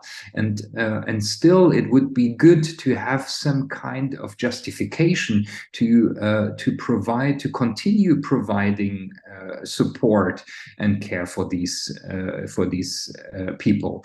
And I think to call that palliative, or at least to explore the idea of calling that palliative, would be really, really interesting. So I think there is there certainly is room for an article, or there's room even beyond an article for this idea, to introduce this idea in the discussion about care for a displaced person and etc. Okay, if nobody else, I would then say thank you, Florian, and yeah, looking for more collaboration, and yeah, thanks to talking about the different world of luxury in mental health, and even there seeing the end of the whatever of the pole, and in this respect. So thanks a lot, and we have another contributor who is Mateusz Suhec, as another friend who I met at the same group in old age psychiatry at the EPA, and he's editor of Global Psychiatry Archives. And I think, Daria, you just wanted to take over now. Yeah, sure. Thank you, dear Rainer. And yeah, I'd like to welcome Mateusz Suhec as from the University of Maribor in the Slovenia. He's a doctor of pharmacy and both research interests in the pharmacology management of mood disorders. He's a peer reviewer in many great journals like the Lancet Psychiatry, and also Pharmacotherapy, DMG Open, and he's one of the editors of the Global Psychiatric Archives and secretary of the section of psychopharmacology at European Psychiatric Association. So he's giving his presentation about the clinical pharmacists in the mental health. So we are eagerly waiting for his talk, and the floor is yours. Thank you.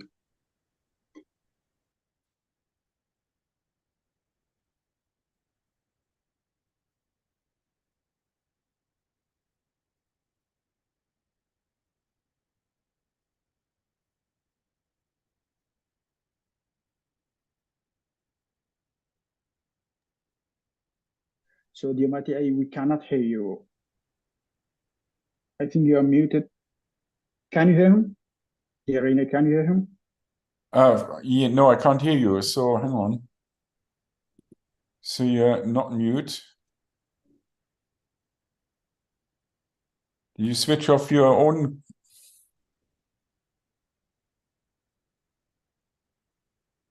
I think usually Matej has 4 computers, and it's at least one who doesn't work today.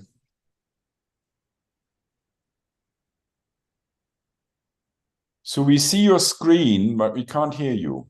Now you hear me? Yeah. Okay.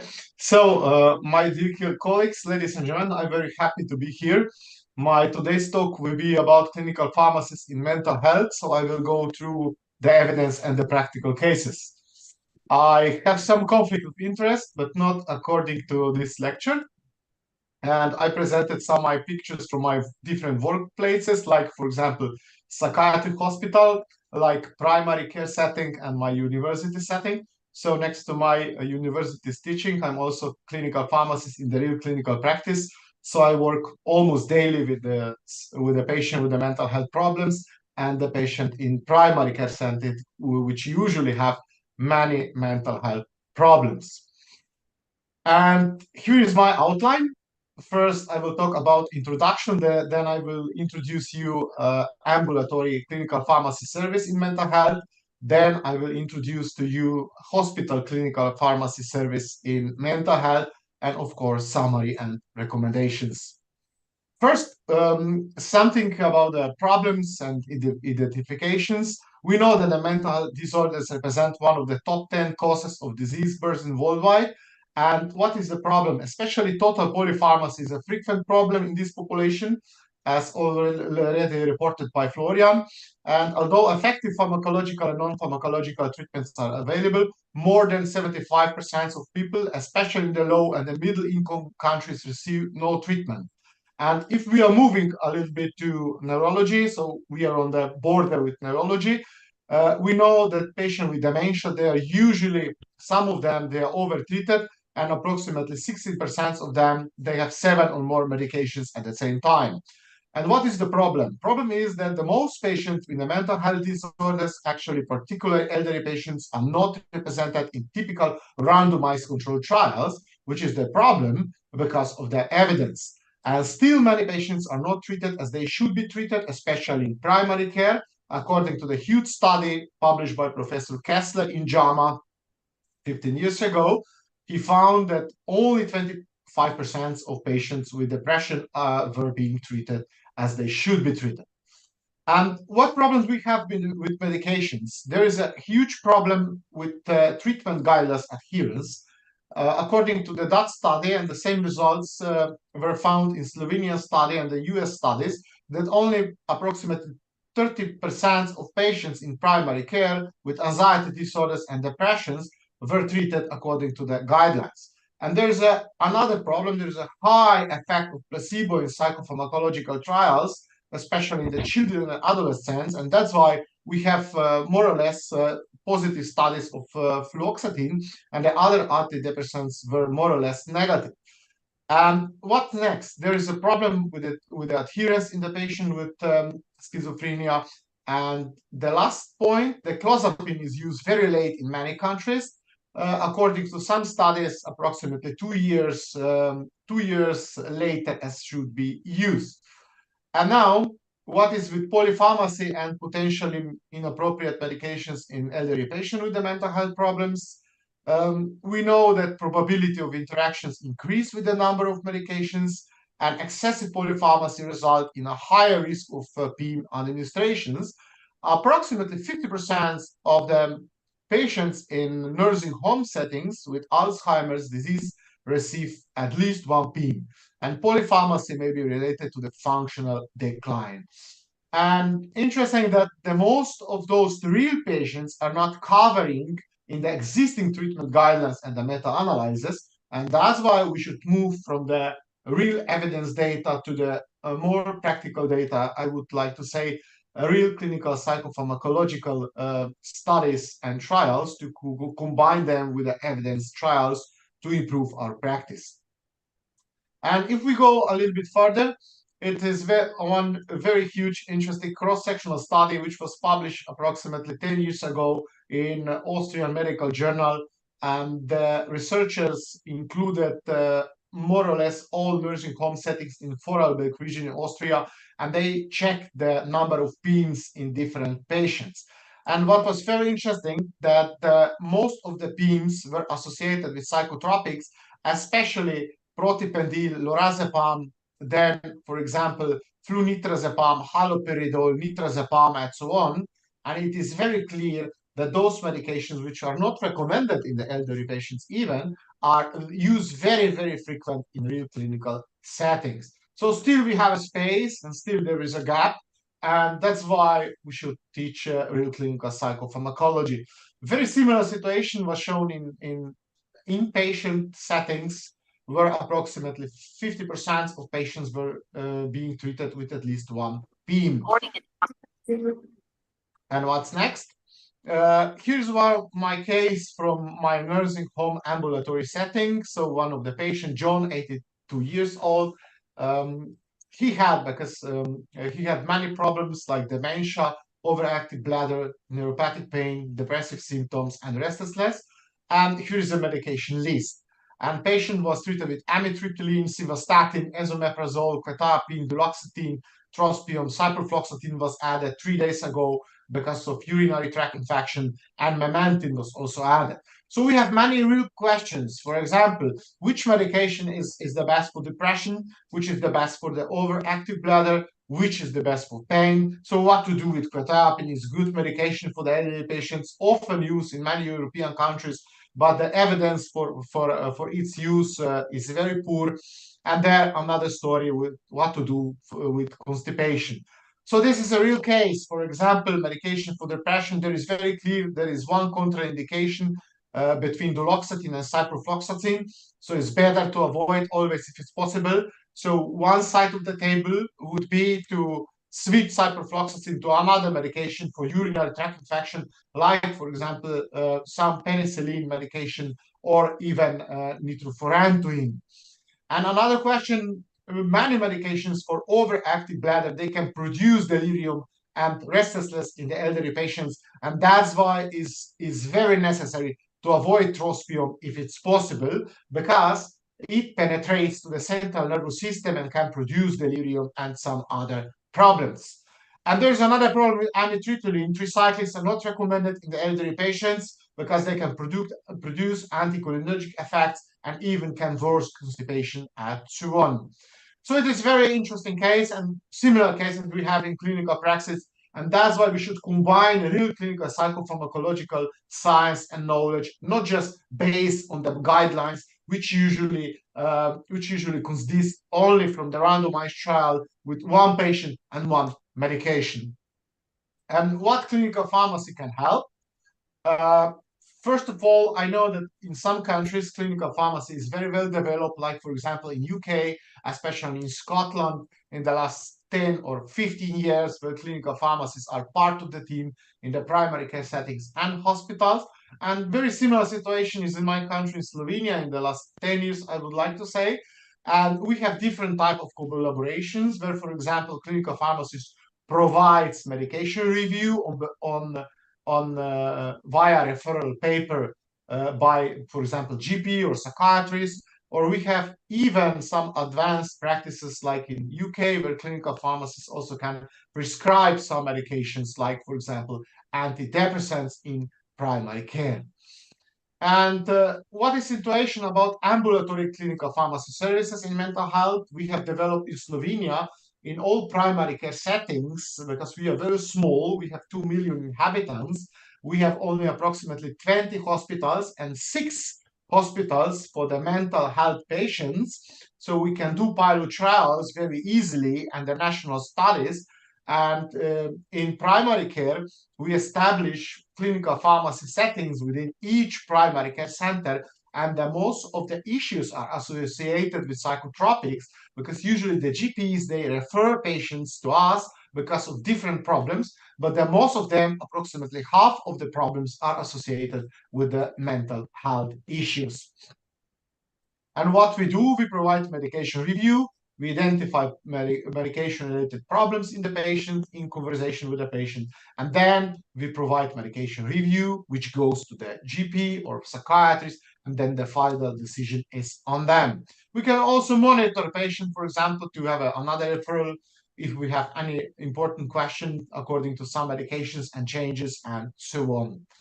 And here's, for example, Slovenia, why we establish clinical pharmacy primary care settings, and the most of the issues are associated with the mental health problems, because we have very, very low number of GPs. For example, like Poland, Greece, Bulgaria, Sweden, Slovenia, and Hungary, according to the number of general medical practitioners per capita or per 100,000 inhabitants, we are on the bottom line, and that's why we should help them.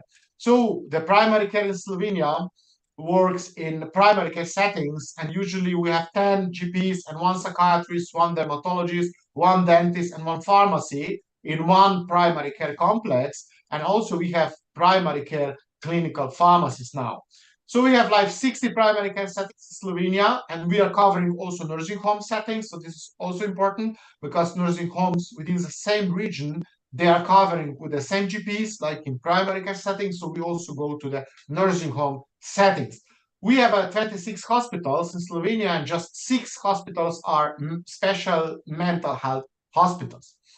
And also we are working in the GP's offices. We have everything like the data sets, like the lab test. We can do measurements. And so it's very usual way. We have patient inside, so we start conversation with the patient to ask some important questions about medications, to check the drug-drug interactions, to check the doses, and then we provide a review.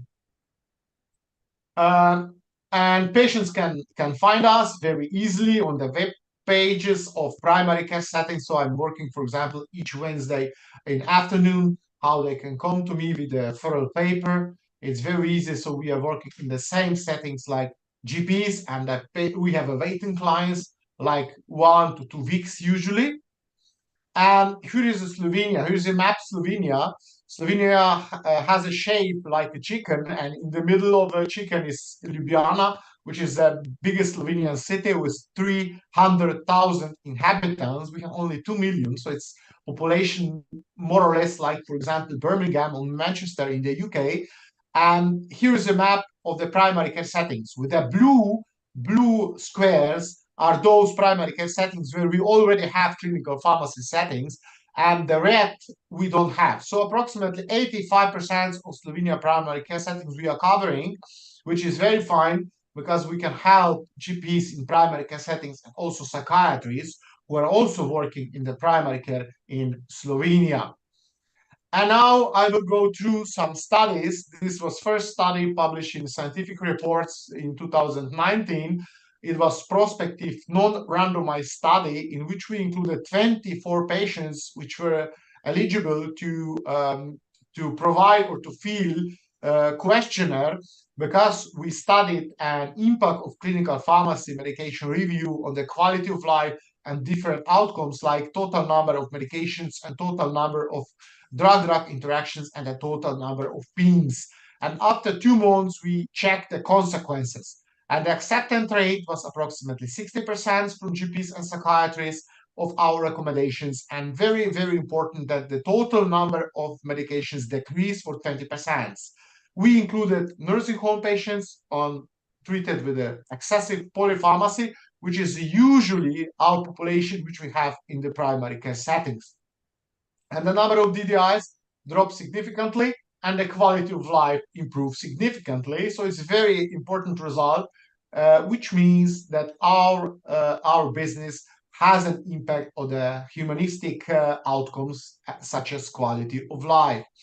And now, what's next? Also, the number of PIMS dropped significantly, but what we observed that half of the patients were treated with benzos and antipsychotics even more without an improved indication for many years. So this is one very important question, how we will deal with this population in the near future in Europe, or maybe at the general level. So what we will do with the antipsychotics, because it's very clear that if patients are treated for behavioral problems of dementia. After 6 months, if they are switched to placebo or they are continuing to antipsychotics, there's a higher mortality rate in a patient who continue with antipsychotics. So this is also one very important clinical point of view. And as a clinical pharmacist, we can also help to solve those issues. And another study was also done in primary care setting. This was in my primary care setting in Eastern Slovenia, where we checked the consequences of medication review in primary care settings provided by the clinical pharmacist in a 6 months level. And very important that 99 recommendations, which were accepted by the GPs and psychiatrists, were still maintained 6 months after the interventions had been proposed. So we included only patients with the mental health problems in the study, in the retrospective study, and we included patients with the polypharmacy. So it means patients with 5 or more medications at the same time and elderly patients, so the geriatric patients. And very important, the number of PIMs reduced significantly, especially the number of benzos, like for example, diazepam reduced for 50%, zolpidem, alprazolam, haloperidol, flurazepam, and so on. And the total number of medications also reduced for approximately 50% at the end of the study. So it means that it's a very huge approach. If we work together, I would like to say it's very huge and strong deprescribing tool in real clinical practice.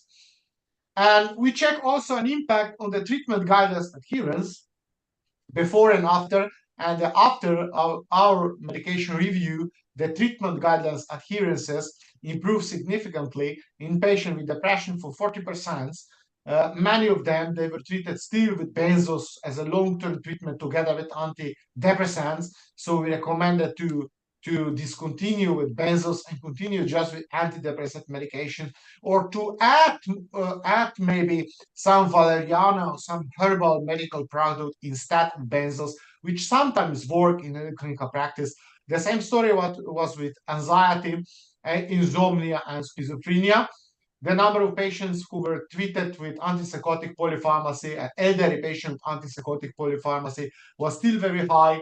And after our recommendations, this number dropped significantly. And in the third study was published in Scientific Report last year, so it's a very new study.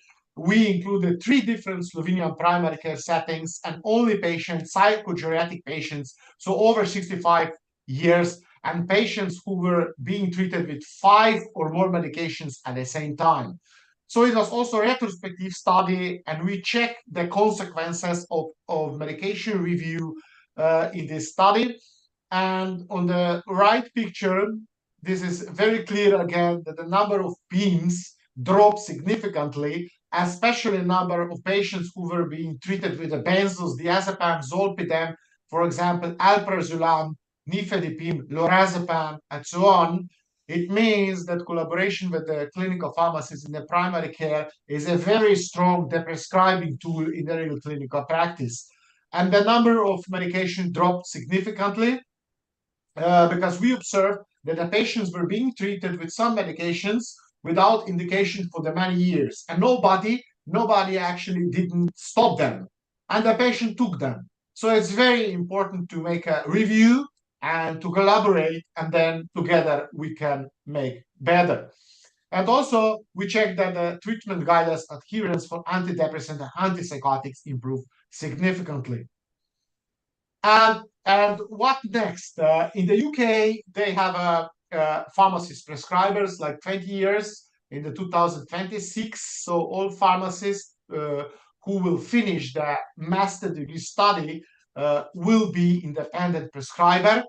What it means? It means that together with the physicians, we establish a formal relationship, and then we delegate patient care functions, and then we monitor patients, and together we can improve outcomes. This type of collaboration is also very famous in the United States, where usually physician delegates some task to the clinical pharmacist and write the task within an agreement.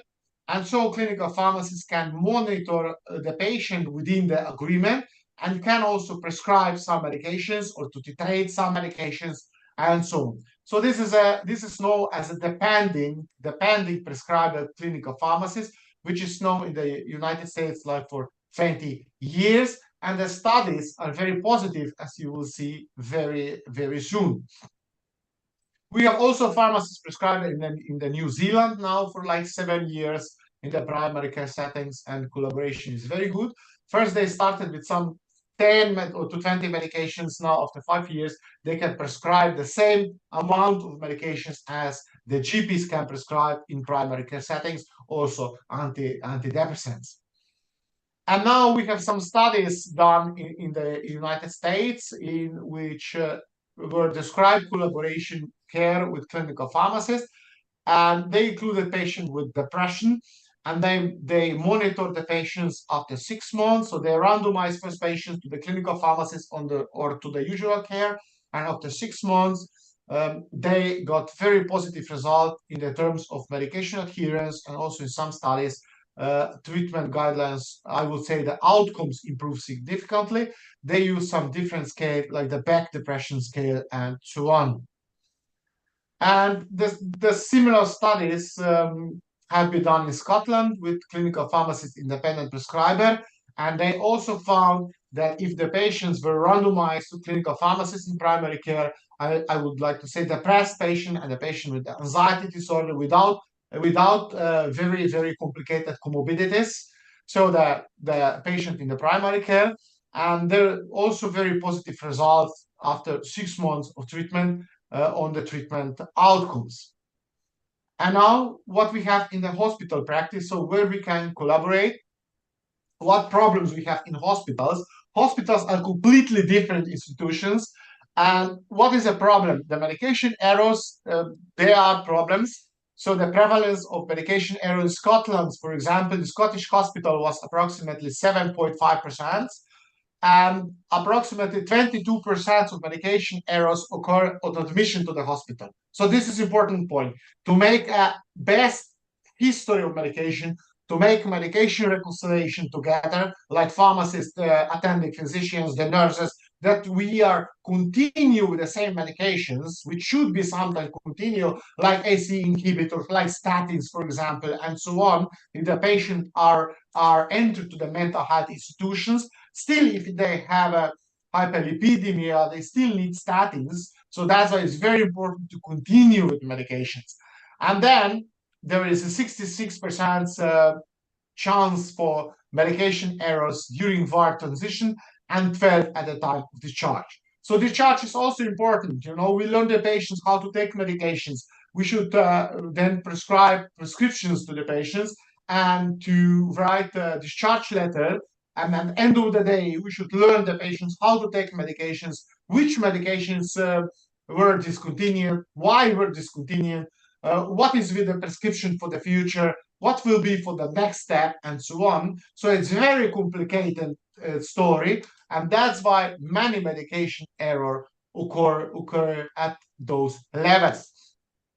And very interesting that in French, the prospective observational study, 30% of patients had at least one intended medication discrepancy, and the most were medication errors. So most were omissions, and potential severity was observed in almost 40% of patients. And in one very specific study done in psychiatric hospital, Oliveira and co-authors, they reported positive result of hospital pharmacist-led medication reconciliation in acute psychiatric ward, and collaboration with psychiatrists was needed in 74% of patients, and 360 discrepancies required clarification with psychiatrists.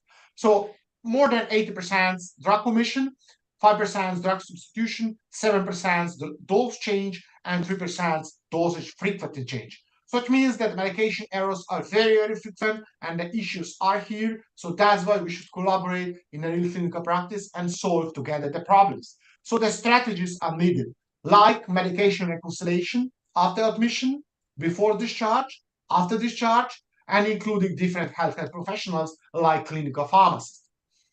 And now, in the United States, they provide, I would say, one milestone study, which was published in Pharmacotherapy like 20 years ago by Professor Bond from the University of Texas. They included like 1,081 US hospitals, and they checked the impact of clinical pharmacist interventions on the medication errors on occupied bed per year. And they also included mental health institutions. And the highest impact on of clinical pharmacists was where clinical pharmacist was included in the medical round participation. So together with psychiatrists, with the other colleagues, when we go to each patients and to identify medication-related problems, and then usually, such as a practice in my hospital in Slovenia, we go to the separate room and then we discuss what we will do. For example, always I discuss about interactions, about some antipsychotic polypharmacy, about some statins, how to manage also comorbidities with schizophrenia, which is very important, when to add statins, when to add SAC inhibitors, what to do with the beta blockers, and so on. And together we can do better. And the next important issue was associated with the drug admission history. So if pharmacists provided, then it was 51% less medication errors compared to the hospital where clinical pharmacist was not included. So those tasks provided by clinical pharmacists can really improve patients' care in the hospitals. And now, what is the seamless care concept? So this is I would say one huge word over the medication reconciliation. Usually we have patient at home, and then patient they are going to the hospital and they are leaving hospital again to home. So there are two steps: admission reconciliation at admission, when we check the medications, what was taken at home and what is on the medication list, and then we compare both lists, and then we make a decision. So like clinical pharmacists, we are providing now in Slovenia from 2023 in all hospitals, also in the mental health hospitals. So we select more or less all patients at admission. We provide the best possible medication history from different sources, like we identify the problem, we interview family, we interview diabetologists, for example, when we have the insulins. Then we interview the GPs sometimes when we are not sure. Then we have medication list at home. Then we have some e-prescriptions in the Slovenian database. And then we have some previous patient health records. And from all data, we then provide best possible medication history. And then we compare with the medication chart. So at the time of admission, and then we go to the attending physician, and then we collaborate and we try to fix the problems. Some omit the drugs, we add the drugs then, like the statins sometimes, because the patient with the mental health problems, usually they don't know what they are taking at home. And sometimes they are very depressed. They have a problem with anxiety problems. And it's very difficult to identify medication from them at the time of admission. And that's why it's very important to collaborate with that steps. And then we follow the patients to the discharge.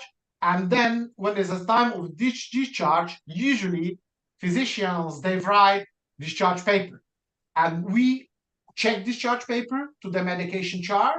And then we make medication reconciliation at the discharge. So before the patient leave the hospital, it is usually the same day, but before, and we still have the patient. Why? Because we can correct something about dosing, for example. We sometimes recommend to add some filtration, same, and so on to the discharge paper. So we collaborate, and then we provide medication list to the patient, and then the patient usually leave the hospital. So it's a very complicated step, and that's why it's very important that we collaborate at each step to avoid medication errors. And what is in Slovenia? We have a standard operational procedure, which is adopted by Slovenian government and Slovenia Pharmacy Act. And the clinical pharmacists, we provide seamless care. So it means that first we do best possible medication history in hospital, then we provide medication reconciliation and admission with attending physician, and then we provide medication reconciliation and discharge with the discharge physician, and then we provide personal medication card to each patient before discharge. So we go to the patient with a table, like table form, and explain to the patients all medications, how they should take it. For example, for the like zuclopentixol or ziprasidone, the better example, it's very important that the patient takes ziprasidone by food, for example, and so on. So we make all these recommendations to the patients and then give a medication card to the patient physically and also to his or her data set. No? So the all GPs and all psychiatrists also and all pharmacists can check immediately with which medication patient was discharged from our hospital the same day or maybe the previous day. And then also we dispense medication for the home stay for 1 month, which is important because usually some pharmacies in Slovenia are closed during the afternoons, or in some places we don't have pharmacies, and that's why it's important that we provide medication for the 1 month, 1 to 3 months. We can do that from this year, and then we can teach the patients and then give medication to the patients. So we admit and discharge well-educated patients. And why pharmacists should do that? It's very clear that according to the studies, medication accuracy increased from 50% to almost 100% where clinical pharmacists provide medication reconciliation. So it's very important that we have pharmacists inside. And this is also a recommendation by WHO to add clinical pharmacists to that process, because we can identify more medication in the process than others. Usually nurses do. In some countries, the nurses take over those processes, but they are not so capable to identify medication-related problems as the pharmacists are. And that's why it's very important that we put clinical pharmacists inside. And what I do in my hospital, for example, first at admission, I go to the patient, I identify problems, then I check the e-prescribing, all different previous charts. Sometimes I call my colleagues, diabetologists or the GPs, especially when I have insulins, because sometimes patients, they do not know the dosing of the insulins. They are not very sure about the dosing. They are not sure about the statins, which statins was stopped, which was added. So it's a lot of mixture. So it's like a salad sometimes. And that's why it's important to provide smooth transition of the patient. And then I provide medication review, and then I go to attending psychiatrist, and then we make medication reconciliation. And what we do at the discharge, so we have discharge paper, and then we have the medication list. So each medication, dosing, then indication and how to take medication, and also which medication were discontinued. This is also very important to explain the patients all the changes. And then we also take the medications for the 1 month, and with the medication we go to the patient and then explain to the patient all scenarios and all changes, and sometimes also relatives, because especially psychogeriatric patients, they are not very capable to accept all of that information, and sometimes you know, the son or maybe the daughter, they are coming to pick up their parents, and that's why we also teach them, because they prepare medications for the parents. And how it looks like, it is standardized in Slovenia, so all hospitals, also mental health hospital and the general hospitals, we are providing the same medication personal card form, which was established by the pharmacist and Ministry of Health of Slovenia. And first we write medications, then the dosing, then how to take medications, and which medications were discontinued. This is important, and some over-the-counter medications, and some other recommendations to the patients or to the GP, because the patients usually they go then to the GP in the 1 to 2 weeks, and that is important that we transit information to the GP. Here is one very similar case from one of my workplace. In the middle is a patient's therapy in the hospital at admission. So patient was treated with amlodipine for hypertension, then with pantoprazole 40 milligrams, losartan for hypertension, furosemide, escitalopram for depression, and trazodone was added for insomnia. But when I provided best medication history, I checked that patient was treated yesterday with paracetamol, ibuprofen, and naproxen and lidocaine patch. But patient was very depressed, and the patient was not capable to report all medication to my colleague psychiatrist. And what was very interesting, that the patient reported that he was treated with escitalopram, which was true, but before 8 months. But before 1 month, patient was treated with sertraline because his GP switched escitalopram to sertraline. So when I observed that, then I suggest to my colleague psychiatrist to go back from escitalopram to sertraline and to add some medication, because I identify low back pain in the patient. So I suggested to add at least paracetamol and ibuprofen to the patient, which was accepted by my colleague psychiatrist. And at the end, here is the patient therapy discharge.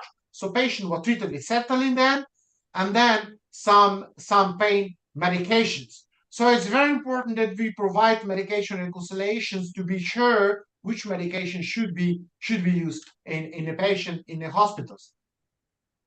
And the next study, we also provided some studies where we put inside the hospital team clinical pharmacists. So usually we are going to each patient step by step, like psychiatrists, then nurses, and then we also added clinical pharmacists around the patients. Why? Because we wanted to check if there is an impact on the total number of medication-related problems. So if we can do better together.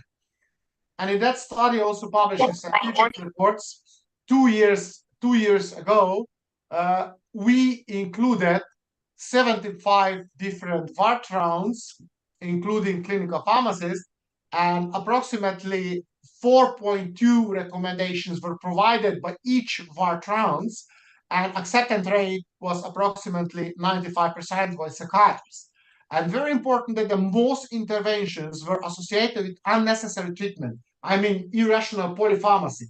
Sometimes patients were treated like with 2 or 3 different antihypertensive medications, which was not necessary, for example, and the pharmacists recognize that when we provide VART rounds. So that's why it's very necessary that we as a team go to the patients and identify medication-related problems. And when we are going a little bit further to the intervention classification, if we divide to the potential and the real problems, the most problems were associated with the potential problems, but follow very, very closely with the real problems. It means that a pharmacist, if is with a team, can recognize a lot of the real problems which are not recognized by the others. No, so it's important that together we recognize more problems as alone. And on which wards recommendations were provided? All wards in psychiatric hospital, like closed wards, like for example, ward for addiction treatment, open wards, daily hospital, and so on. And then when we are going through some different specific interventions, first I would like to go through antibiotics. In the most cases, clinical pharmacists recommended very narrow antibiotic for urinary tract infection, lower urinary tract infection, which is according to the guidelines. Like, for example, nitrofurantoin was suggested instead of ciprofloxacin, which is not recommended, especially in patients with mental health problems. Then amoxicillin was suggested instead of moxifloxacin, for example, and the most recommendations were accepted by psychiatrists. And then we are going to the antipsychotic therapy. Then it's very important that the number of patients who were being treated with antipsychotic polypharmacy dropped significantly. And there were many recommendations in the dose adjustment. I don't go now through very in details, but you can read the paper. But it's very important that also on antipsychotics we can do the things, some things together. And now one study which was done in the United States at the admission to the psychiatric hospitals, where they included clinical pharmacists in the patient with antipsychotic polypharmacy, and clinical pharmacists provided recommendations to the psychiatrists within the hospitals. After the study, the number of patients who were being treated with 3 antipsychotics concomitantly or 2 antipsychotics concomitantly were dropped significantly. So it's important now that we should make some recommendations. We can provide some services to improve antipsychotic treatment, and especially to minimize number of patients treated with antipsychotic polypharmacy, which is not recommended only after clozapine monotherapy according to the guidelines. And now, what's next? In my country, Slovenia, we have psychogeriatric teams, and the clinical pharmacist is a necessary part of the psychogeriatric team, usually on more than 100 beds. We have at least 1 psychiatrist, at least half clinical pharmacists. Then we have also psychologists, nurses, and some other healthcare professionals. And we provide the common treatment plan, which is necessary in Slovenia. So each healthcare professional provides treatment plan, and then every week we revise treatment plans, and we check if what outcomes are, we measure outcomes, and then if we reach or if we don't reach outcomes, and then we provide some recommendations. So this is a simple form.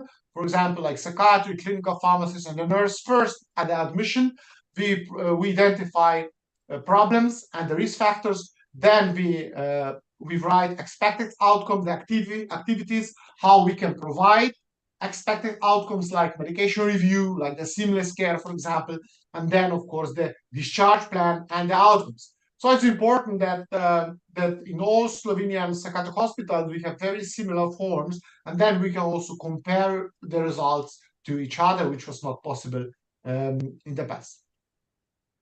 And now I'm also included in European Association of Clinical Pharmacists. We had a congress now in Aberdeen, in Scotland, in the last week.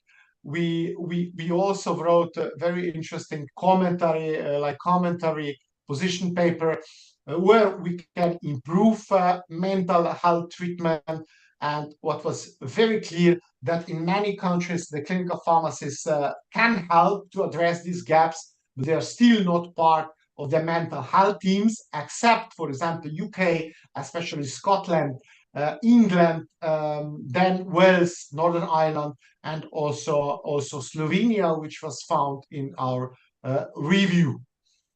And now, my dear colleagues, here is my summary.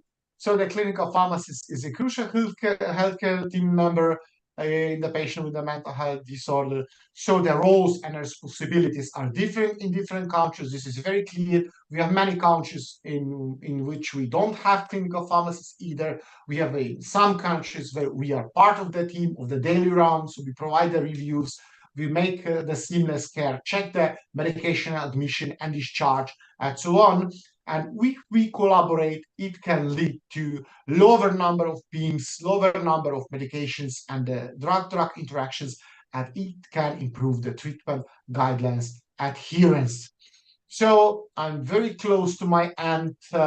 I would like to say that we should look for the win-win situation, and we can help psychiatrists, and what is good for the patients is good for us. So my dear colleagues, thank you very much for the invitation. I would like to hear the questions from the audience.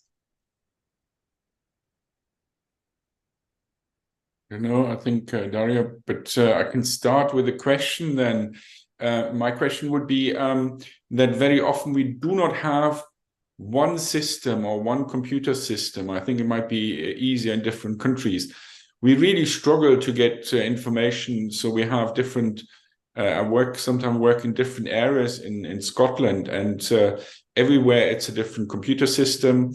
Everywhere it's a different concept, and I'm struggling with that. Sometimes getting the information, and sometimes I realize even the patients are not the best of informants. So that's one of my questions. So how can you just get the information from the patient to the pharmacist, to the doctor, and return? That's a computer system.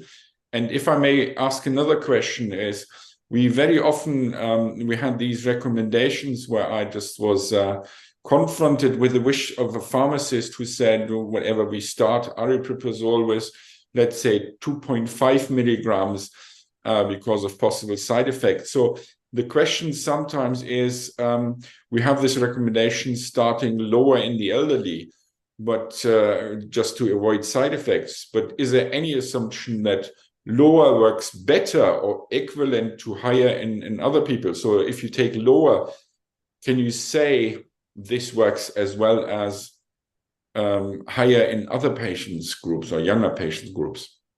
Yeah, I think it's very important. The first question about the data about patients. Everywhere we have the same problems, and especially in my country, we still have some some paper charts also in some hospitals. In some hospitals, we have electronic charts. What we do as a pharmacist, first of all, we identify medications in the home medications. So we check the GP's prescriptions, then we talk with the GPs and also with some other specialists like the diabetologists, for example. And then we also check the previous discharge papers. And then we go to the patients and ask the patients about medications. And then at the end of the day, we provide like medication review. And then we go to the ward and then we check the medications on the ward. And then we check with the attending psychiatrist, for example, or infectologist, whatever, no, because in all hospitals we provide that, the real medication which should be on the chart. So this is about the admission. It is a big issue. And sometimes some of medications are also not included in the e-prescribing system, as is the case in my country. That's why it's very important to collaborate with GP, because the GP, usually they have all medication lists for the patients. And sometimes we recognize that, for example, patient should be treated with statin, but nobody didn't add statin in the hospital. And the patient didn't say, that's high, I should have statin. And the same situation with the vitamin B, for example, and some other medications like bisphosphonates and so on. And the similar medication, similar scenarios are in some general hospitals when sometimes they stop with psychiatric medication, psychotropics, because nobody didn't ask the patients, and the patient did not say that. And that is a big problem, no? Because we can have an impact on the adherence of the patients. So that's why it's important to make a comprehensive review at a special admission and also at the discharge. Sometimes what we recognize at the discharge is that, for example, psychiatrists write discharge letter, and discharge letter there is dosing like aripiprazole like 5 milligrams, but on the chart was 10 milligrams. And then when we check that, we talk with a psychiatrist, and then sometimes we recognize some mistakes, and then we can improve the discharge letter together. No? So this is another issue. And about dosing, yes, I think the first problem is we have a guidelines, and many of physicians and many of pharmacists, especially pharmacists, they follow very strict the guidelines. No, but we know in the clinical practice sometimes we should make a quite faster titration. Why? Because then we can reach the steady state quite faster, and we can expect an effect faster as in a slow titration. So it's very clear. But there's always risk of the side effect, no? But for the antidepressants, for example, we have very poor data that very higher doses of antidepressants are more effective than the normal doses, no? And the same story with these antipsychotics, especially with the aripiprazole. We don't have good data that the dosing after, for example, 15 milligrams is more effective like 30 milligrams. So that's why I think it's important when we have time to go very slow, especially in elderly patients, and when we have the anticholinergic medications. When we don't have anticholinergic medications, like for example, aripiprazole is not anticholinergic medication, it's a bit sedative medication, then we can go a little bit faster. Now, this is according to my clinical experience in the psychiatric hospital and the nursing home settings, when we sometimes go a little bit faster, like seen in the guidelines or the summary of the medical product characteristics. Okay, is there any other questions? I don't know. So Daria Smenova is just, or Christoph. If not, I think it was a very good talk, and thanks a lot for this talk. And yeah, I think I missed meeting you in Aberdeen, so that's very sad. And next time, if you come to Scotland, you have to promise to come here. Right. I think thanks a lot for your talk, and I hope you support us in the whatever Global Psychiatry Archives continuously, maybe with some of your future articles anyway. Okay, thanks Mate, and Thank you. I would come to the next speaker then. It's Jay Heisler. Thanks. Right. Hi, Jay. I think you're the only one who is not a psychiatrist or a psychopharmacologist, and I think you're talking about MAD studies. It's my understanding you are have a quite diverse background as a journalist and working in Canada, America, in the US. I can introduce myself after you've started the recording, I guess. I hope that my bio is in the recording, so to add credibility to my talk. That's fine if you want. I don't have your recording. That's fine. So I'm happy to do that. So give me a second. So I start the recording. Do you want to bring up your slides then? And then I can do that. Now I've been using Teams to teach, and so I haven't used Zoom in a while. So I'm just going to have to remind myself. Usually there's the green button where you see share screen. Oh, that's it. So there's something, and then we can start. So desktop. So sometimes, there's on the top, if you're in Zoom, as you are, there's a green button which says on the top or on the button, there's a bar, and in the middle of the bar, it says share screen. Oh man, is it possible to share just my slides and not my screen? I'm looking at it's usually when you share the slides, they're shared, so it's nothing else you share. So okay, good. So if you share the slides, your face will be on the top edge button. Oh gosh, it's going to make me I have to quit and re-enter the chat. That's fine. That's fine. Yeah. No problem. Okay, no cool. problem. Thanks. I'll be right back. Okay.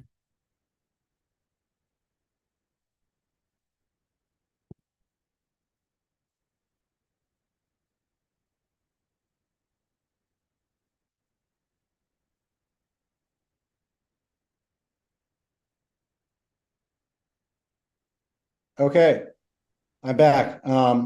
Yeah, that's fine. So if you can share the screen, share your slides, please. I hope that okay, cool. So what can you see right now? I can say open Zoom to the dialog. Usually what you can do is what works best is when you just first on your computer, I think you possibly have to launch your meeting, so I think launch meeting. I'm sharing my screen right now. I'm asking you what. Right, that's it. I think that's how it works. Shall I take you off completely? Usually, usually in the corner. Usually when you do this, there's two buttons in where you have slideshow. One is which in the picture, and the other one is in the top, usually on the top bar in Zoom. So if you want to do one of the slides, then you I'll do slide control maybe. All right. Oh my gosh, do I have to restart my computer again just for this? No, you don't have to. This is the recording. It's saying the recording won't include my slides. which is really annoying. I can go without slides, to be honest, but no, you can go. The slides. You can move the slides forward as in this. You can go, if you can go from one slide to the next slide and click on the slide, that's fine. You can do that. Read, as long as you can read my slides right now. Okay, so and then I just start recording now, and then you can start. Okay. Great. First of all, thank you, Reiner, for inviting me, and thank you, Marianne and Nick, for the referral to the conference. I'm Jay Heisler. I'm a journalist and I'm a part-time academic. I teach math studies at an art college in Canada called Nova Scotia College of Art and Design, which has been around since the 1800s, and it was the first Canadian art college to federate into a university that offers 4-year undergraduate degrees. So my students are undergraduate students. I've also taught mental health advocacy. Math studies is a mental health advocacy course. I've also taught mental health advocacy to continuing ed students at continuing education students at Dalhousie University in Canada. I think that was an elective in the police leadership program for RCMP and Halifax Regional Police and other police agencies across Canada, and also was an elective in the public safety communicator program for people studying to be managerial roles in ambulance dispatchers and 911 dispatchers and police dispatchers and stuff like that. So I've been teaching mental health advocacy in that capacity for now 4 years. And I've also been writing as a journalist for Voice of America. I'm Voice of America's Canada correspondent. Voice of America is a U.S. government employer, but I get paid just $500 an article. I'm not a salaried U.S. government employee. I've also been published in CNBC. NBC News' finance branch, in the Washington Examiner, the third biggest newspaper in DC, U.S. Naval Institute Proceedings, a couple of Canadian think tanks, Policy Insights Forum, Canadian Global Affairs Institute, and I was also a music journalist in the Canadian newspapers. This is all kind of a backlog of things that occurred in the last kind of 5 years or so. Before that, I worked as a journalist in Lebanon and Tbilisi, Georgia, and right out of journalism school, and then went back to try grad school. Did a master's and paused 2 attempts at a PhD before my mental health got in the way. Yeah, I've had a winding path. And I have a very kind of diverse background, like Reiner has alluded to, and I'm here to teach everyone about math studies. So, math studies is Reiner. You can see me change the slide just now, if you go to the next, click on this, click on the next slide. Yeah, that'll be fine. If you click on this, double click. I did click on the next slide. Can you see it? No, I can't. All right, yeah, that's it moved. Don't worry about that. Go back. Yeah, that's fine. Same in different style. Yeah, that's fine. Perfect. Okay, perfect. Okay, cool. So math studies is in the post-Foucault academic environment, every marginalized group gets studies, basically, to put it in layman's terms. And so Michel Foucault came from France over to the United States and invented critical theory, spearheaded critical theory, working with the work of other theorists such as Gramsci and Derrida, largely European. And this took off at the American Academy when combined with identity politics, such as a growing movement from African American activists to have African American studies being taught in American universities. And Hispanic activists and women's rights activists having gender studies get taught in American universities. So this mix between the theory end coming from Europe and the activist end coming from North America meant every marginalized group got a department, basically. And lagging behind this is the study of people with a mental health history. Math studies is attempting to patch that up. Math studies is the study of people with a mental health history as if another marginalized group, such as gender, sexual orientation, race, etc. And math studies is seen as basically one of the coolest new fields in academia. It's only around 15 years old, and it's seen as a very kind of cool, new, exciting field. It has some growing pains. So since I started teaching MAD studies, it took off very fast. For example, a MAD studies master's program started in Scotland, or I believe where Reinhard said he is. In Scotland at Queen Margaret University, there was a MAD studies master's program that was started last year, but then it folded. It folded a year later. So we just found out a month or two ago that they collapsed that program. So yeah, so it's got some growing pains, but it's growing very fast. MAD studies went from being taught only in one university in Toronto to being taught across Europe, Canada, Australia, and the United States. I'm still one of the only professors of MAD studies in Canada, which is the origin country of MAD studies. The founders are Canadian. The people I know personally, the original MAD studies textbook was written by Jeffrey Room and Catherine Church, who have mentored me in starting my course. And we, the last time I spoke to them, we were working on a letter to Queen Margaret University about restarting their MAD studies master's program. And also Brenda LaFrancois, who's also based out here in Atlanta, Canada with me. MAD studies is so rare that Brenda doesn't actually teach a MAD studies course necessarily, but teaches a course of MAD studies elements to nurses and social workers. That shows the versatility of MAD studies, is that it's being taught to nurses and social workers in Canada. And so, but not across the board. There are many nursing and social work programs across Canada do not teach it, just some do. Some out here in Atlanta, Canada, where I'm based. The term MAD, M-A-D, is not capitalized, all three letters. It's just the first letter is capitalized, in line with critical theory, normal critical theory structure for marginalized groups' identity. Identity labels are tricky. They move around. It used to be that you would say, for example, person with autism. Now it is preferred that you say autistic person. The autistic community prefers you say autistic person and not person with autism.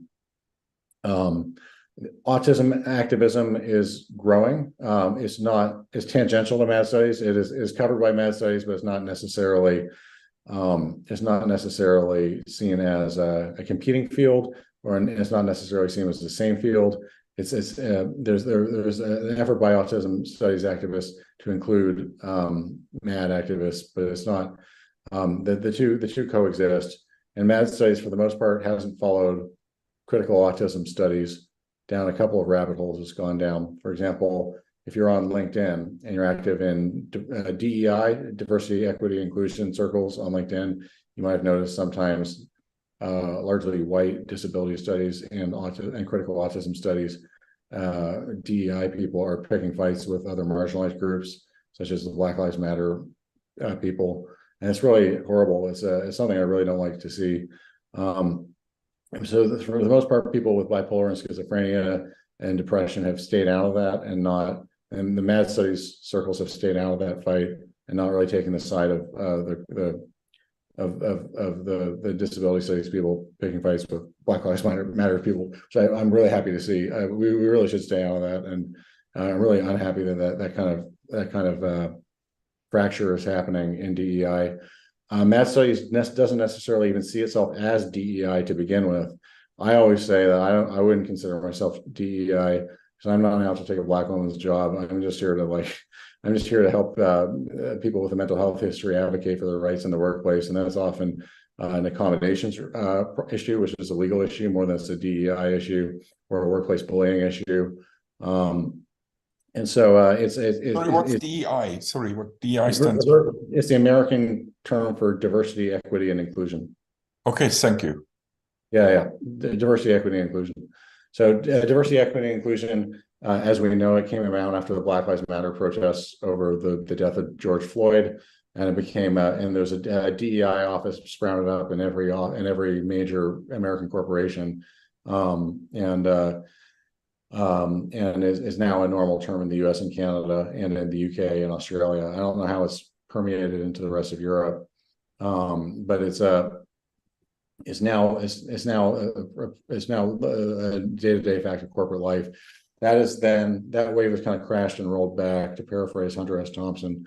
So a lot of the DEI jobs are being lost, and a lot of the DEI departments were the first to be cut during the tech layoffs that kind of started over the last 12 months or more, really. And so the tech layoffs really cut a lot of DEI jobs, and it's and so with that, there's become a kind of issue where people are fighting over the remaining scraps of the career path. About 2 years ago, there was 1 trillion DEI people on LinkedIn, and DEI consultants, DEI coaches, and that has turned into a really nasty situation where a lot of people are losing their jobs and fighting over the remaining opportunities. Seeing people GoFundMe to keep a roof over their heads is pretty normal now. And so mad studies is staying out of all that, primarily because bipolar and schizophrenia are too incompatible with DEI in the workplace, because most employers refuse to touch the issue. They refuse to continue hiring or maintaining the employment of people with bipolar or schizophrenia. And so it never really became a real DEI field. And so additionally, most mad studies people see themselves as activists, and in the workplace they deal with legal, like accommodations, as a legal concept, or as a workplace bullying concept, and not necessarily as a DEI concept. And so mad studies is primarily an academic field, so it's about academic research. It's an activist field, about workplace activism, and it's about changing the dialogue around mental health on a street level. It's also a creative field. Mad art is a big part of art, and of course I teach in an art college, and so it's about seeing ways that people can explore their identity in art. To skip ahead to some of my artists from the course I teach. Can everyone see this? Yes, your student artwork, Emma Jordan. Yeah, Emma Jordan is an artist who works with issues of trauma, and this is a painting she did blindfolded. I have a lot of paintings from my former students, but I just got prints. I teach part-time, so I just buy prints of them. And I have dozens of prints just lying around my apartment. One of them was Emma's, and one of them is Amy's. It was Amy Crosby. Amy Crosby, since taking my course and doing this really amazing work of art for my course, we're talking about her severe anxiety issues. Amy has gone on to be a newspaper illustrator for a newspaper in Ontario. And also Amy has worked academic jobs. Amy is she has a really interesting career, and her work was featured in local media. So there's cool stuff going on. And there's Ivan Flores, who became who worked on fashion design, and went on to Ivan's from Puerto Rico, and is currently working sewing the containers for golf balls. There's a company that sews those, and so Ivan used his sewing knowledge to get a job there while he pursues fashion design after his graduation. So as you can tell, there's a lot of cool kind of ways to find employment if you have a mental health history, and art is a good way to do that. A lot of my students are severely mentally ill. It's stayed in a psychiatric institution. Some of them are drug users, sex workers, formerly incarcerated, people in really nasty custody disputes if they're middle-aged, stuff like that. And so art offers a life and also a paycheck for people who can't hold down a 9-to-5 job. And so teaching math studies in an art college is a natural fit, and it's a very popular course.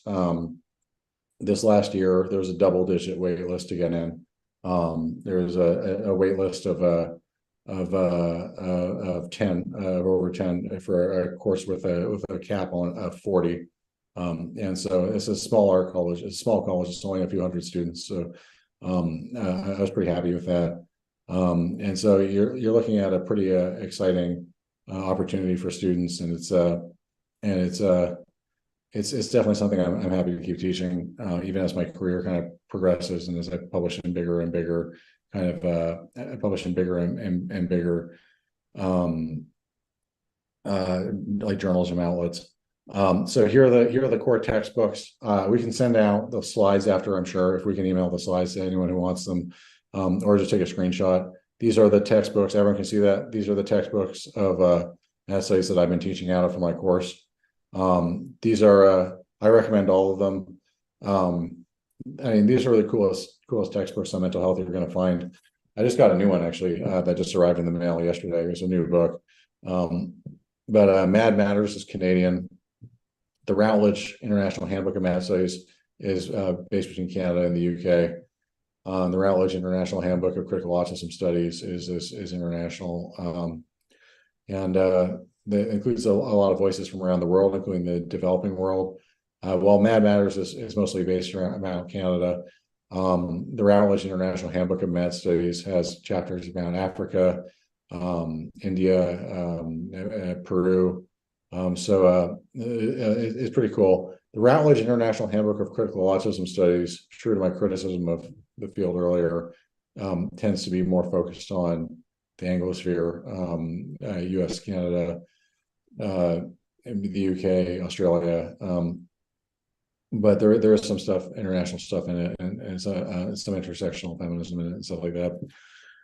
So I would recommend these 3 textbooks. These are really interesting, and they're going to give you a really kind of a good overview of the field. So if there's a chat, I can share links to them or whatever.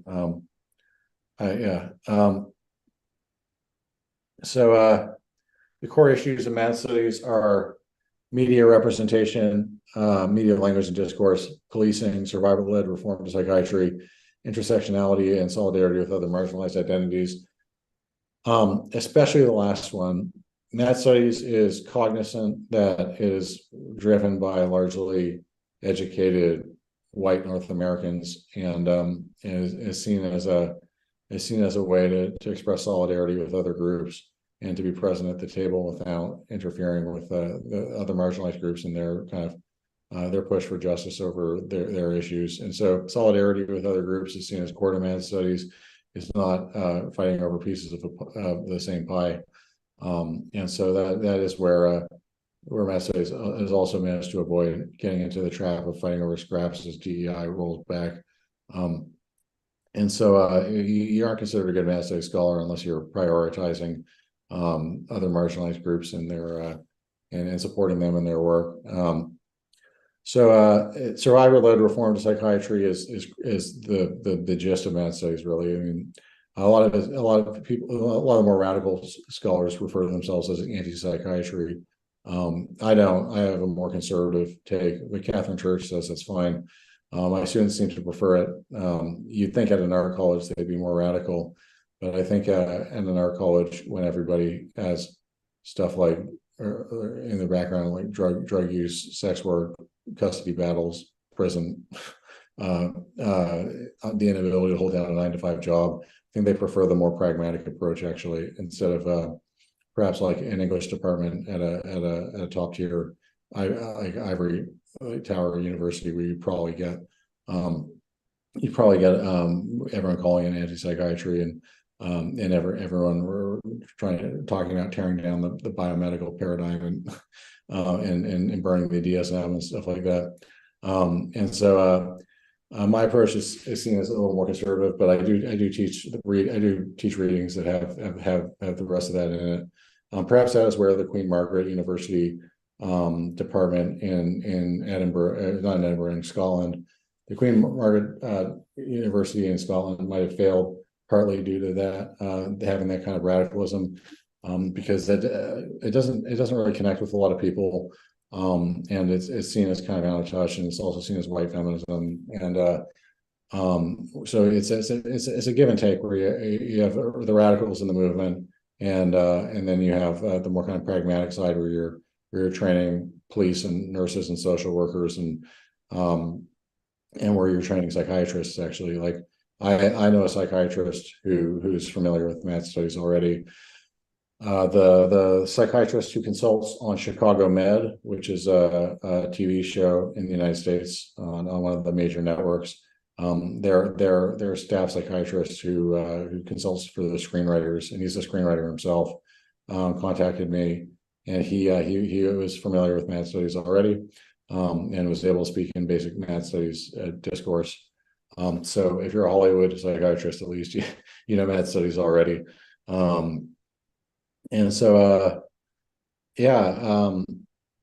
policing for policing MAD studies, of course, in solidarity with the Black Lives Matter movement, tends to be pretty anti-police. But nobody in MAD studies cared that I was teaching police mental health advocacy, because there is an interest in teaching police PTSD reform as on a policy level, and also sensitivity dealing with the public. And so policing is also interesting to MAD studies scholars because it's a big part of the life of people with a mental health history. Aside from solidarity with racialized minorities, there's also the fact that a Caucasian person with schizophrenia or bipolar is significantly over-policed and often bears the brunt of policing in many American and Canadian cities, and probably European cities as well. So somebody with a mental health history, similar to somebody who's a racialized minority, will bear the brunt of policing. And so examining that and kind of deconstructing that and looking for ways to reform that is a big part of MAD studies. And so that includes media language and discourse. Now, there's something I was going to say about policing. What was it? It'll come back to me. And so media language and discourse is important. A couple of films got canceled. I know everybody hates cancel culture now, but a couple of films are a no-go. Do not talk to somebody with a mental health history about the film Split.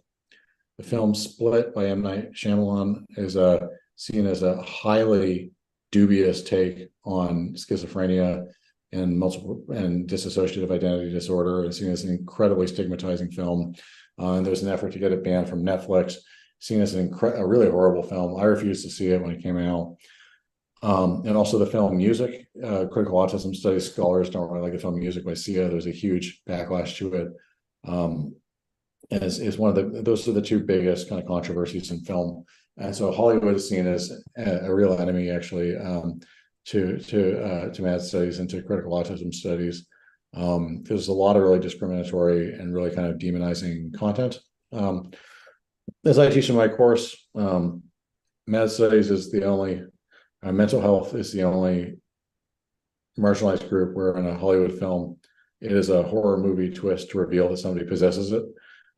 So I thought this person was not mentally ill, but it turns out they are mentally ill, is usually a reveal in a film accompanied with like shrieking violins and thunder crashing outside and stuff like that. It's and this includes also news media. And so so there's a stat rolling around that violence in the United States is only interpersonal violence in the United States is only 4% attributable directly to a mental health episode, and the rest might be committed by somebody with a mental illness, but usually has a conventional criminal motive. This fits my observations researching violence from the mentally ill for Treatment Advocacy Center, a Washington, D.C. based lobby, nonprofit lobby on mental health issues. So for the most part, policing policy and media policy towards mental health is misguided because the majority of violence by the mentally ill is by the poor or the gang affiliated or people who are otherwise committing crimes, and then being mentally ill is proportionate to the fact that mental illness appears in those subcultures disproportionately because of pressures of poverty or drug use or being unhoused. And so for the most part, mental health has become a scapegoat. It's become a scapegoat also because it's become a scapegoat on both sides of the political spectrum. The right likes scapegoating mental health because it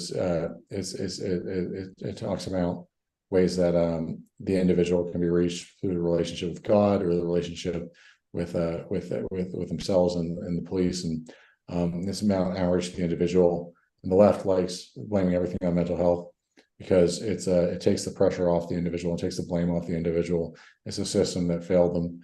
And either way, it both contribute to the demonization of the mentally ill and an attempt to shift the blame for every type of social ill onto mental illness and the mentally ill. Yeah, and so I mean, a lot of even mass shootings are often motivated by white supremacist ideology, incel ideology, internet subcultures, and so for the most part, the media is happy to blame mental illness, even when it turned out to be ISIS. Actually, a couple of ISIS attacks were blamed on mental illness. So you can blame anything under the sun on mental illness and get away with it probably in the American media and in the Canadian media. So I'm sorry, but like nice European academics are definitely going to say the same thing to me over a glass of wine. I'm definitely everyone's sick of hearing it in the mass studies community. So other core issues, mental health advocacy. Some examples from the original mass studies textbook for Canada is how group housing for the mentally ill was zoned to restrict how many mentally ill would end up in each neighborhood. This likely increased the population of the unhoused. There's now an exploding homeless population in Canada and the United States, partially due to NIMBYism. NIMBY, not in my backyard. NIMBYism around group housing for the mentally ill has led to a lack of affordable housing options. And then there was one incident so extreme where in Toronto, where the neighbors were sick of looking at the mentally ill people staying in a group home, so they had the windows boarded up so there was no sun like got into the group home. This is in Canada, so like it's definitely disturbing stuff. So yeah, it is it can be a really heavy duty field, and it can be a lot to take in. But definitely like oh yeah, I remember what I was going to say. Well, when I say sensitivity training, I prefer seeing it as advocacy and not sensitivity training. Sensitivity training involves taking in people without mental illnesses and training them to not be discriminatory. I prefer not to do that. Advocacy involves taking people with mental illnesses and training them to fight for their rights. I prefer to do that instead. From my experience, people who enter a course in mental health advocacy because they had problems in the workplace where people with a mental health history felt they were being discriminatory or hurtful or bullying, and they come into my course, they aren't going to change for the better necessarily, and they're just going to be a spoiler for everybody else. And it can turn the whole thing into a really nasty environment. And so, so I'm happy to focus on the mentally ill students and making sure that they have a good understanding of what their rights are and how to fight for the rights in the workplace and in the community.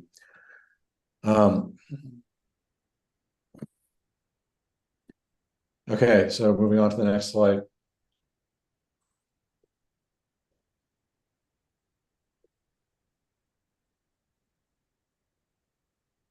So concerns about other core issues are concerns about policing and incarceration. Mental health, I could say the Canadian mental health system is pretty good.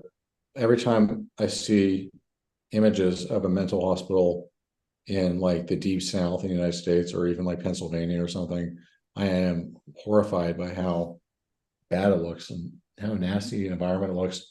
I did have to check myself into emergency mental health care, but it was in Portland, Oregon.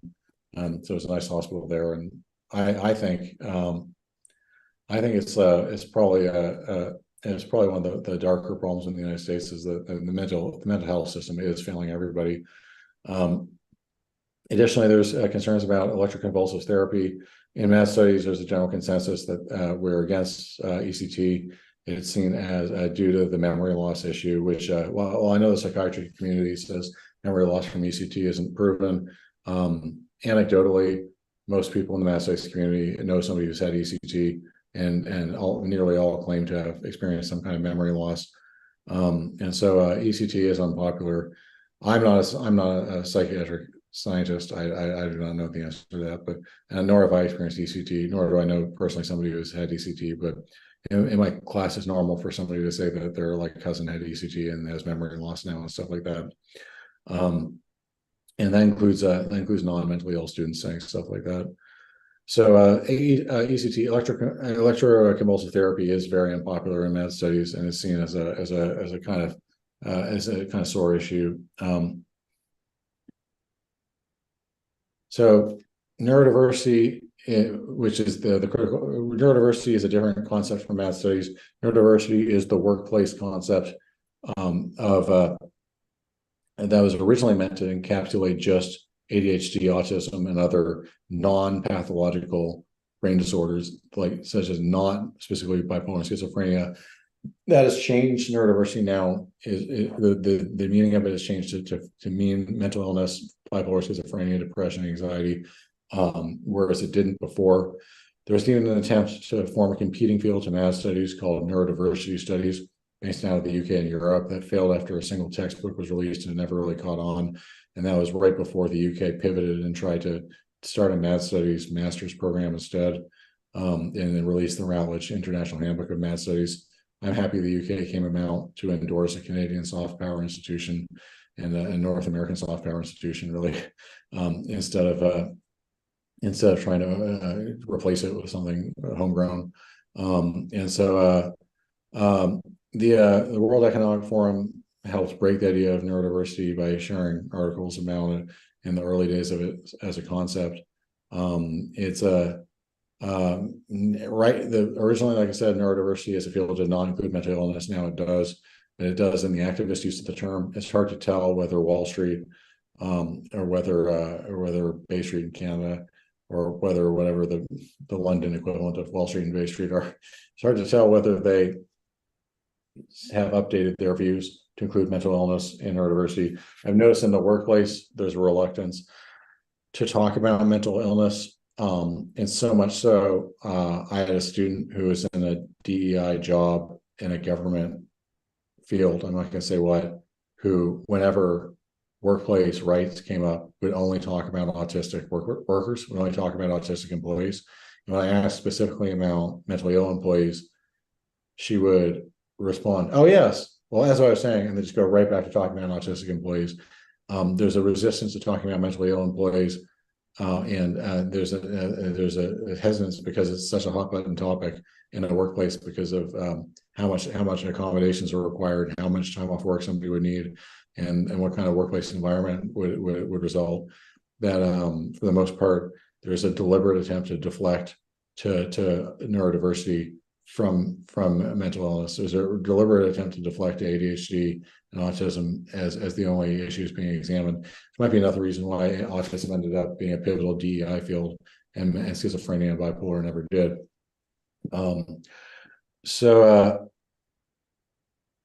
The literature on neurodiversity shows that many neurodivergent people are more creative. The literature on mental health and art shows many people with disorders such as bipolar are more creative, going back to cave paintings. I have an academic journal article, and I believe it's like a psychiatric journal, that said that there's evidence that cave paintings were by schizophrenic artists. The correct terms are neurodiversity implies including the neurotypical.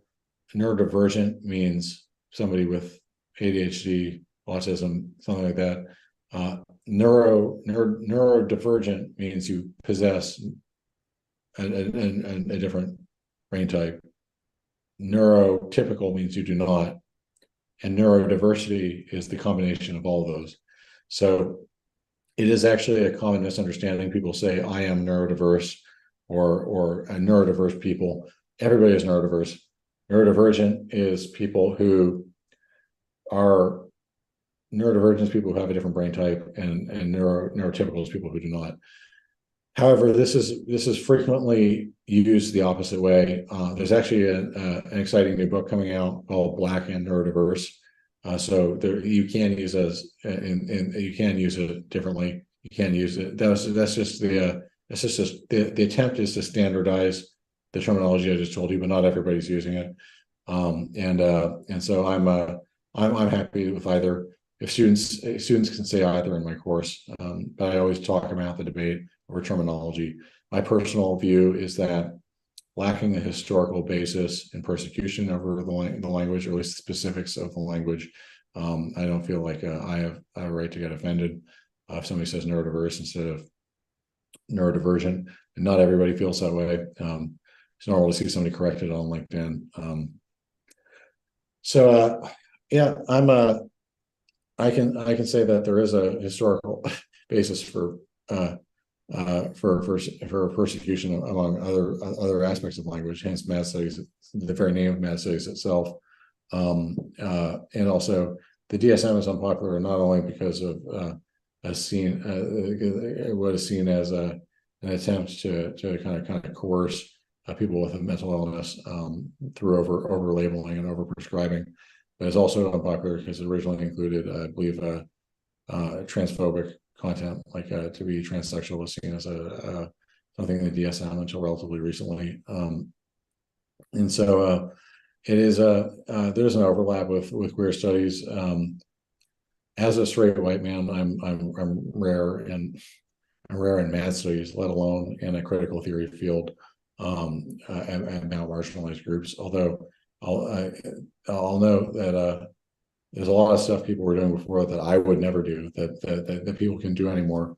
In the United States, a course at a university in the U.S. made headlines being about Beyonce, the musical artist, and that was actually taught by like a white guy. I mean, I was shocked at the time, and everyone's shocked now. You can never do that now. So identity politics is a big part of it. I wouldn't wade into Mad Studies or discussion of it unless you're well versed in identity politics and critical theory. And so neurodiversity today, there's a ongoing controversy over terminology. As I said, there's a white feminism problem. Yeah, so I guess to talk about ways as psychiatrists you could benefit from this. Now I can say I wouldn't be overly cautious about it. Just know that it's something coming up in culture, and it is spreading pretty fast into the developing world and in Europe. In the Mad Studies Facebook group, you've got people being like, "Hey, I'm in Sweden. Is there a Mad Studies presence?" And you've got people commenting to be like, "We're trying to grow one. It keeps sprouting up and getting knocked down." And so it is definitely something that is growing, and it's definitely something that is something that is not entirely what it could be yet, but is growing very fast and is spreading into the developing world and into Europe. The biggest names in the field as far as activism, one of them is Matthew Jackman, who I know, who was going to guest lecture in my course but got sick. He's based in Australia and is a social work student, and is the World Bank, the World Economic Forum, and the UN have all hired Matt to talk about Mad Studies.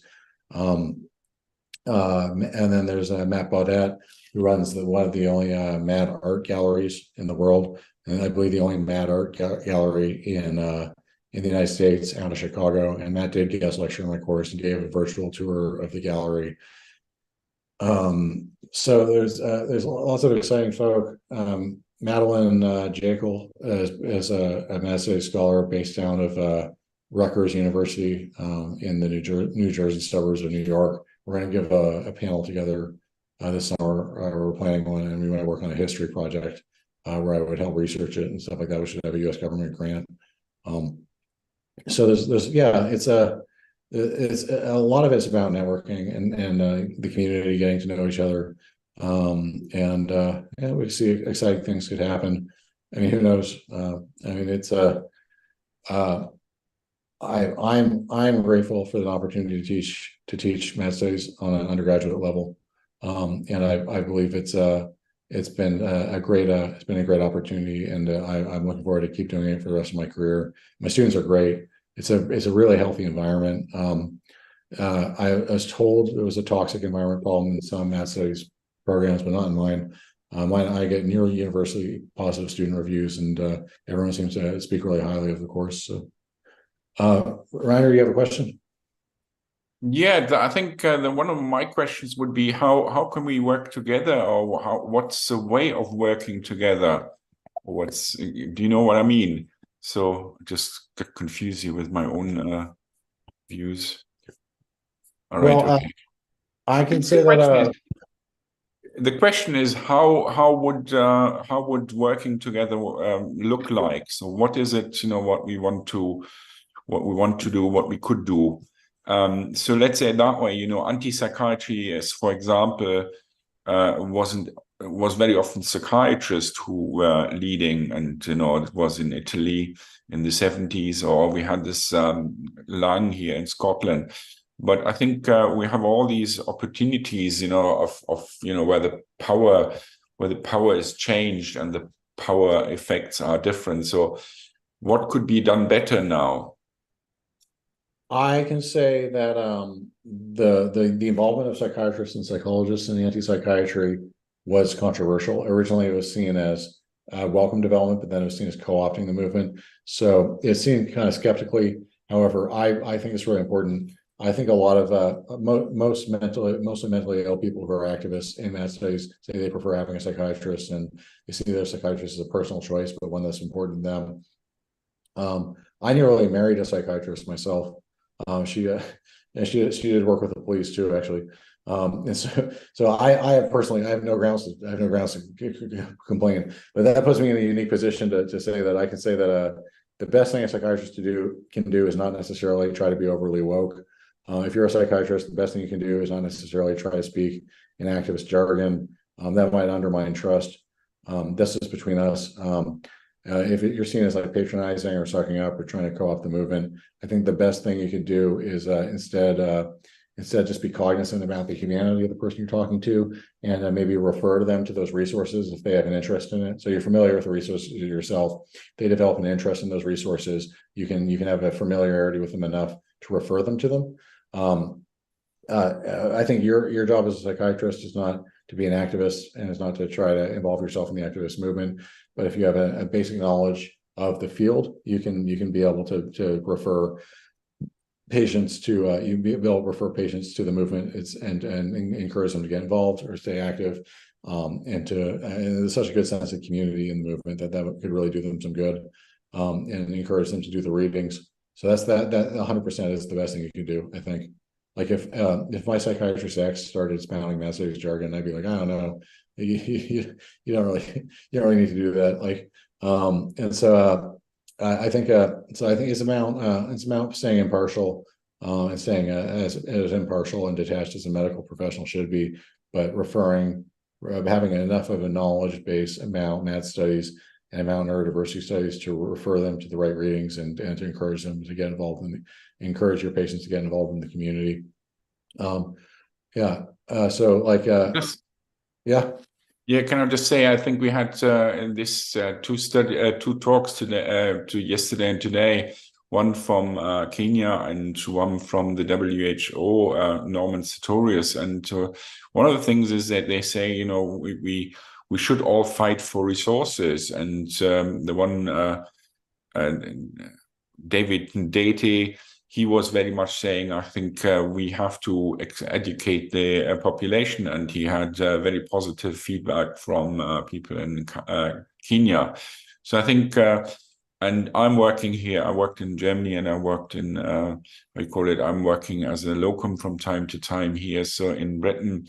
And there isn't that much of society or groups who would support each other, and there's very much individual support. But if you try to get into this whatever research agenda or national research agenda, getting people who are patients, who have whatever experience or who have relatives, and to be active is very difficult. And usually it's very much limited to their very much own experience. I think possibly when you teach more and more, your background gets a bit wider. So how do we get people motivated to work on this and participate and maybe join the forces with psychiatry and clinical psychology?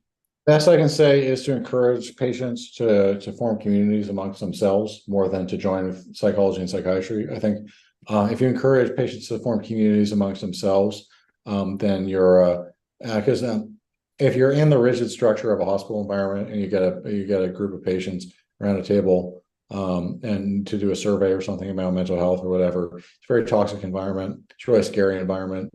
I really wouldn't recommend that. If you're referring patients to a broader activist community, like, here's something you might be interested in, go get involved, have fun. They're gonna make friends. They're gonna have a support network, somebody to notice if they've gone missing for a couple of days. And so it's something that builds trust with patients, and they can form that community. And then once a community is built, then that community can educate psychiatrists and psychologists like I'm doing now. And so I think the answer is to let the community build itself and to assist in building the community aside from psychiatry and psychology. And then once it is built up, then request like education opportunities like this one. Okay.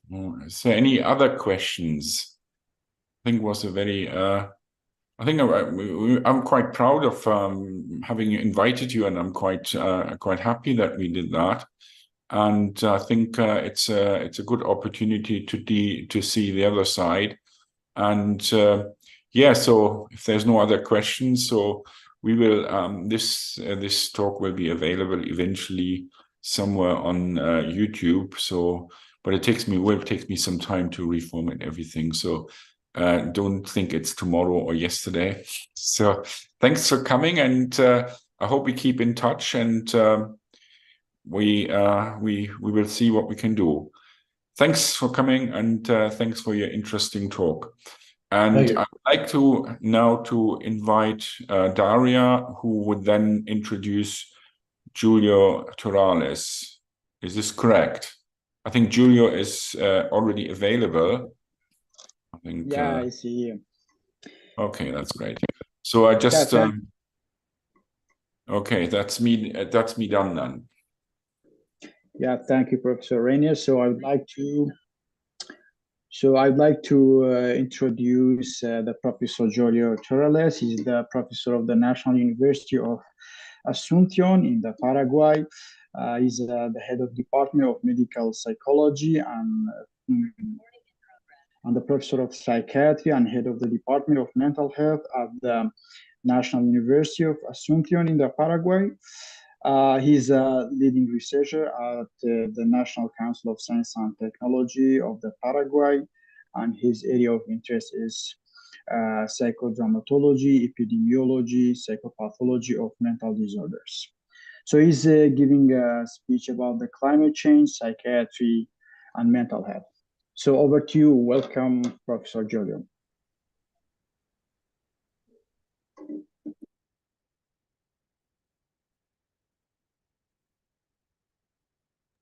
You're right. Okay. Yes, thank you. Thank you. Good evening. I would like to thank the organizing committee for inviting me to this conference. As Daria said before, I am professor of psychiatry and senior researcher at the National University of Asunción in Paraguay. I'm also a member of the World Psychiatric Association Geopsychiatry Special Interest Group. Our group seeks to inform debates and research on the social and environmental determinants that affect health, one of which is climate change. This presentation is based on our group's latest paper, published in the Asian Journal of Psychiatry. As a note, English is not my native language, so I apologize in advance for any mistakes that I might make. Recently, the significance of the social determinants of mental health has gained an increasing recognition. It is crucial to remember that these determinants are shaped by a lot of factors, including geographical, commercial, political, economic, and cultural ones. Among these, climate change stands out as one of the most critical and pressing challenges to human health in the current century. The ongoing climate change and the occurrence of extreme weather events have a detrimental impact on our ecosystems, leading to a decline in food security, causing human migration and displacement, and endangering the well-being of people and exacerbating social inequalities. The implications of climate change are multifaceted, extending to the depletion of sources of livelihood, depletion of food and water, and inadequate investments in infrastructure. Moreover, climate change exacerbates the risk of internal displacement, migration, and individual and collective instability. Climate change has a multifaceted impact on human health, which can be grouped into three distinct categories. Direct effects, such as extreme temperatures and weather events, indirect impacts in our ecosystems, including changes in global food supplies and the transmission of vector-borne diseases, and indirect impacts in our socioeconomic systems, such as increased poverty, exacerbated inequalities, and migration. As we speak, South America, and especially Paraguay, are being hit by an unprecedented heat wave. Now, here in Asunción is around 40 degrees Celsius, and we haven't even reached summer. Climate change, for sure. We are now in a climate change era, and we are boiling ourselves in the global south. Climate change's impact on critical health factors, either directly or indirectly, is being increasingly acknowledged. Direct effects on mental health include changes in seasonal patterns affecting mood, stress caused by the extreme temperatures, pollution, internal and external migration, disrupted circadian rhythms, and the HPA axis. Indirect effects on mental health can impact both the individual and society levels, resulting from collective violence, involuntary displacement and migration, civil strife, and economic loss. With the growing awareness of the mental health implication of climate change, terms such as ecological grief and climate anxiety, which refer to climate-specific and environment-specific mental health outcomes, have gained increasing prominence in global literature. Ecological grief is characterized by a sense of loss, anxiety, despair, or hopelessness resulting from direct or indirect experiences of environmental degradation related to climate change. Climate anxiety or eco-anxiety is a term used to describe the distress that arises from concerns about the effects of climate change. It is not necessarily a mental illness, but rather an emotion that from the uncertainty about the future and serves as a warning of the dangers of a changing climate. McMichael and Lindgren in 2011 and Woodham and colleagues in 2019 have acknowledged the importance of addressing this issue.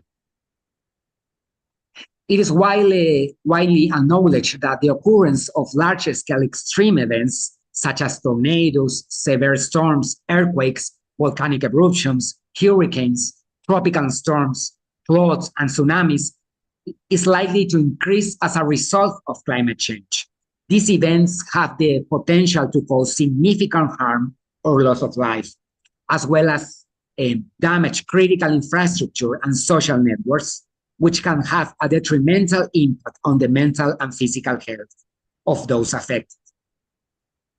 Following the occurrence of natural disasters, PTSD, major depressive disorder, sleep disturbances, generalized anxiety disorder, substance use disorders, suicide, and grief reactions have been identified as being significantly more prevalent.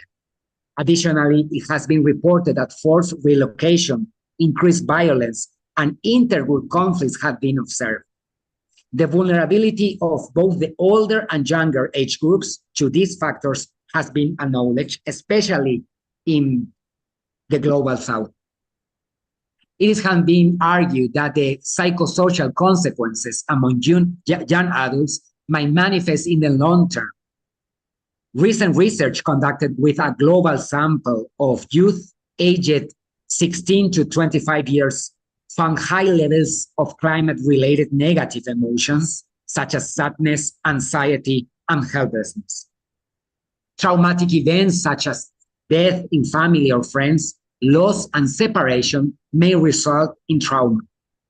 Displacement, for example, displacement following Hurricane Harvey in the United States led to high rates of PTSD. Similarly, displaced students following Hurricane Katrina in the US as well reported high levels of traumatic exposure and subsequent distress, with significantly more symptoms of both depression and PTSD. Recent reviews have demonstrated that climate change poses significant threats to the unique mechanisms of vulnerability faced by indigenous communities globally, and especially in the Global South. These communities, particularly those living in remote and rural areas, are at heightened risk from the impacts of climate change. So it is crucial to address these risks and support these communities in adapting to the challenges posed by climate change. Maintaining and sharing cultural traditions, as well as spending time on land, have been found to be effective coping strategies for some communities with dealing with trauma and utilizing traditional environmental knowledge and practices. Traditional teachings, such as those offered through music, arts, and dance, can also aid in coping. Similar to this, research has shown that, for example, Canadian youth in the Inuit community of Rigolet reported feeling resilient when they were connected to their Inuit culture and had strong relationships with their community, family, and friends. Resilience is a crucial aspect of managing distress, and therapeutic interventions can help foster a sense of safety, hope, and optimism while promoting social connectedness. These interventions can be administered during the pre, peri, and post-disaster periods. It is essential to safeguard the human rights of individuals affected by climate change, including their rights to live, self-determination, development, food, health, water, sanitation, and housing. Our objective should be to promote fairness in addressing climate change through the pursuit of climate justice. It is imperative that climate change actions align with human rights obligations and principles. A human rights-based approach to climate change mitigation and adaptation incorporates socioeconomic, cultural, and political considerations into measures aimed at promoting the empowerment of individuals and groups, particularly those in vulnerable and disadvantaged situations. Recommended measures include alternative energy sources, conservation of forests, and tree planting projects. And of course, community-based resettlement schemes in partnership with affected individuals and communities. The geopolitical determinants of health put forth by Persaud and colleagues presents a more comprehensive perspective on the influence on geographical, political, economic, commercial, and cultural factors on the social determinants that impact mental and physical health. Geopsychiatry, as exposed by Casaldei-Maya and Bugra, focuses on the psychological effects of factors such as climate change, disasters, globalization, population growth and migration, agricultural production, industrialization, geopolitics, socioeconomic transformation, and cultural shifts on individuals, families, and communities. For example, Persaud and Bugra suggest the utilization of geopsychiatry as a foreign policy instrument that incorporates the assessment of vulnerability and aid distribution based on the mental health requirements of each country. This is aimed at identifying priority areas for interventions in regions where significant levels of vulnerability and mental health issues have been identified. We have developed a Latin American version of the CAPE Vulnerability Index: compassion, assertive action, pragmatism, and evidence version for Latin America and the Caribbean. And we have used this instrument in South America in recent years. This index is a globally recognized foreign policy index that utilizes evidence-based methodology to evaluate and prioritize the allocations of foreign aid to countries in need. This index assesses a range of factors, including access to healthcare, wealth and poverty, international inequality, conflict and disasters, population displacement, corruption, and international assistance. 8 indicators are founded in the following 9 factors: life expectancy, disability adjusted life years, physicians per capita, gross domestic product, Gini coefficient, current conflicts, refugees by country of origin, corruption perceptions, and external aid received. This instrument incorporates the impact of climate change on wealth, health, and adaptive capacity into its vulnerability assessment, as this issue perpetuates existence inequalities. So it is imperative that mental health professionals collaborate with policymakers and geopolitical experts to address the uncertain future of mental health at an international level. The challenges posed by climate change, pollution, suicides, water insecurity, famine, and floods require interventions that can help individuals and communities respond effectively. This effort may also reduce the number of displaced persons seeking refugees from catastrophes and disasters. Refugees and displaced persons are disproportionately burdened in low-income countries, with the proportion increasing from 70% a decade ago to 83% currently.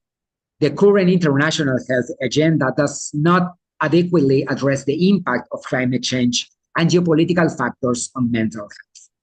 Geopsychiatry represents a more comprehensive and novel approach within the global mental health framework, as opposed to the traditional individual or hagiographic perspective. As I said before, I'm a member of this special interest group. We are having a lot of research going now, and we are working to promote geopsychiatry and the knowledge of social determinants of health, mainly in the Global South. Our next event will be held on the next couple of days: Geopsychiatry, Displacement, and Gender-Based Violence, sponsored by the Royal Society for Public Health in the United Kingdom. We are having Professors Joanna Correa, Dr. Prasanna Getu, and Professor Naji Rai, who are going to be presenters of this event. This is the webpage if you want to know more about this upcoming event, and we are looking forward to see you all there. Thank you very much.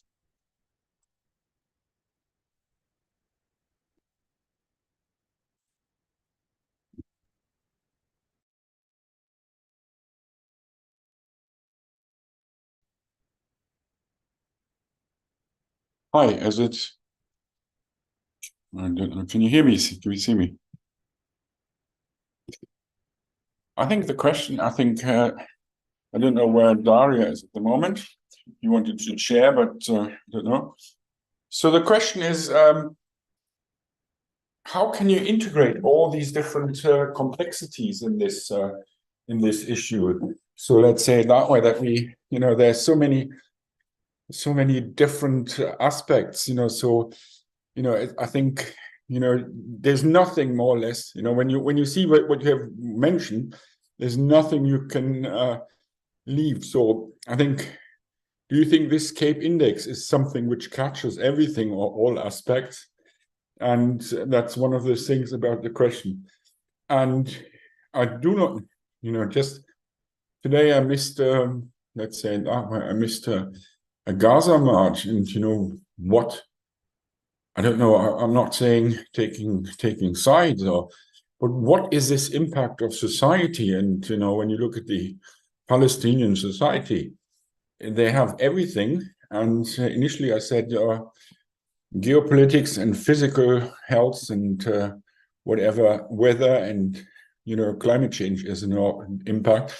But when you see how people suffer in other people, and that I think one of the big things, and we haven't mentioned war that much. So I think and the thing about the war is that it's not just the environment, it's also people who are against you. I don't know whether you want to comment on these two things. So one is the complexity of all these different measures, and the second thing is, what is war? And is war part of this geopolitics, or would you see it as part of it?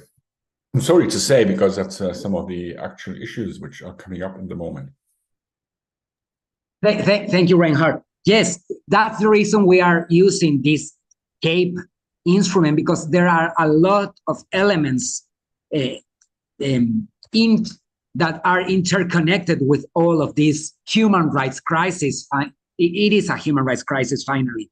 And this instrument also allows us to include conflict and war as well when we are studying the implications in people suffering of this health crisis. So I think that's what we're studying now, and we are using this instrument in order to evaluate communities and evaluate and assess countries and regions as well. But there are a lot of elements interconnected, as I said before, but we have to prioritize some of them. Now, you mentioned the ongoing crisis in Palestine, and of course, in that region, war is the main issue that we should address in order to protect the health of the people and their livelihoods. Is there any questions? Daria, are you on? You are going to share.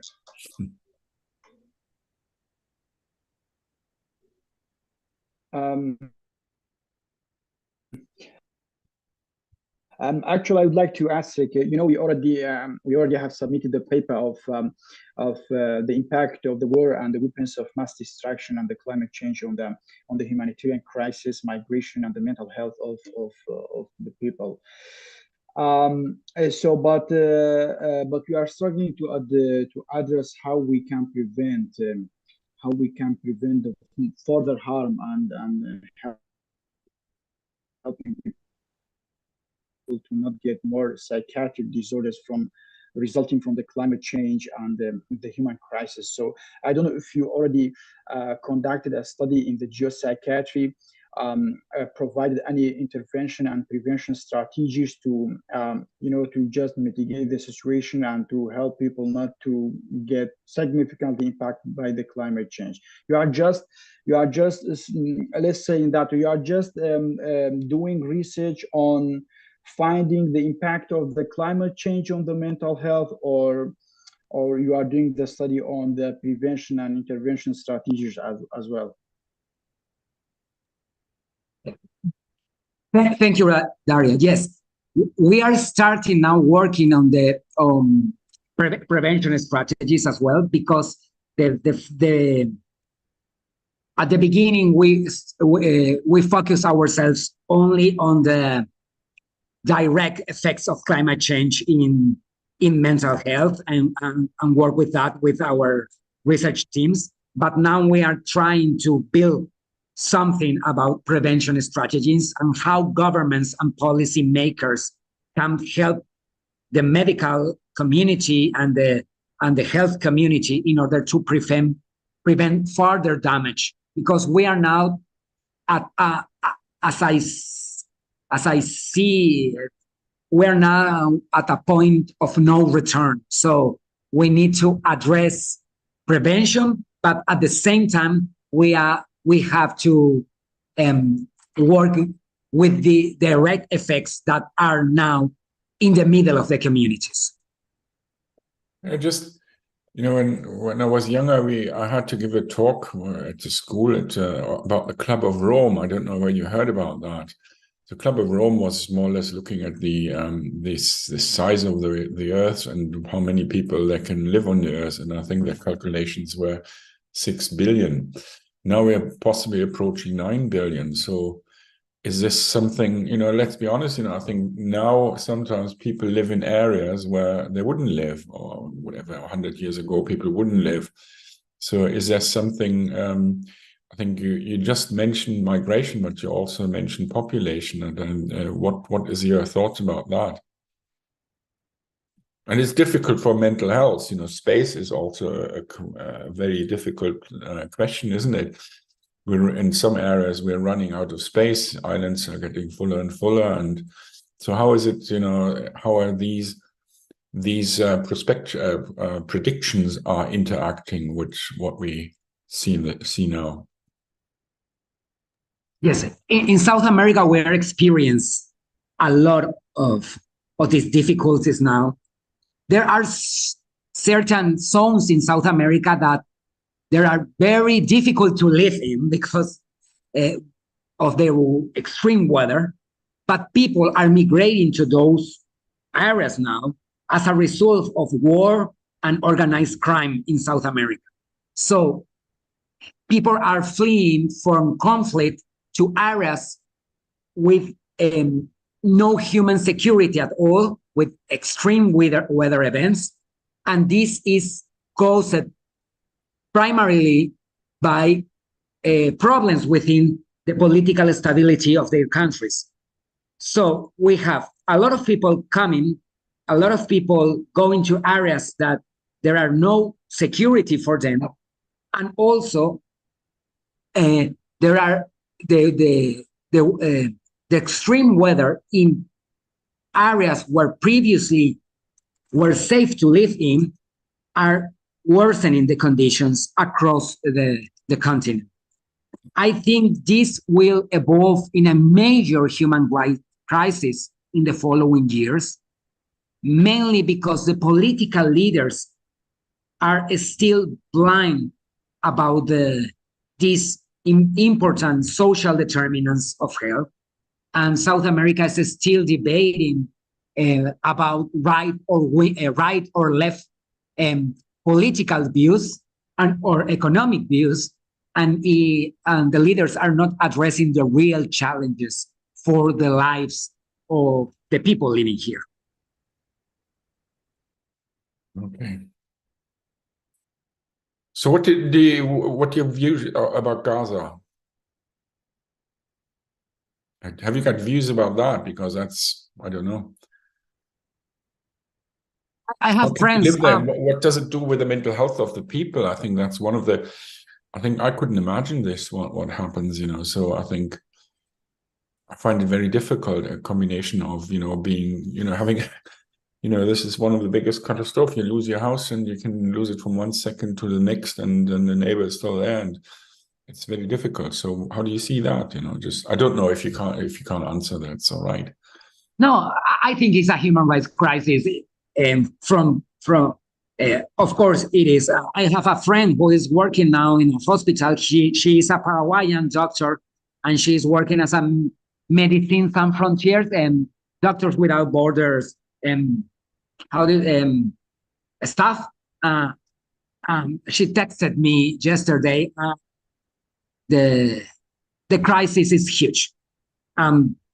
We're not talking here about mental health. We're talking here about the loss of lives every single second. I think the international community should be very vocal in order to stop this, because people are losing lives, and the consequences in the long term will be devastating for all the region.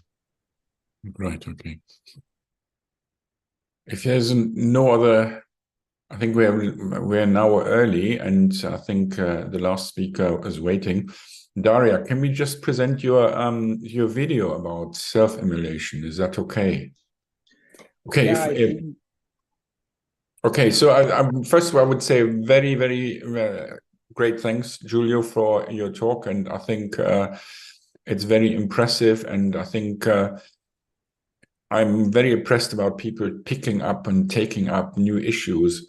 And I think when we started Global Psychiatry Archives, our journal, we just, previously all the journals were reporting out the last depression study and the CBT study with depression, this medication, another medication. And I think we're coming into something which has to do much more with real life at the moment. So I'm quite grateful when people pick that up, and I do not know how you manage all this, but I think it's very honorable to go for climate change, so because there's so many people who have different views and discuss, so it's possibly not an easy subject. Okay, if you don't want to say thanks on that, so I would ask Daria, can you just thanks a lot, can you present your slides, and I can give some idea. Daria is a good friend of mine, and we never met, but we work together quite a lot. He has published a lot in Global Psychiatry Archives. He's living in Iraq, sorry for that, Iraq, Erbil, and he is trying to do great great work with NGOs. I think he had published I don't know, Daria, if you can show your face here, that'd be nice. And but I think that's very impressive, and he's done very, very well in publishing, and he more or less developed the ISIS syndrome. He looked at the impact of religion on the mental health and the beliefs on death. And I think one of the biggest studies which he worked on was the Yazidi and the disaster which happened to the Yazidis. Daria, can I ask you just to present your video now, and then we can discuss a bit about that. Yeah, Jeremy, thank you very much for the introduction. And I think you have the recorded video, and you can just show up and then we discuss. Right, okay, that takes me a second. Sorry for that. Yeah, sure. I'm trying my best, but I can do that. But you don't. Okay, give me a second. Oh God, that's not easy because I didn't have to go out here. Sorry for that. No. Oh God. I might have to. Can you present these slides? I do not know how to do this. All right. No, I'm getting it. I'm getting it.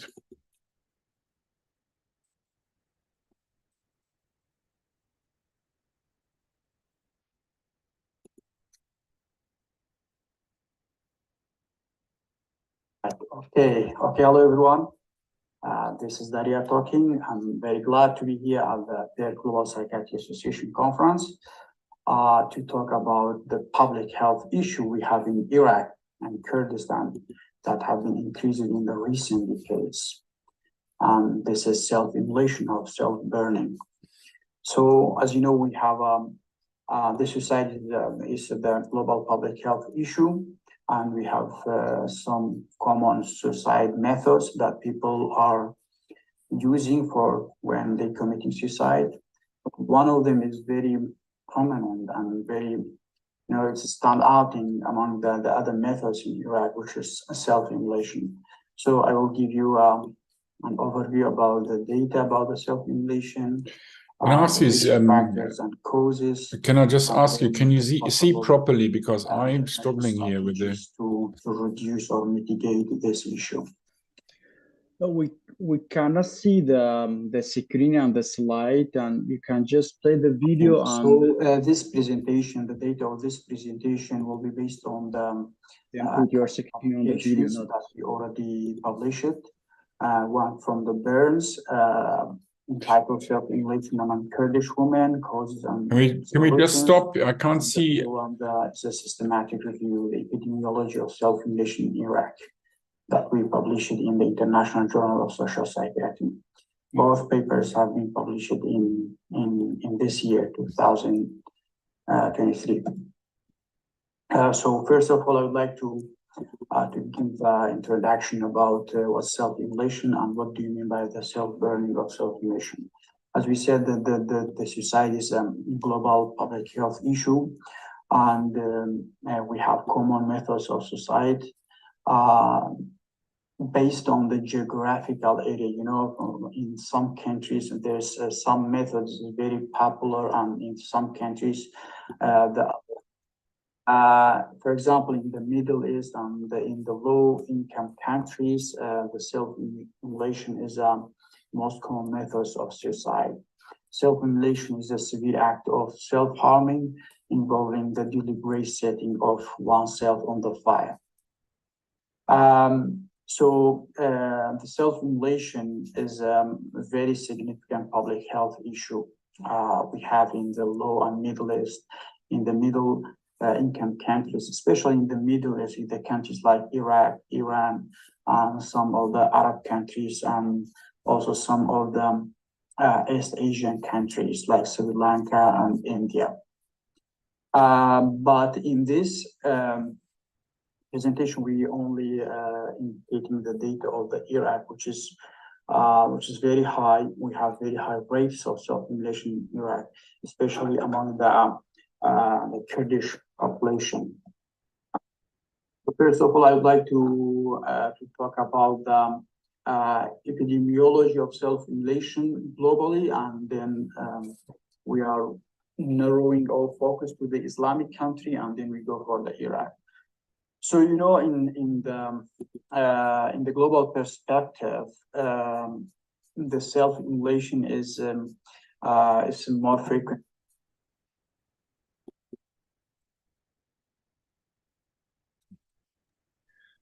Dear Rainy, I think it's good to pause the video, share your screen, and then play the video, because we only hear and we cannot see the video. Right. Okay. I think my problem is if I do that, I have to go out. I can see it myself, but I can't share the video at the moment. Just open the video in your desktop, and when you are sharing the screen, put your Yeah, the question is I have to go out for this. That's a problem. Give me a second. That's my problem.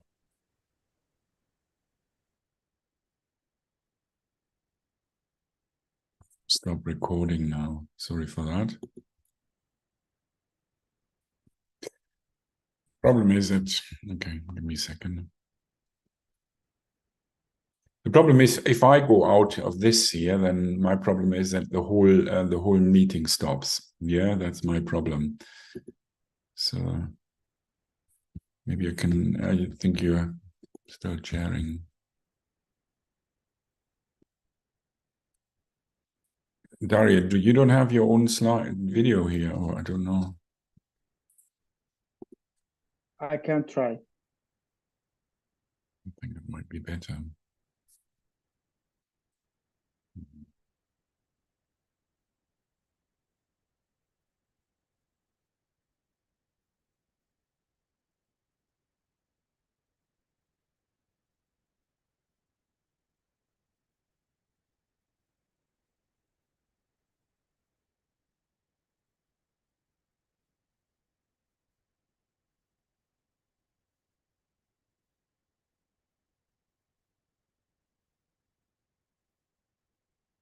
Are you working on it? Yes, I do. Just give me a moment.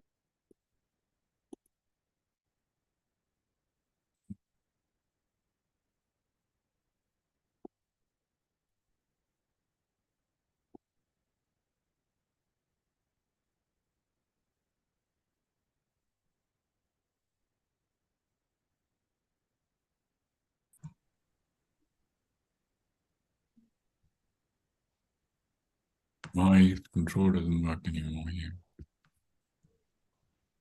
Mhm.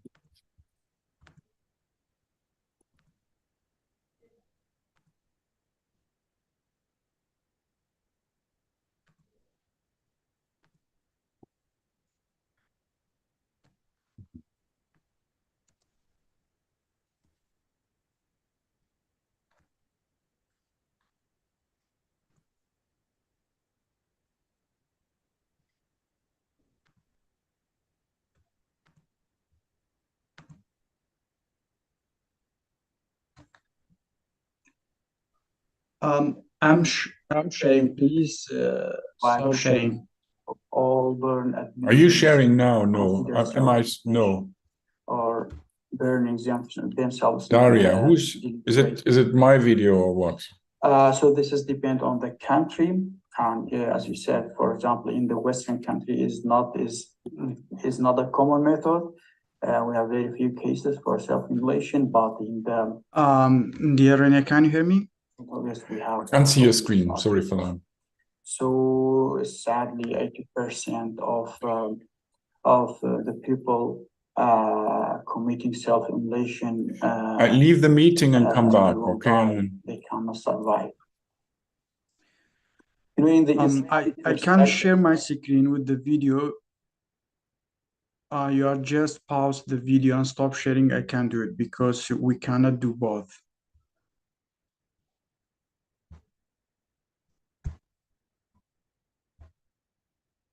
Okay, can you see it now?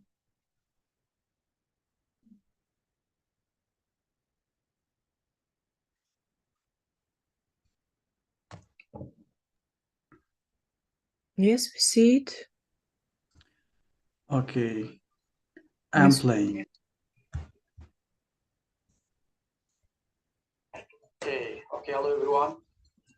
This is Daria talking. I'm very glad to be here at the Global Psychiatric Association conference to talk about the public health issue we have in Iran and Kurdistan that have been increasing in the recent decades. This is self-inflation or self-burning. So, as you know, we have the society is the global public health issue, and we have some common suicide methods that people are using for when they commit suicide. But one of them is very common and very, it's stand out among the other methods, which is self-inflation. So I will give you an overview about the data about the self-inflation, the risk factors and causes, and then the possible intervention strategies to reduce or mitigate this issue.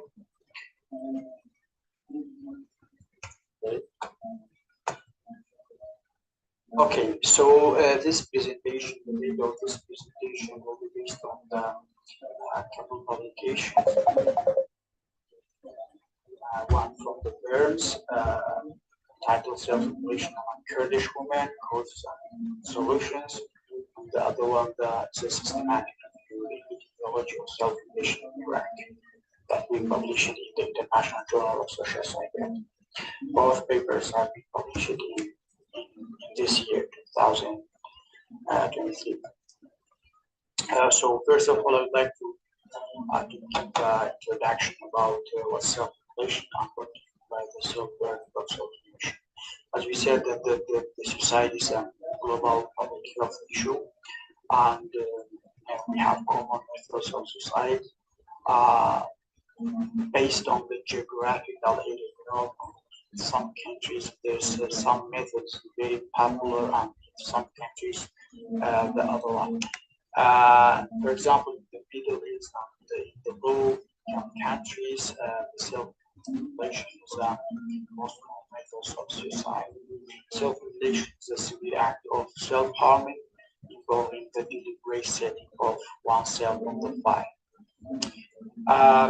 So self-immolation is a very significant public health issue. We have in the low and middle east, in the middle income countries, especially in the middle east, the countries like Iraq, Iran, and some of the Arab countries, and also some of the East Asian countries like Sri Lanka and India. But in this presentation, we only indicating the data of Iran, which is very high. We have rates of self-population, especially among the Kurdish population. So first of all, I would like to talk about the epidemiology of self-population globally, and we are narrowing our focus to the Islamic country and the Iran.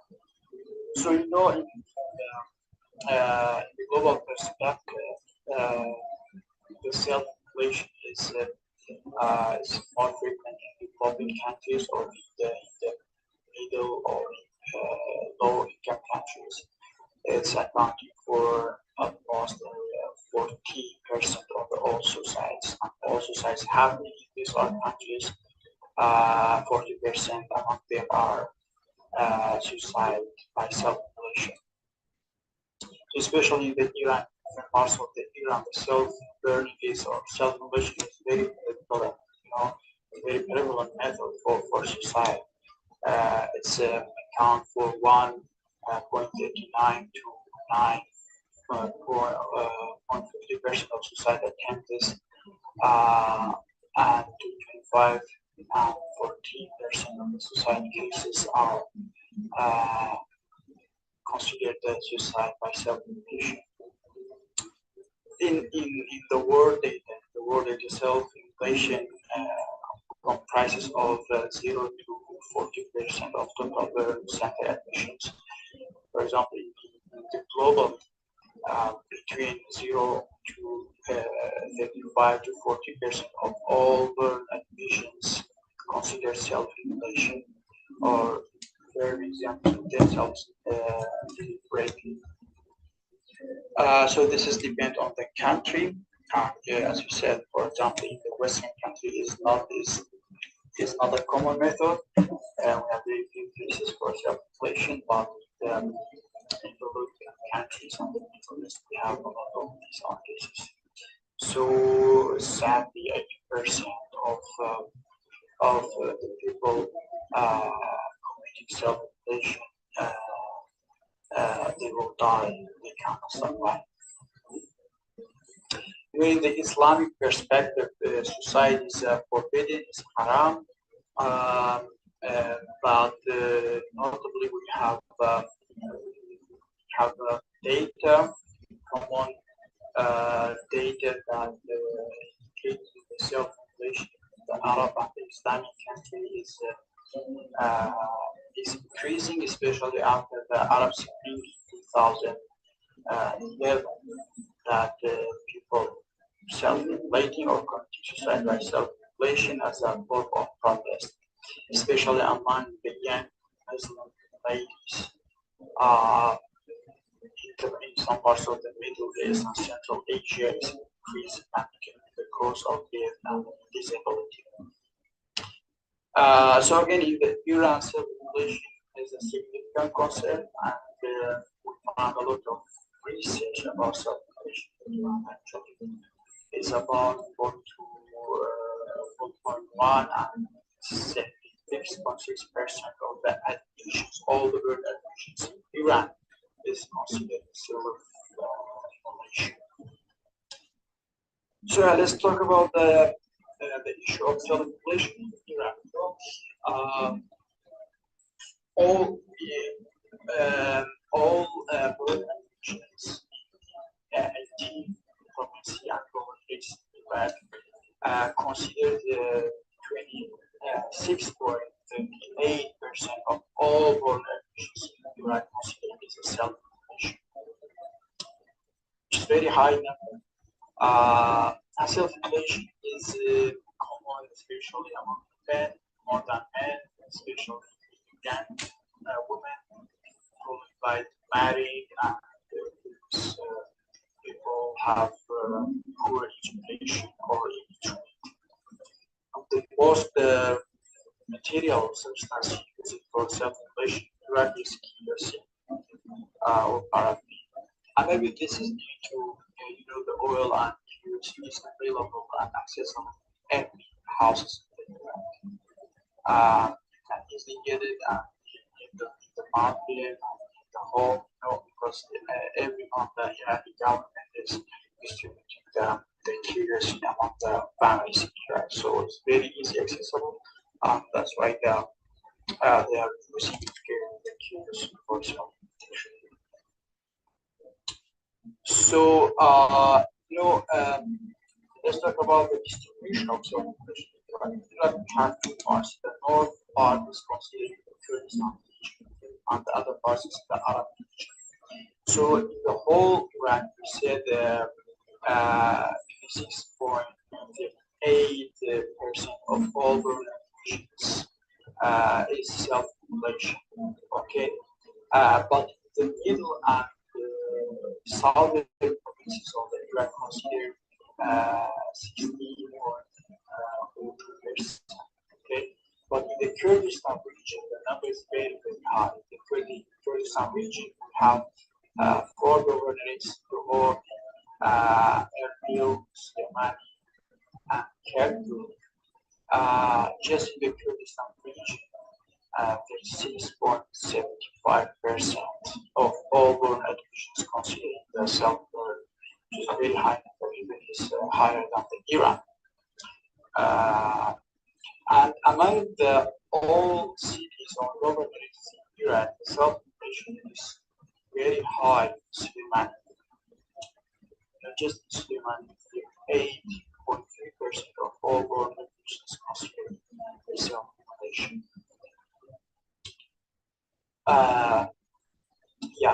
We have factors, some factors that contribute to the self-population. About the causes and solutions of self-population. This is the common causes or factors that might contribute to the self-population. First of all, is gender-based violence. Iraq and Kurdistan is kind of, we have some social norms, some traditional norms and activities that violate the rights of men, especially of domestic violence or early marriage or forced marriage, or in some areas the women and the girls have the right to study or work outside the home. So this contributes to the self-regulation and the women cannot tolerate, and they are placing themselves in the form of self-regulation.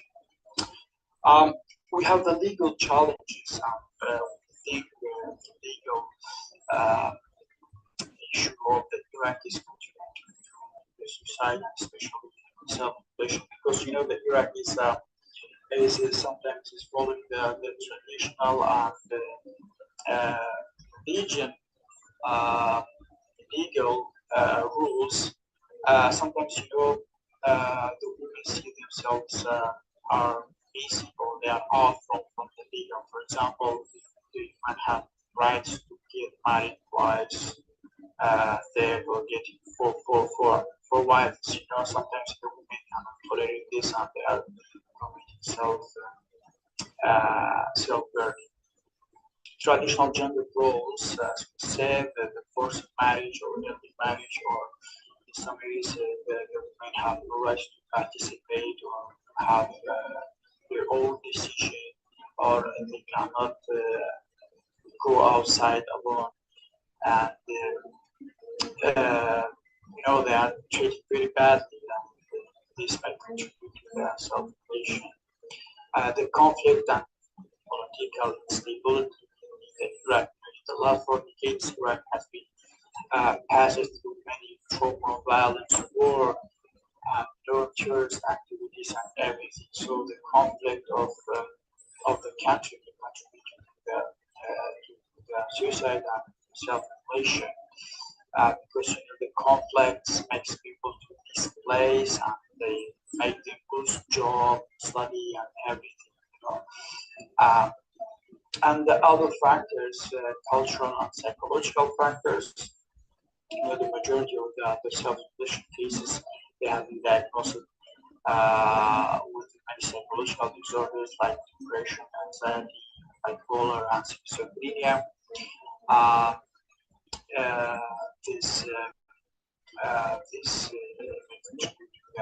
Self-publishing. The cultural part, the self-publishing is very common in the US, especially in the Kurdish region. This issue is like a transgenerational.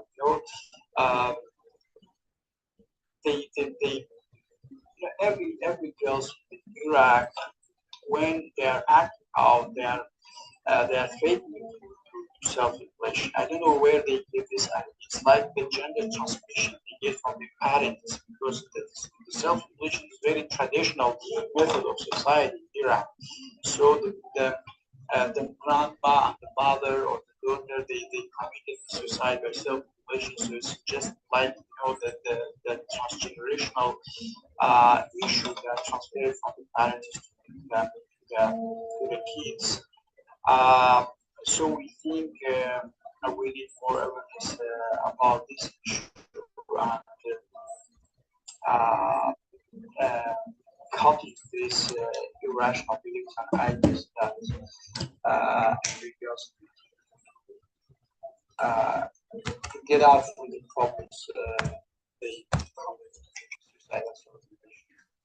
So for sure, the economic issue is one of the contributing for psychological disorders, and then suicide ideation, and then self-inflation.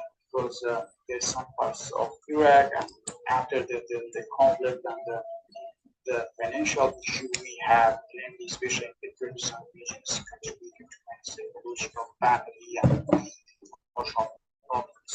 So this might contribute to self-inflation. For sure, the impact of conflict and displacement is one of the other factors, because in Iraq I think we have more than 2 million displaced people, especially after the ISIS invasion. The people from Nainawa, people from Kirkuk, from Salahadin, they all displaced.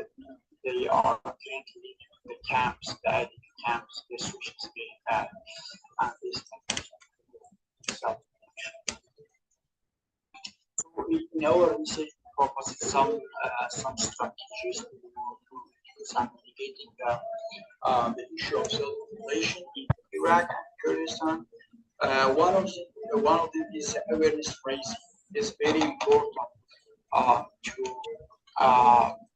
raising the awareness of people about the issue of suicide, self-inflation, and psychological disorders, and this can be done by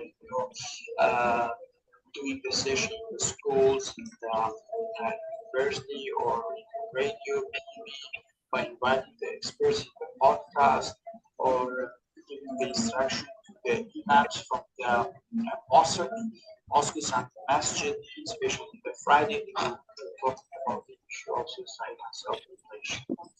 As we said, the legal constitution in Iraq should be reformed and should give more rights to the women. And we must have some rules in the Iraqi constitution to protect the rights of women, especially in the gender-based violence, discrimination, and domestic violence.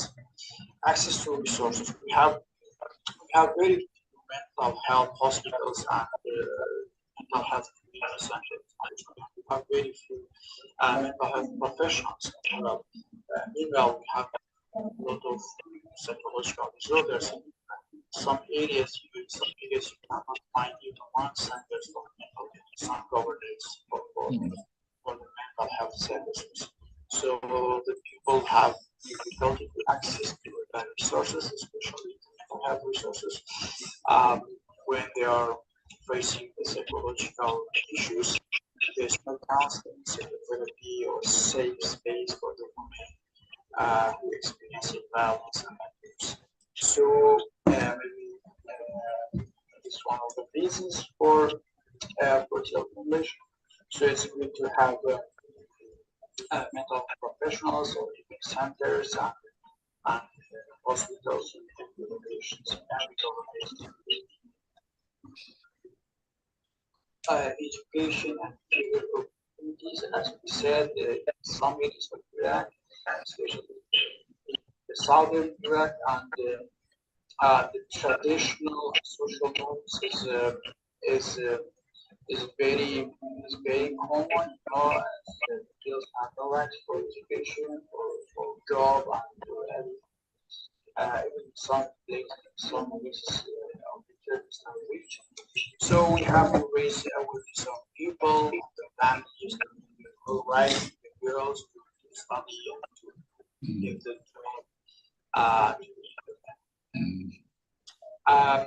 conflict and displacement is a big issue of Iran.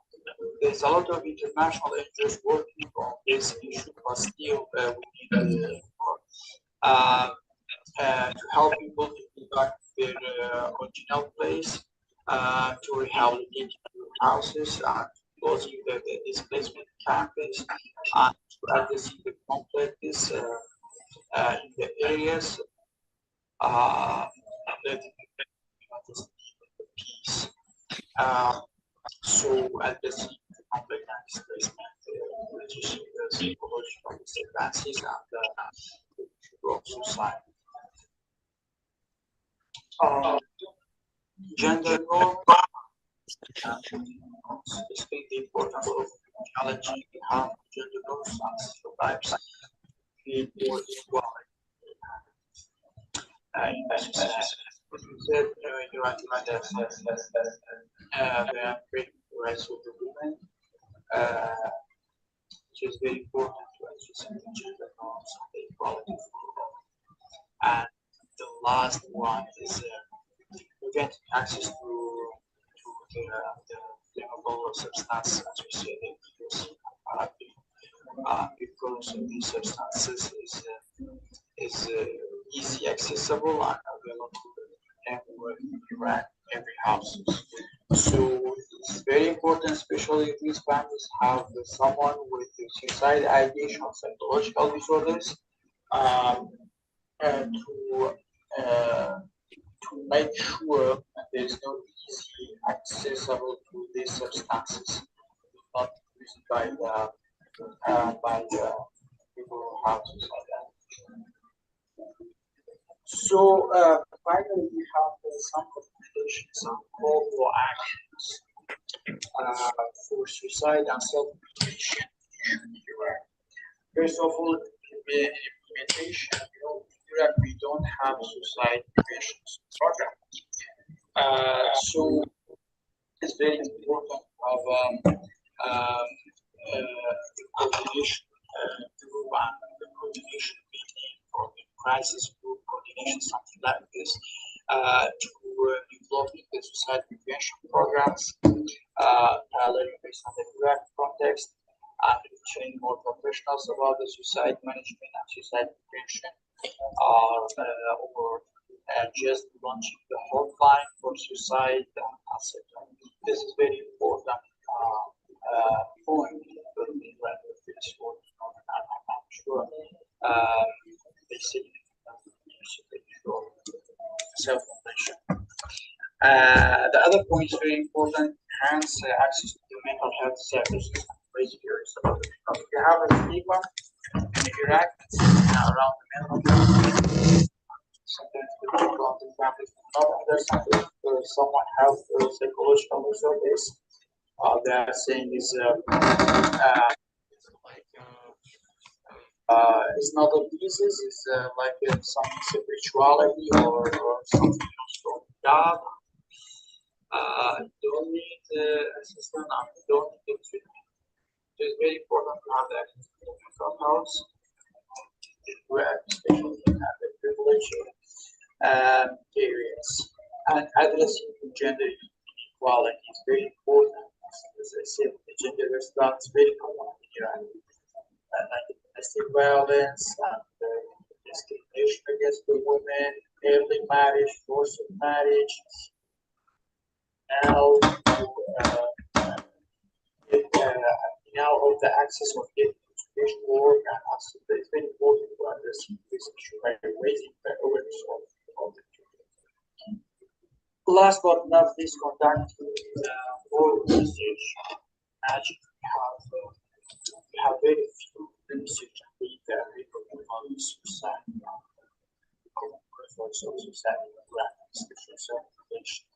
So we need more research about the suicide and self-mutilation to better understand the factors associated with self-mutilation and create the best definition from them. So just 2 days ago, this you know that the self-mutilation is very common. Just 2 days after I prepared this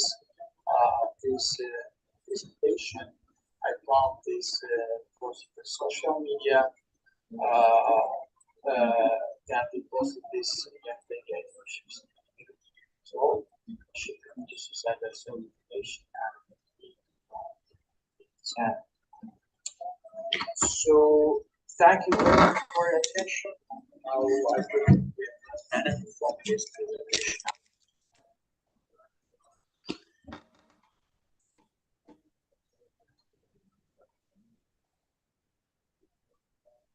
I'm sorry, Daria. I'm very sorry. I just came back into this meeting. So if you don't, I don't know. Can you just? Is there any other questions? If there's no other questions, then can you just give me a summary in 2 minutes? And then I don't know. I think it's a horrible events, but yeah, can you just? I don't know what to say. You know, I beg you to just. Zoom didn't let me in because it was converting the files. Anyway, so can you just give me a summary in 2 minutes, or what is it to the take-home message just for now? Because everybody is very shy, so I don't know whether Daria or Matteo or Christoph have any questions before them.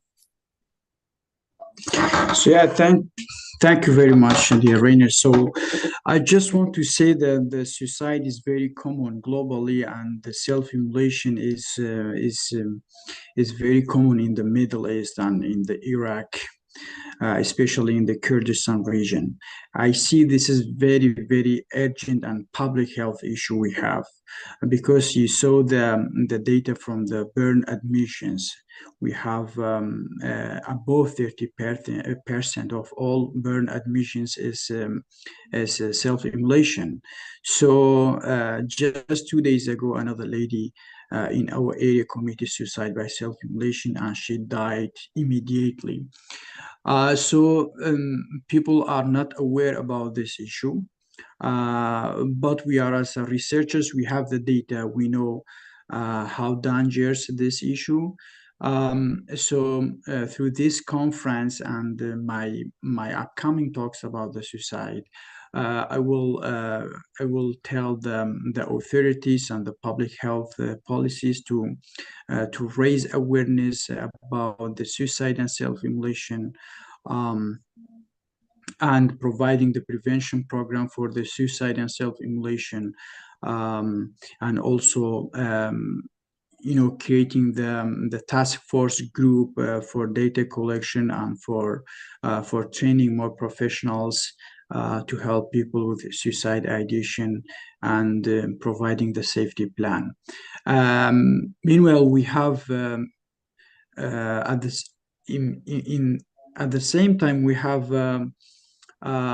have very big data about the suicide by self-immolation, but we have very few researchers working on the suicide and self-immolation in Iraq. So we need more research and to understand the main risk and causes for suicide, and developing the prevention programs.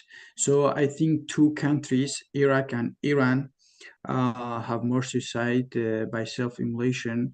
So I think we can learn from them, because during my literature review, I found a great number of studies and epidemiology about the self-immolation, systematic reviews, and many great studies that have been done in Iran, but in the Iraq we have very few. And my study This study, Epidemiology of Self-Immolation, a systematic review, is considering the first systematic review ever done in Iraq about self-immolation and in suicide in general.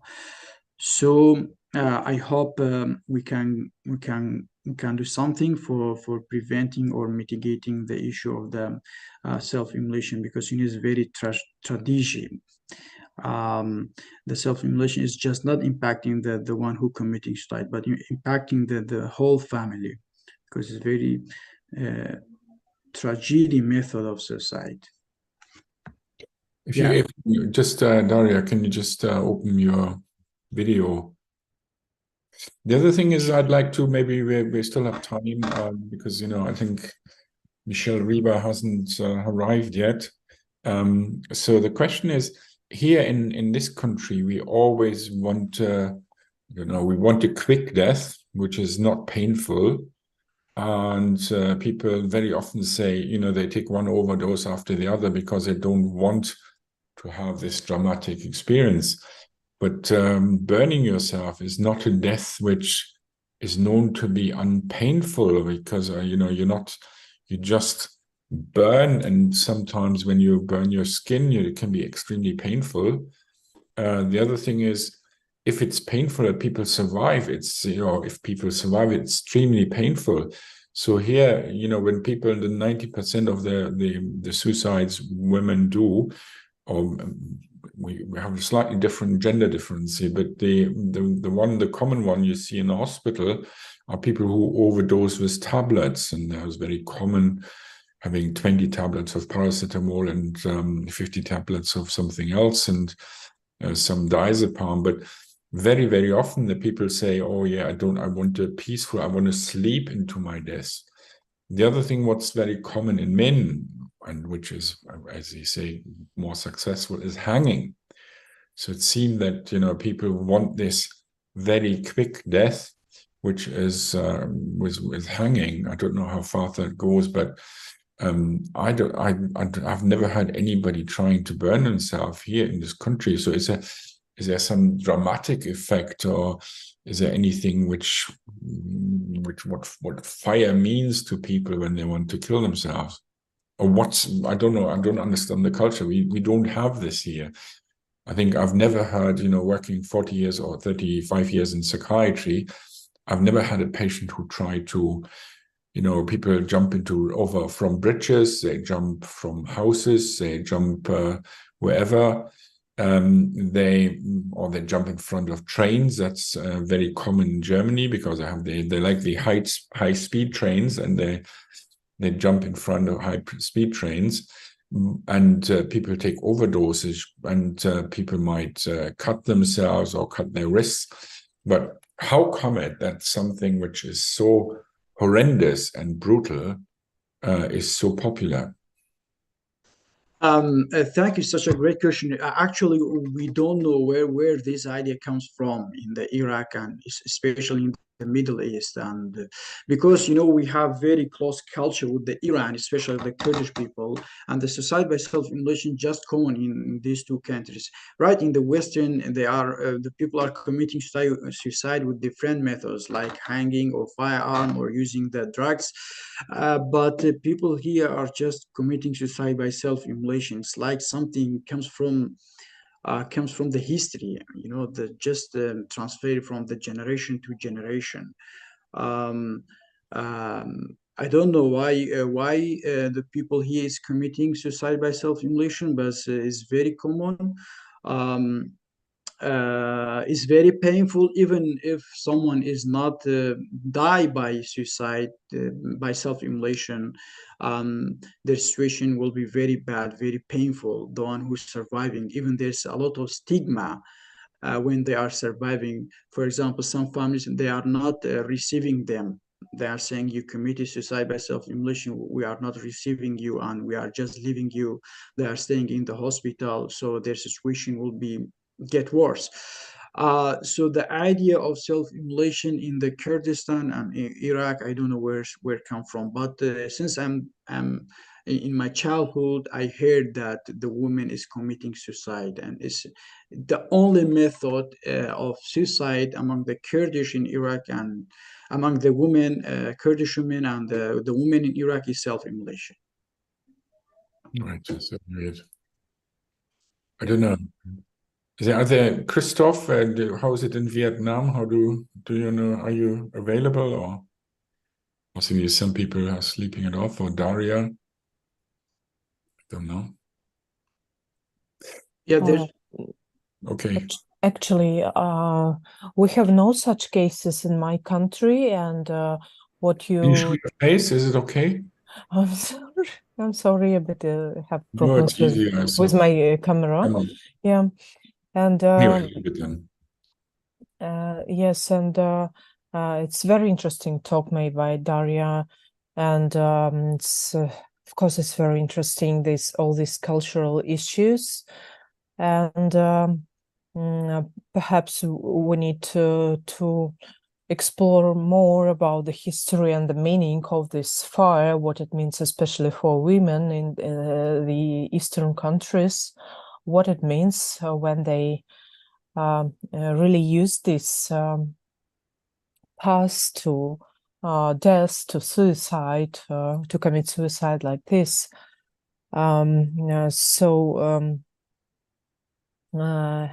Anyhow, yes, it's very interesting because we always have these cultural differences, and I think it's very important, of course, what Daria said, to develop programs on how to prevent this suicidal activities, and maybe start from schools and from education and from with talks with youngers. But it reminds me the story in Europe when the witches were burned by fire at the squares, but I don't know if it's connected or not.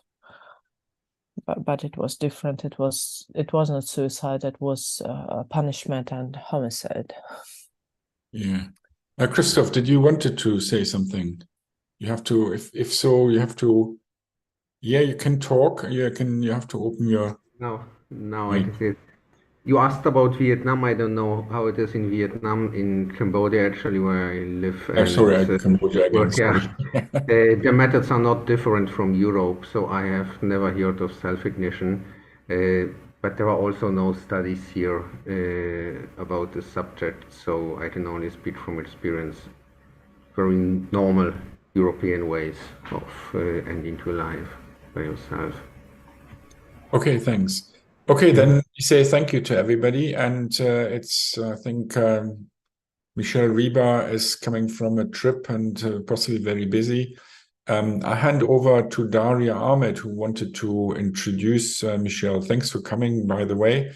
And yeah, Daria, would you introduce?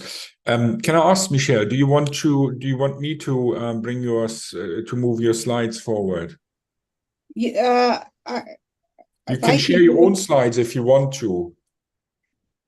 Yeah, let me see if I can just share mine, then it'll be easier for me, if that's okay. Can I do that? Yeah, that's fine then. If you can, then that's fine. If you can do that. I brought, these are at the moment, I take your slides off then, that's no problem. Okay. So if you. And, so if you go, there should be a green button, share. Yeah. So if you go to the green button, share, then it should be fine. Okay. How's that? The moment there's nothing, I don't know. You don't see it? No, I can't see it. So you have to double, it's the green button, share, that's the one, and then you have to. Yeah. And then you have to go through the background and see one of these whatever. You don't see it? No, I can't see anything. So the green button, share, and then behind. Yeah, I did it. it opens up, so then there are different choices in the back, and you should choose your slides then. Yeah.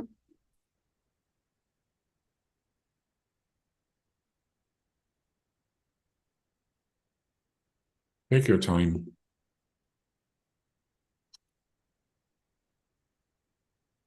You don't see that yet? Not now. All right, well, why don't you do it then if everybody's waiting? Okay, so I try again, so I have to get back. It's okay if you do it. It's all right. No, that's fine. I just get to get back to my background now. Okay. So is everybody okay?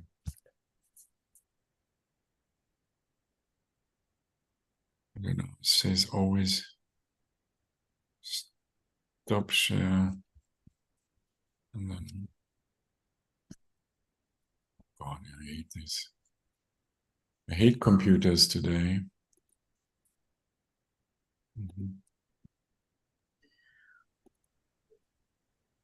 Okay, there it is. Okay. All right. If you can see it, that's fine. I have to get away from this finder. Can you Just see? open the no, just open the presentation, the PowerPoint, and then share the screen. Yeah, the question is, this was the problem before, because this is where I left, I killed my file. That was the problem. So give me a second. So I have to get out then. Sorry, such trouble. No, it's I think I don't know. Sometimes when you open so many things, it's not. So sometimes after a while. I'm at the university. No, it's fine. Don't worry. We're getting there. Right. Okay. Give me a second.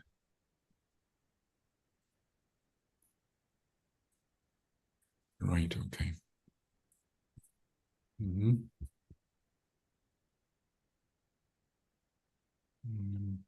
Share screen. Okay. So, can you see now the screen? Yes, I can. Yeah. Okay, so we leave it. I can try to start the slideshow if it does it. So that's better. Yes, that's great. Okay, so if Daria just thanks for coming, and I think Daria wanted to make a formal introduction for you. And thank you, Daria, and thank you, Rainer. Yeah, let me introduce Professor Michelle Riba, and thanks for coming. She's a clinical professor in the Department of Psychiatry and the director of the Psycho-Oncology program at the University of Michigan, Rogel Cancer Center. She's the past president of the American Psychiatric Association and the Association for the Academic Psychiatry.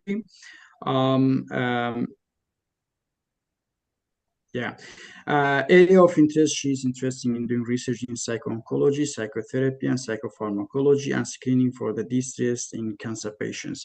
So the presentation today is about the depression, burnout, and the heart. So over to you, Professor Michelle, please. Yeah, thank you so much, Daria, and thank you, Rainer, for the opportunity to be with you today. I am a psychiatrist in the Department of Psychiatry at the University of Michigan, which is in Ann Arbor, Michigan. It's about 3 hours by car east of Chicago. So it's a college town. And right now, the University of Michigan is playing football against Penn State, which is a very big game in the United States. And I'm not sure what the score is, but so I'm a consultation liaison psychiatrist, which means that I work with patients who have psychiatric illnesses, but also have co-occurring medical or surgical conditions as well. And so, although my main focus clinically is in the oncology world, I'm a psycho-oncologist. I also am very interested in other areas of consultation liaison psychiatry. And so for a long time, we worked in the area of psych cardiology. And so I'll be speaking to that today. I received royalties from a number of publishers and an honorarium as section editor and now chief of editor-in-chief of the journal Current Psychiatry Reports. Thanks. Next slide. All right. God, this is a bit coming. Thank you. So about 12 years ago, we published a book it was published by Wiley, and it was called Psychiatry and Heart Disease. And my other editors were Lawson Wilson, who's an internist and psychiatrist in Ohio, and Mel Rubenfire, who's a cardiologist here at the University of Michigan, and Divya Ravindranath, who's now a CL psychiatrist in California, but he was a fellow at the time. And so we were very interested in various cardiac conditions and their relationship to heart disease. And you know, that really was a great opportunity to work with cardiologists and electrophysiologists and cardiac surgeons on various topics related to psychiatry and heart disease. But no. You want the next? Next, yeah.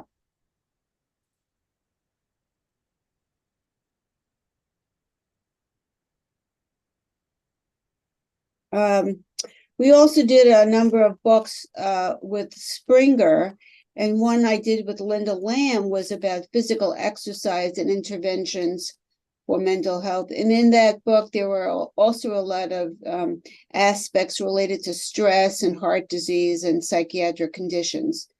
A couple of years ago, Kirk Brower and I did a book on physician mental health and well-being, and talking a lot about stress. This was pre-COVID. I should say all these books were pre-COVID. And so we started talking about burnout and physician mental health at least about 5 years before COVID.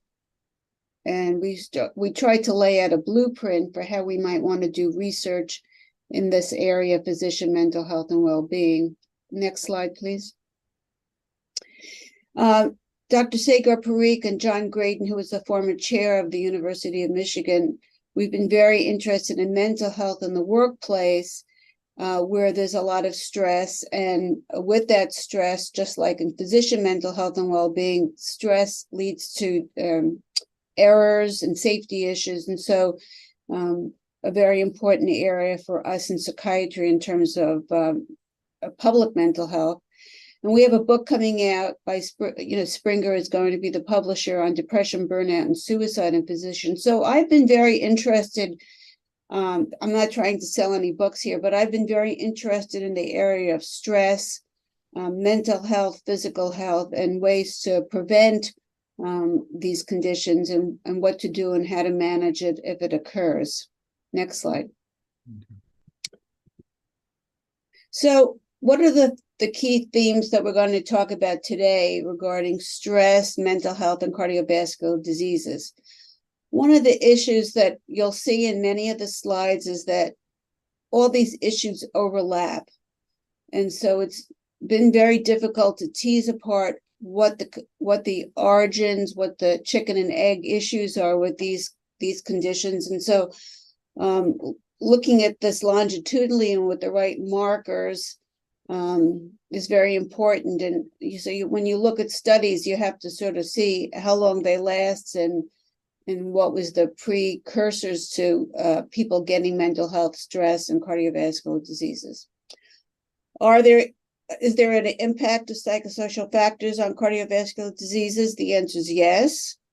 And then, are there problems in screening and treatment for those people who have stress, mental health, and cardiovascular diseases? And yes.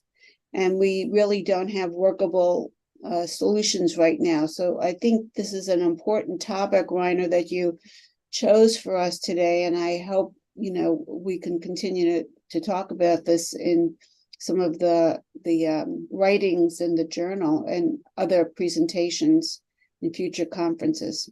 Okay, next slide. So depending on how much you know about mental health, this is a slide that I use from the National Alliance for Mental Illness here in the United States, pointing out that here in the United States and really worldwide, there's a large predominance of mental issues, and some of it is minor, such as 1 in 5 adults have some sort of mental health problem, 1 in 20 have a serious mental health problem, and also the issue is that a lot of adolescents do, and those who are in minority groups, those who have LGBTQ, all those who are impoverished, less education, and the map of the United States doesn't. Those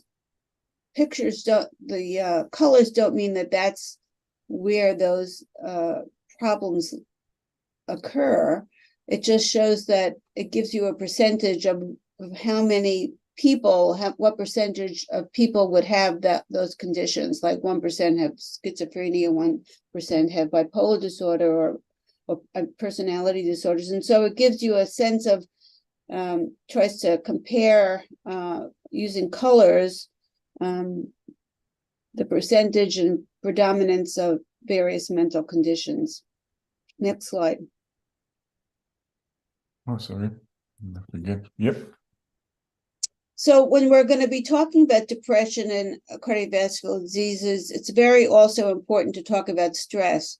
And I should note that the word stress really isn't a medical disease. It's not a disorder. And so it's interesting because we use it all the time.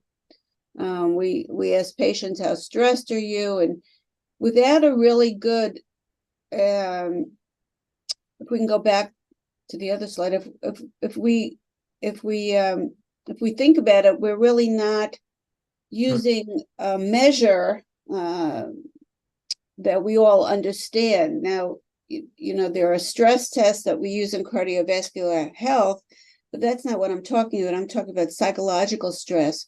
So many of, and you'll see that this is February 2023, so this was, really post-COVID, but many of us feel stress, and certainly with world trauma and politics and other major issues in the world, that contributes to us feeling stressed, both physically and mentally. And many of us have trouble falling asleep because of stress. So this term stress is, a very interesting one, and maybe we can come back to it later if we have time in the question and answer. Next slide. And as I mentioned before, there's so much overlap between stress, mental health, and cardiovascular disease. So if you look on the list of those people who say they're stressed and what they feel regarding stress, you can see that many of these issues would be overlapping with anxiety, with depression, and with physical symptoms like indigestion and appetite changes, which also can be related to depression. So it's very complex, especially if cardiologists or surgeons are using various tools to decide whether or not to send somebody to us in psychiatry for mental health care. Next slide, please.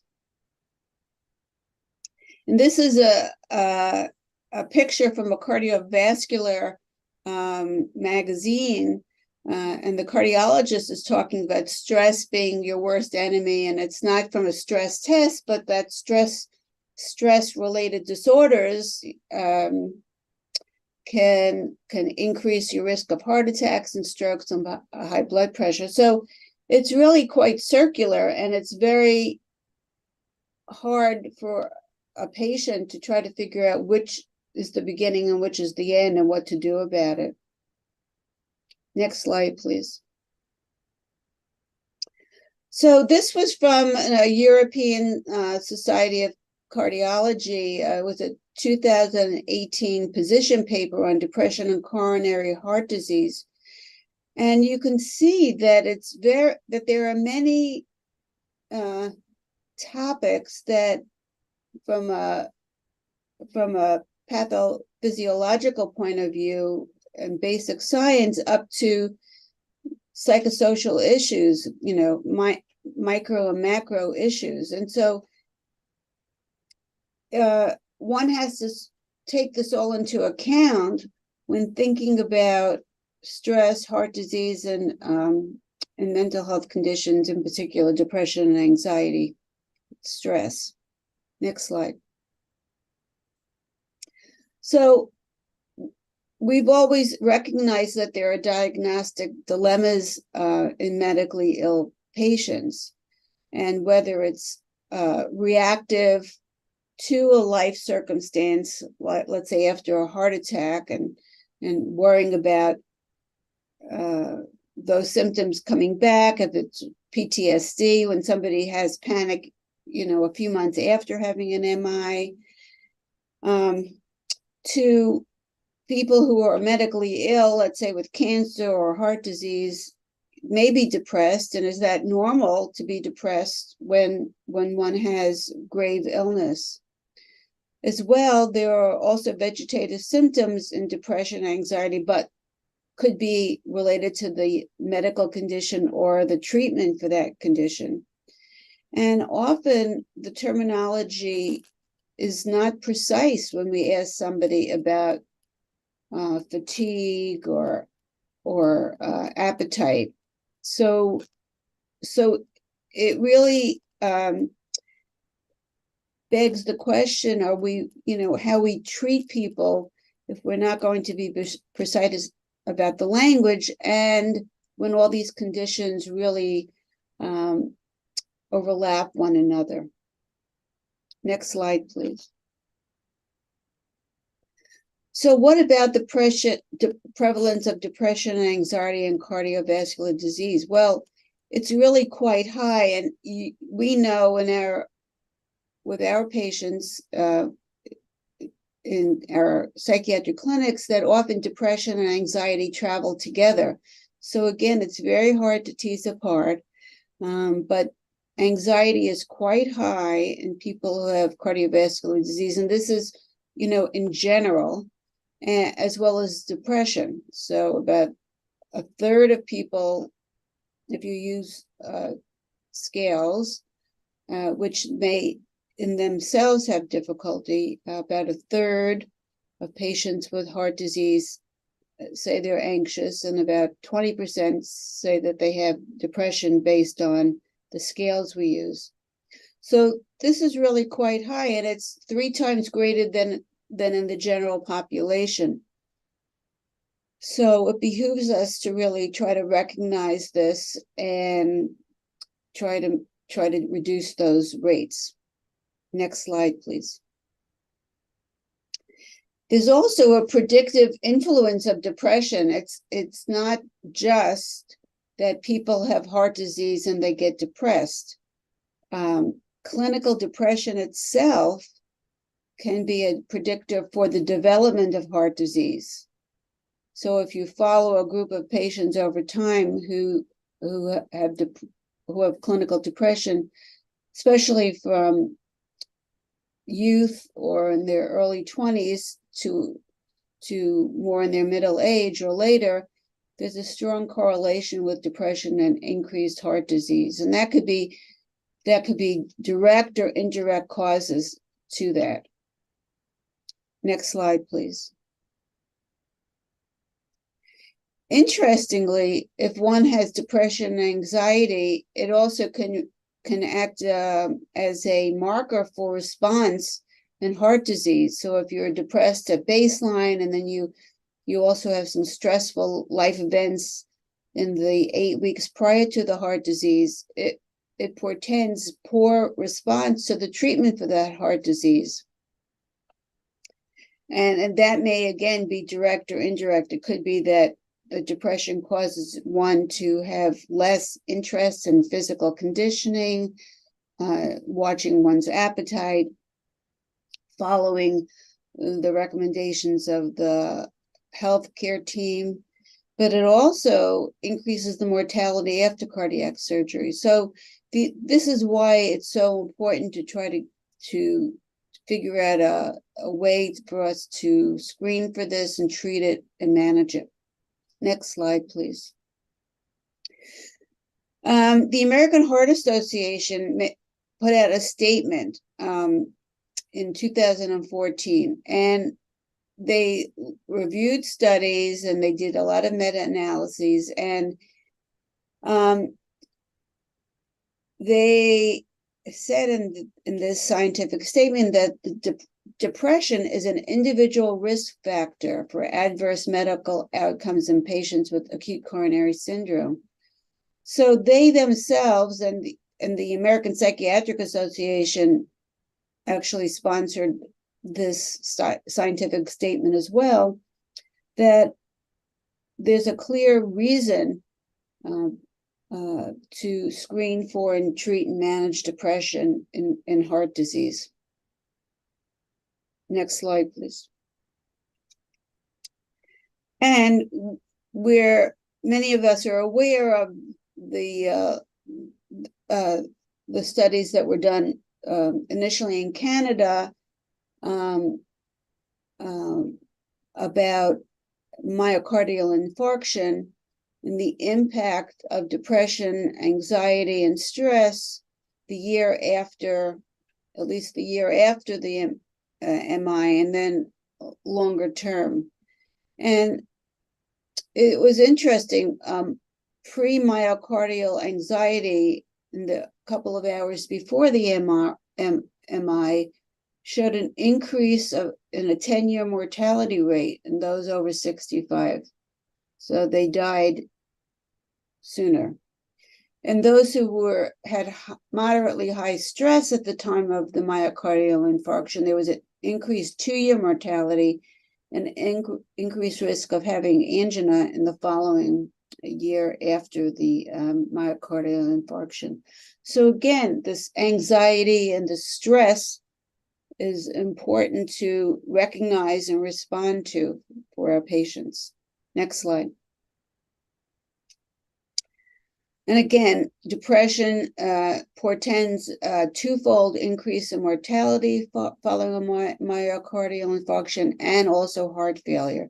So in the book that we did a number of years ago, we really tried to look at the various heart conditions, let's say heart failure, congestive heart failure, congenital heart disease, MI, for example, and trying to give the statistics and the data about each of these conditions, because they are different. Sometimes we try to put them together, but they are quite different because the treatments are different. Next slide, please. And after the ENRICH study was very important. It looked at coronary heart disease and showed that there's an increased risk of all-cause mortality after 30 months and 5 years of acute coronary syndromes. And it persisted after they had tried to adjust for confounders like various socioeconomic issues.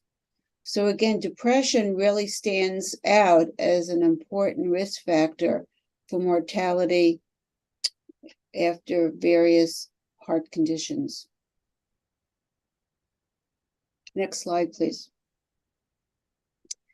So, how much of this is related to behavioral aspects in depression and heart disease? So certainly poor health behaviors, so physical activities like the book that Linda Lamb and I did about physical activities, poor diet, obesity is a marker for many medical conditions and causes a lot of adverse problems and increases mortality.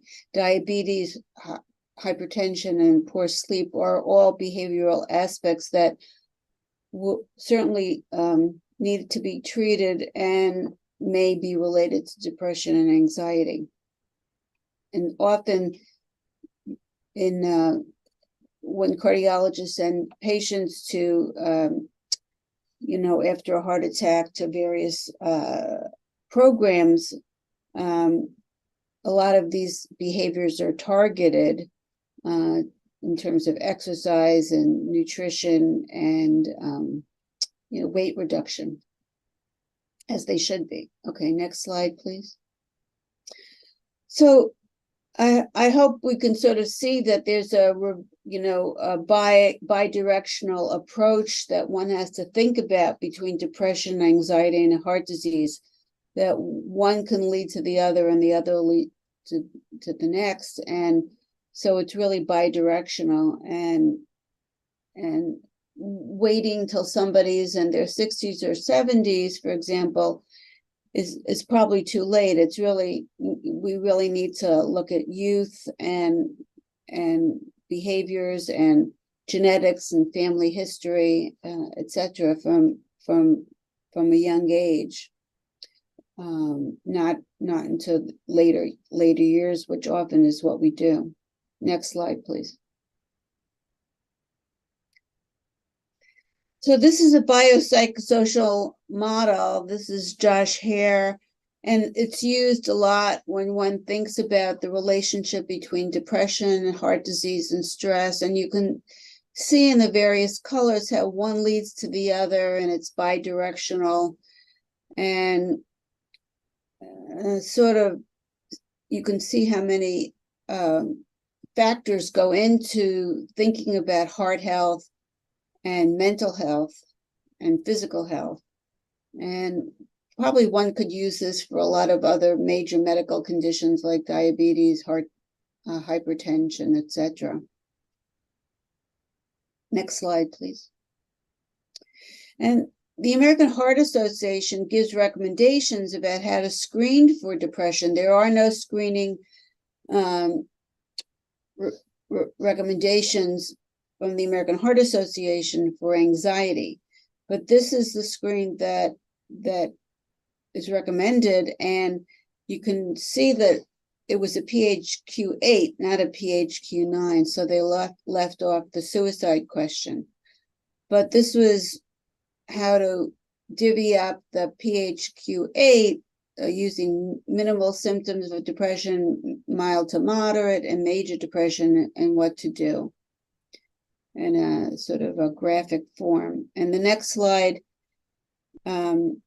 is who should be screened. This is the American Heart Association. So all patients should be screened, is the recommendation, after an acute cardiac event or having a chronic cardiac problem like congestive heart failure. And the screening should be within a month of the acute cardiac event, and then annually, depending on the results of that screen and the heart disease. And then you should be screening for high-risk populations, those who are suicidal or changes in mood, and then screening 2 months, rescreen somebody after the acute event when it's negative in the first screening. So this is what's recommended. And the next slide.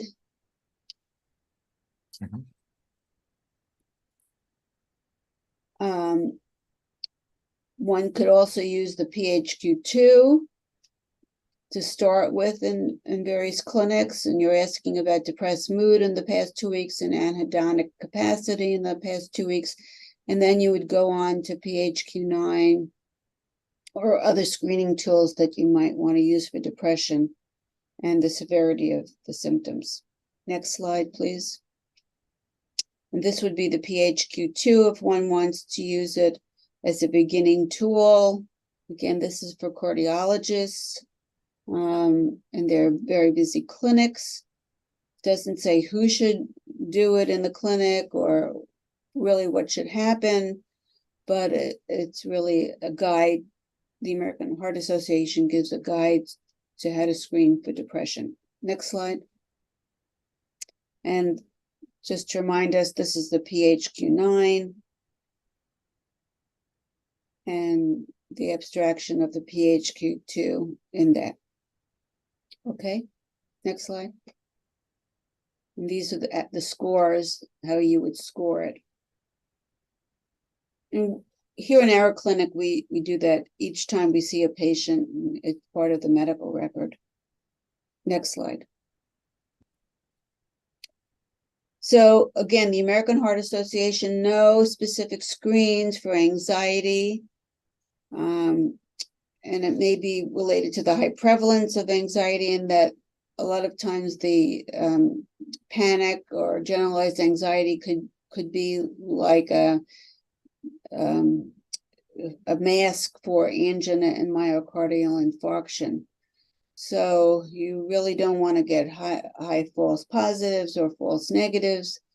And certainly in a lot of emergency departments, they even have sort of a chest pain clinic because there's so much overlap between anxiety conditions and heart disease symptoms. And it's really very problematic sometimes to screen for these and not spend a lot of money and time and anguish for patients. Next slide. So what about the management of depression, anxiety, and stress in cardiovascular disease? Well, if you have very patient-centered approach to this, you would want to think about cardiac rehab and exercise therapy, and that's often what's given to patients after an acute event. You'd want to think about cognitive behavioral therapy. And that's, could you go back? Yeah, sure. You want to think about cognitive behavioral therapy to try to as a modality for psychotherapy and depression. You want to have a disease management program and how to evaluate and treat the depression, and then pharmacotherapy, what's safe for that kind of patient and that cardiovascular condition. And so that was what was recommended by Josh Hare and others in 2013, and it was published in the Journal of European Heart. Next slide, please. But there are many barriers to the screening of depression and heart disease. So it turns out that only about 6% of patients are approached by their physician for depression treatment within the cardiovascular setting. And a very few receive psychotherapy and very few receive medication therapy. And that's very true today. This was in 2020, but this is very true today. In a very busy heart clinic, even though there may be screening, very few patients actually get step care. Next slide. And it may be that we've asked too much of our colleagues. You know, they're very busy. And even if they screen for depression or anxiety or post-traumatic stress or bipolar disorder, it's very difficult for them to ensure that the patient will get the mental health care that is needed. It's hard for them to track. Many patients come from different geographic distances, and it may be a lot to ask in terms of knowledge of our surgeons and other cardiac specialists. And as was noted, there isn't really an anxiety tool that we're asking them to use, or a PTSD tool, or, you know, we're asking them to do a short version of the PHQ. And so who should really be in charge of the screening system and making sure that the screening is reliable, accurate, and then getting the patient to the right care? And that's really the major elephant in the room for this conversation. And this was published in 2022 in Circulation, Cardiovascular Quality Outcomes. Next slide, please. And for the patient, you know, what's normal? What are they supposed to feel like if they have chronic heart failure or other heart disease? And a lot of them are uncomfortable discussing it. It may be a lack of peer support where they don't want to talk about it. Maybe they don't believe in the validity of the screening instruments. And, you know, there's still a lot of stigma around having depression. So there's a denial of symptoms or a confusion about whether the symptoms are related to the heart disease or a psychiatric problem or both. Next slide, please. So this was an interesting article that was came out of Columbia University, and they really did a deep dive into looking at depression screening in cardiac patients.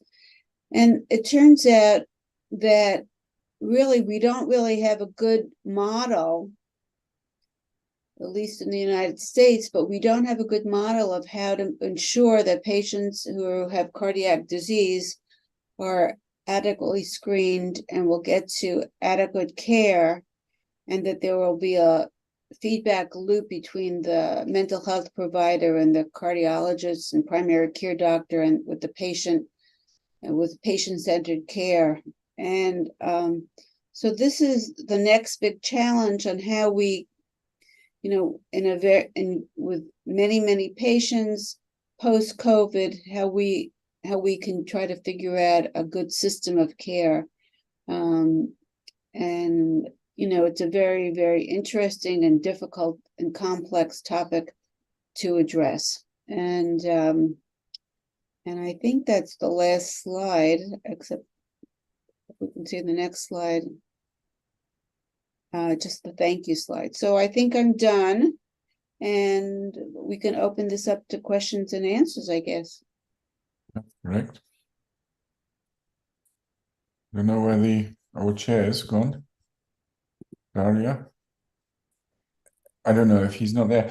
I'm always wondering, one thing is that females and males are slightly different in their response to anxiety, depression, and cardiological disease. So usually when you would expect that one or everything is related, stress is also gender different, you know. So what would you say about the impact of gender differences in your well, that's a very good question, Reiner. You know, for many years, women weren't even studied adequately. You know, women of childbearing ages weren't even studied adequately by National Institute of Health.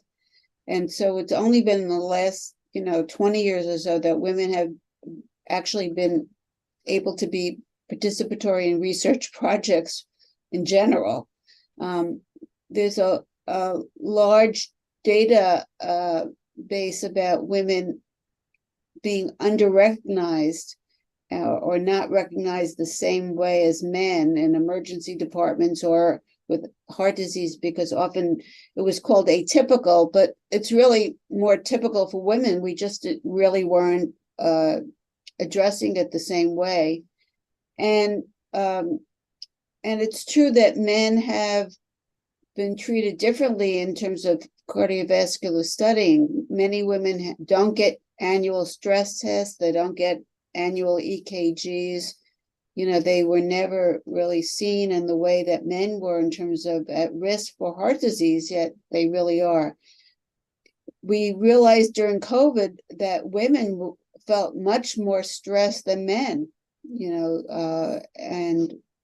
and so, that wasn't really taken into account in very many ways in terms of caring for women, either, psychiatrically or medically. So, these are all very important gender biases about men versus women. And then race comes into it, ethnicity, and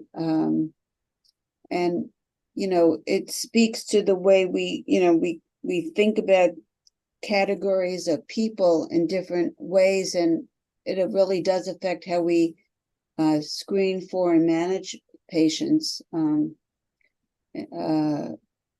often make mistakes. It goes back, centuries about women being hysterical, and we even have words. We even use hysterectomy and different terms for this that were very pejorative and probably missed many medical conditions in women because of the prejudices that we've felt towards men and women over the years. So these are good questions, but I think and certainly in the area of stress, we know that many women feel stressed at home, and many men at work feel very stressed, as do women. And certainly after COVID, with many people working from home, being isolated, having to watch children or care for children, or doing their work while the kids were home and had to, shuttle between computers and helping the kids get online, and oneself having to get online, it really demonstrated how the population in general, and I don't think this is just in the United States, but I think worldwide, how many people have been stressed and burned out during, related to work and family. I think maybe you can add another question to that. I think when Hans Grabe talked about trauma in children and the effect on depression and future mortality or morbidity, and they talk about physical health problems as well. But one of the things which came out is that resilience is so important. And so the question is not, do we just treat the depression, or do we increase resilience? Because it seems that that people who have this type of resilience, whatever it is, it's possibly a very difficult, complex concept. But do these people have something, something different, or do they? Right. How do they respond, or what would be their protective factors, or would they respond differently, or would they have the same physical health problems but don't have the anxiety? Yeah, those, prevention, I think for many of us, we see people who are late in life or they already have the illness. And so we're treating the symptoms, not the root cause, of the problem. And similarly, we don't really know some of the protective factors that keep people from coming to us. We don't often see the people who are doing well in life and, are happy and healthy. We're usually seeing people who are ill in our practices. And so we have to learn and talk to behavioral scientists and others who really try to study this and what makes one resilient and able to cope. I was in the bank yesterday, and I was late in the day, and there was one man who was managing the drive-through as well as all the people who were online. And I was thinking, how is he managing this? And he had a cheery face. He was calling people by name. He was very efficient, but he seemed happy. And when I got to the, and I was getting more and more annoyed because it was taking a long time, of course, and losing patience. When I got up to the front, I said, how could you, what makes you so cheerful? And he says, I've always been a happy-go-lucky person. This is me. And I think it points to what allows somebody like that. I mean, I certainly wasn't going to question him, but he was, what allows certain people to be like that, and what can we learn from people who are like that? What makes people so resilient and able to withstand this? And I think certainly for many of us who work in hospitals and clinics, we're not getting to the root cause of these issues. We're seeing people when they already have major psychosocial issues in life, and life is hard already, and they already are sick. So I think your questions are very good. Okay, I think it's now, Daria, did you have another question then? Or you take over the chair, please. Yeah, thank you very much. I don't have a question, but I have a clarification on some suggestions regarding the resilience and the self-care. So I have observed in the big companies, NGOs, they are going to hire the mental health consultant to provide the self-care of the staff, the one who is working in the very harsh situation. They are under stress and they are going to get the burnout, to prevent them from the psychological, the heart disease, and any physiological disorders. So the currently, I think, is the focus on increasing the resilience and well-being and self-care for the healthcare professionals and employees in any sectors, to prevent them from getting depression, burnout, and stress. And I observe there's some programs for the self-care and the resilience that developed based on the positive psychology elements. So I think it's very important to work on the self-care and resilience to prevent people from the psychological and the heart disease. And thank you very much for the presentation. It was very informative. Thank you for your help in putting this together, and I appreciate the opportunity to be part of this Congress. Thank you. Okay, maybe some final words. I think everybody who had participated, I think it was quite tough. We had 15 speakers for 1 hour each, and I think some of the people understandably have dropped out. I just learned that there's not a conference, but there are some celebrations in India. So some people who have been there yesterday have dropped out today because there's a festival season in India. Anyway, there's soccer in America, so things happening. And anyway, it was a great pleasure to come together. And thanks, Michelle Weber. And I think hopefully you can still support our journal and this association and these talks, and I really appreciate that. And when the egg and the hen problem is sorted out, that's at the latest we have to ask again to come back. Right. Thank you so much. Thank you so much. Yeah, thanks. Right. Okay, thanks, Daria, for helping me with co-chairing, and thanks for all the other people who joined. And I will now finish this meeting. Goodbye then. Bye-bye. Okay, bye-bye. Thank you all.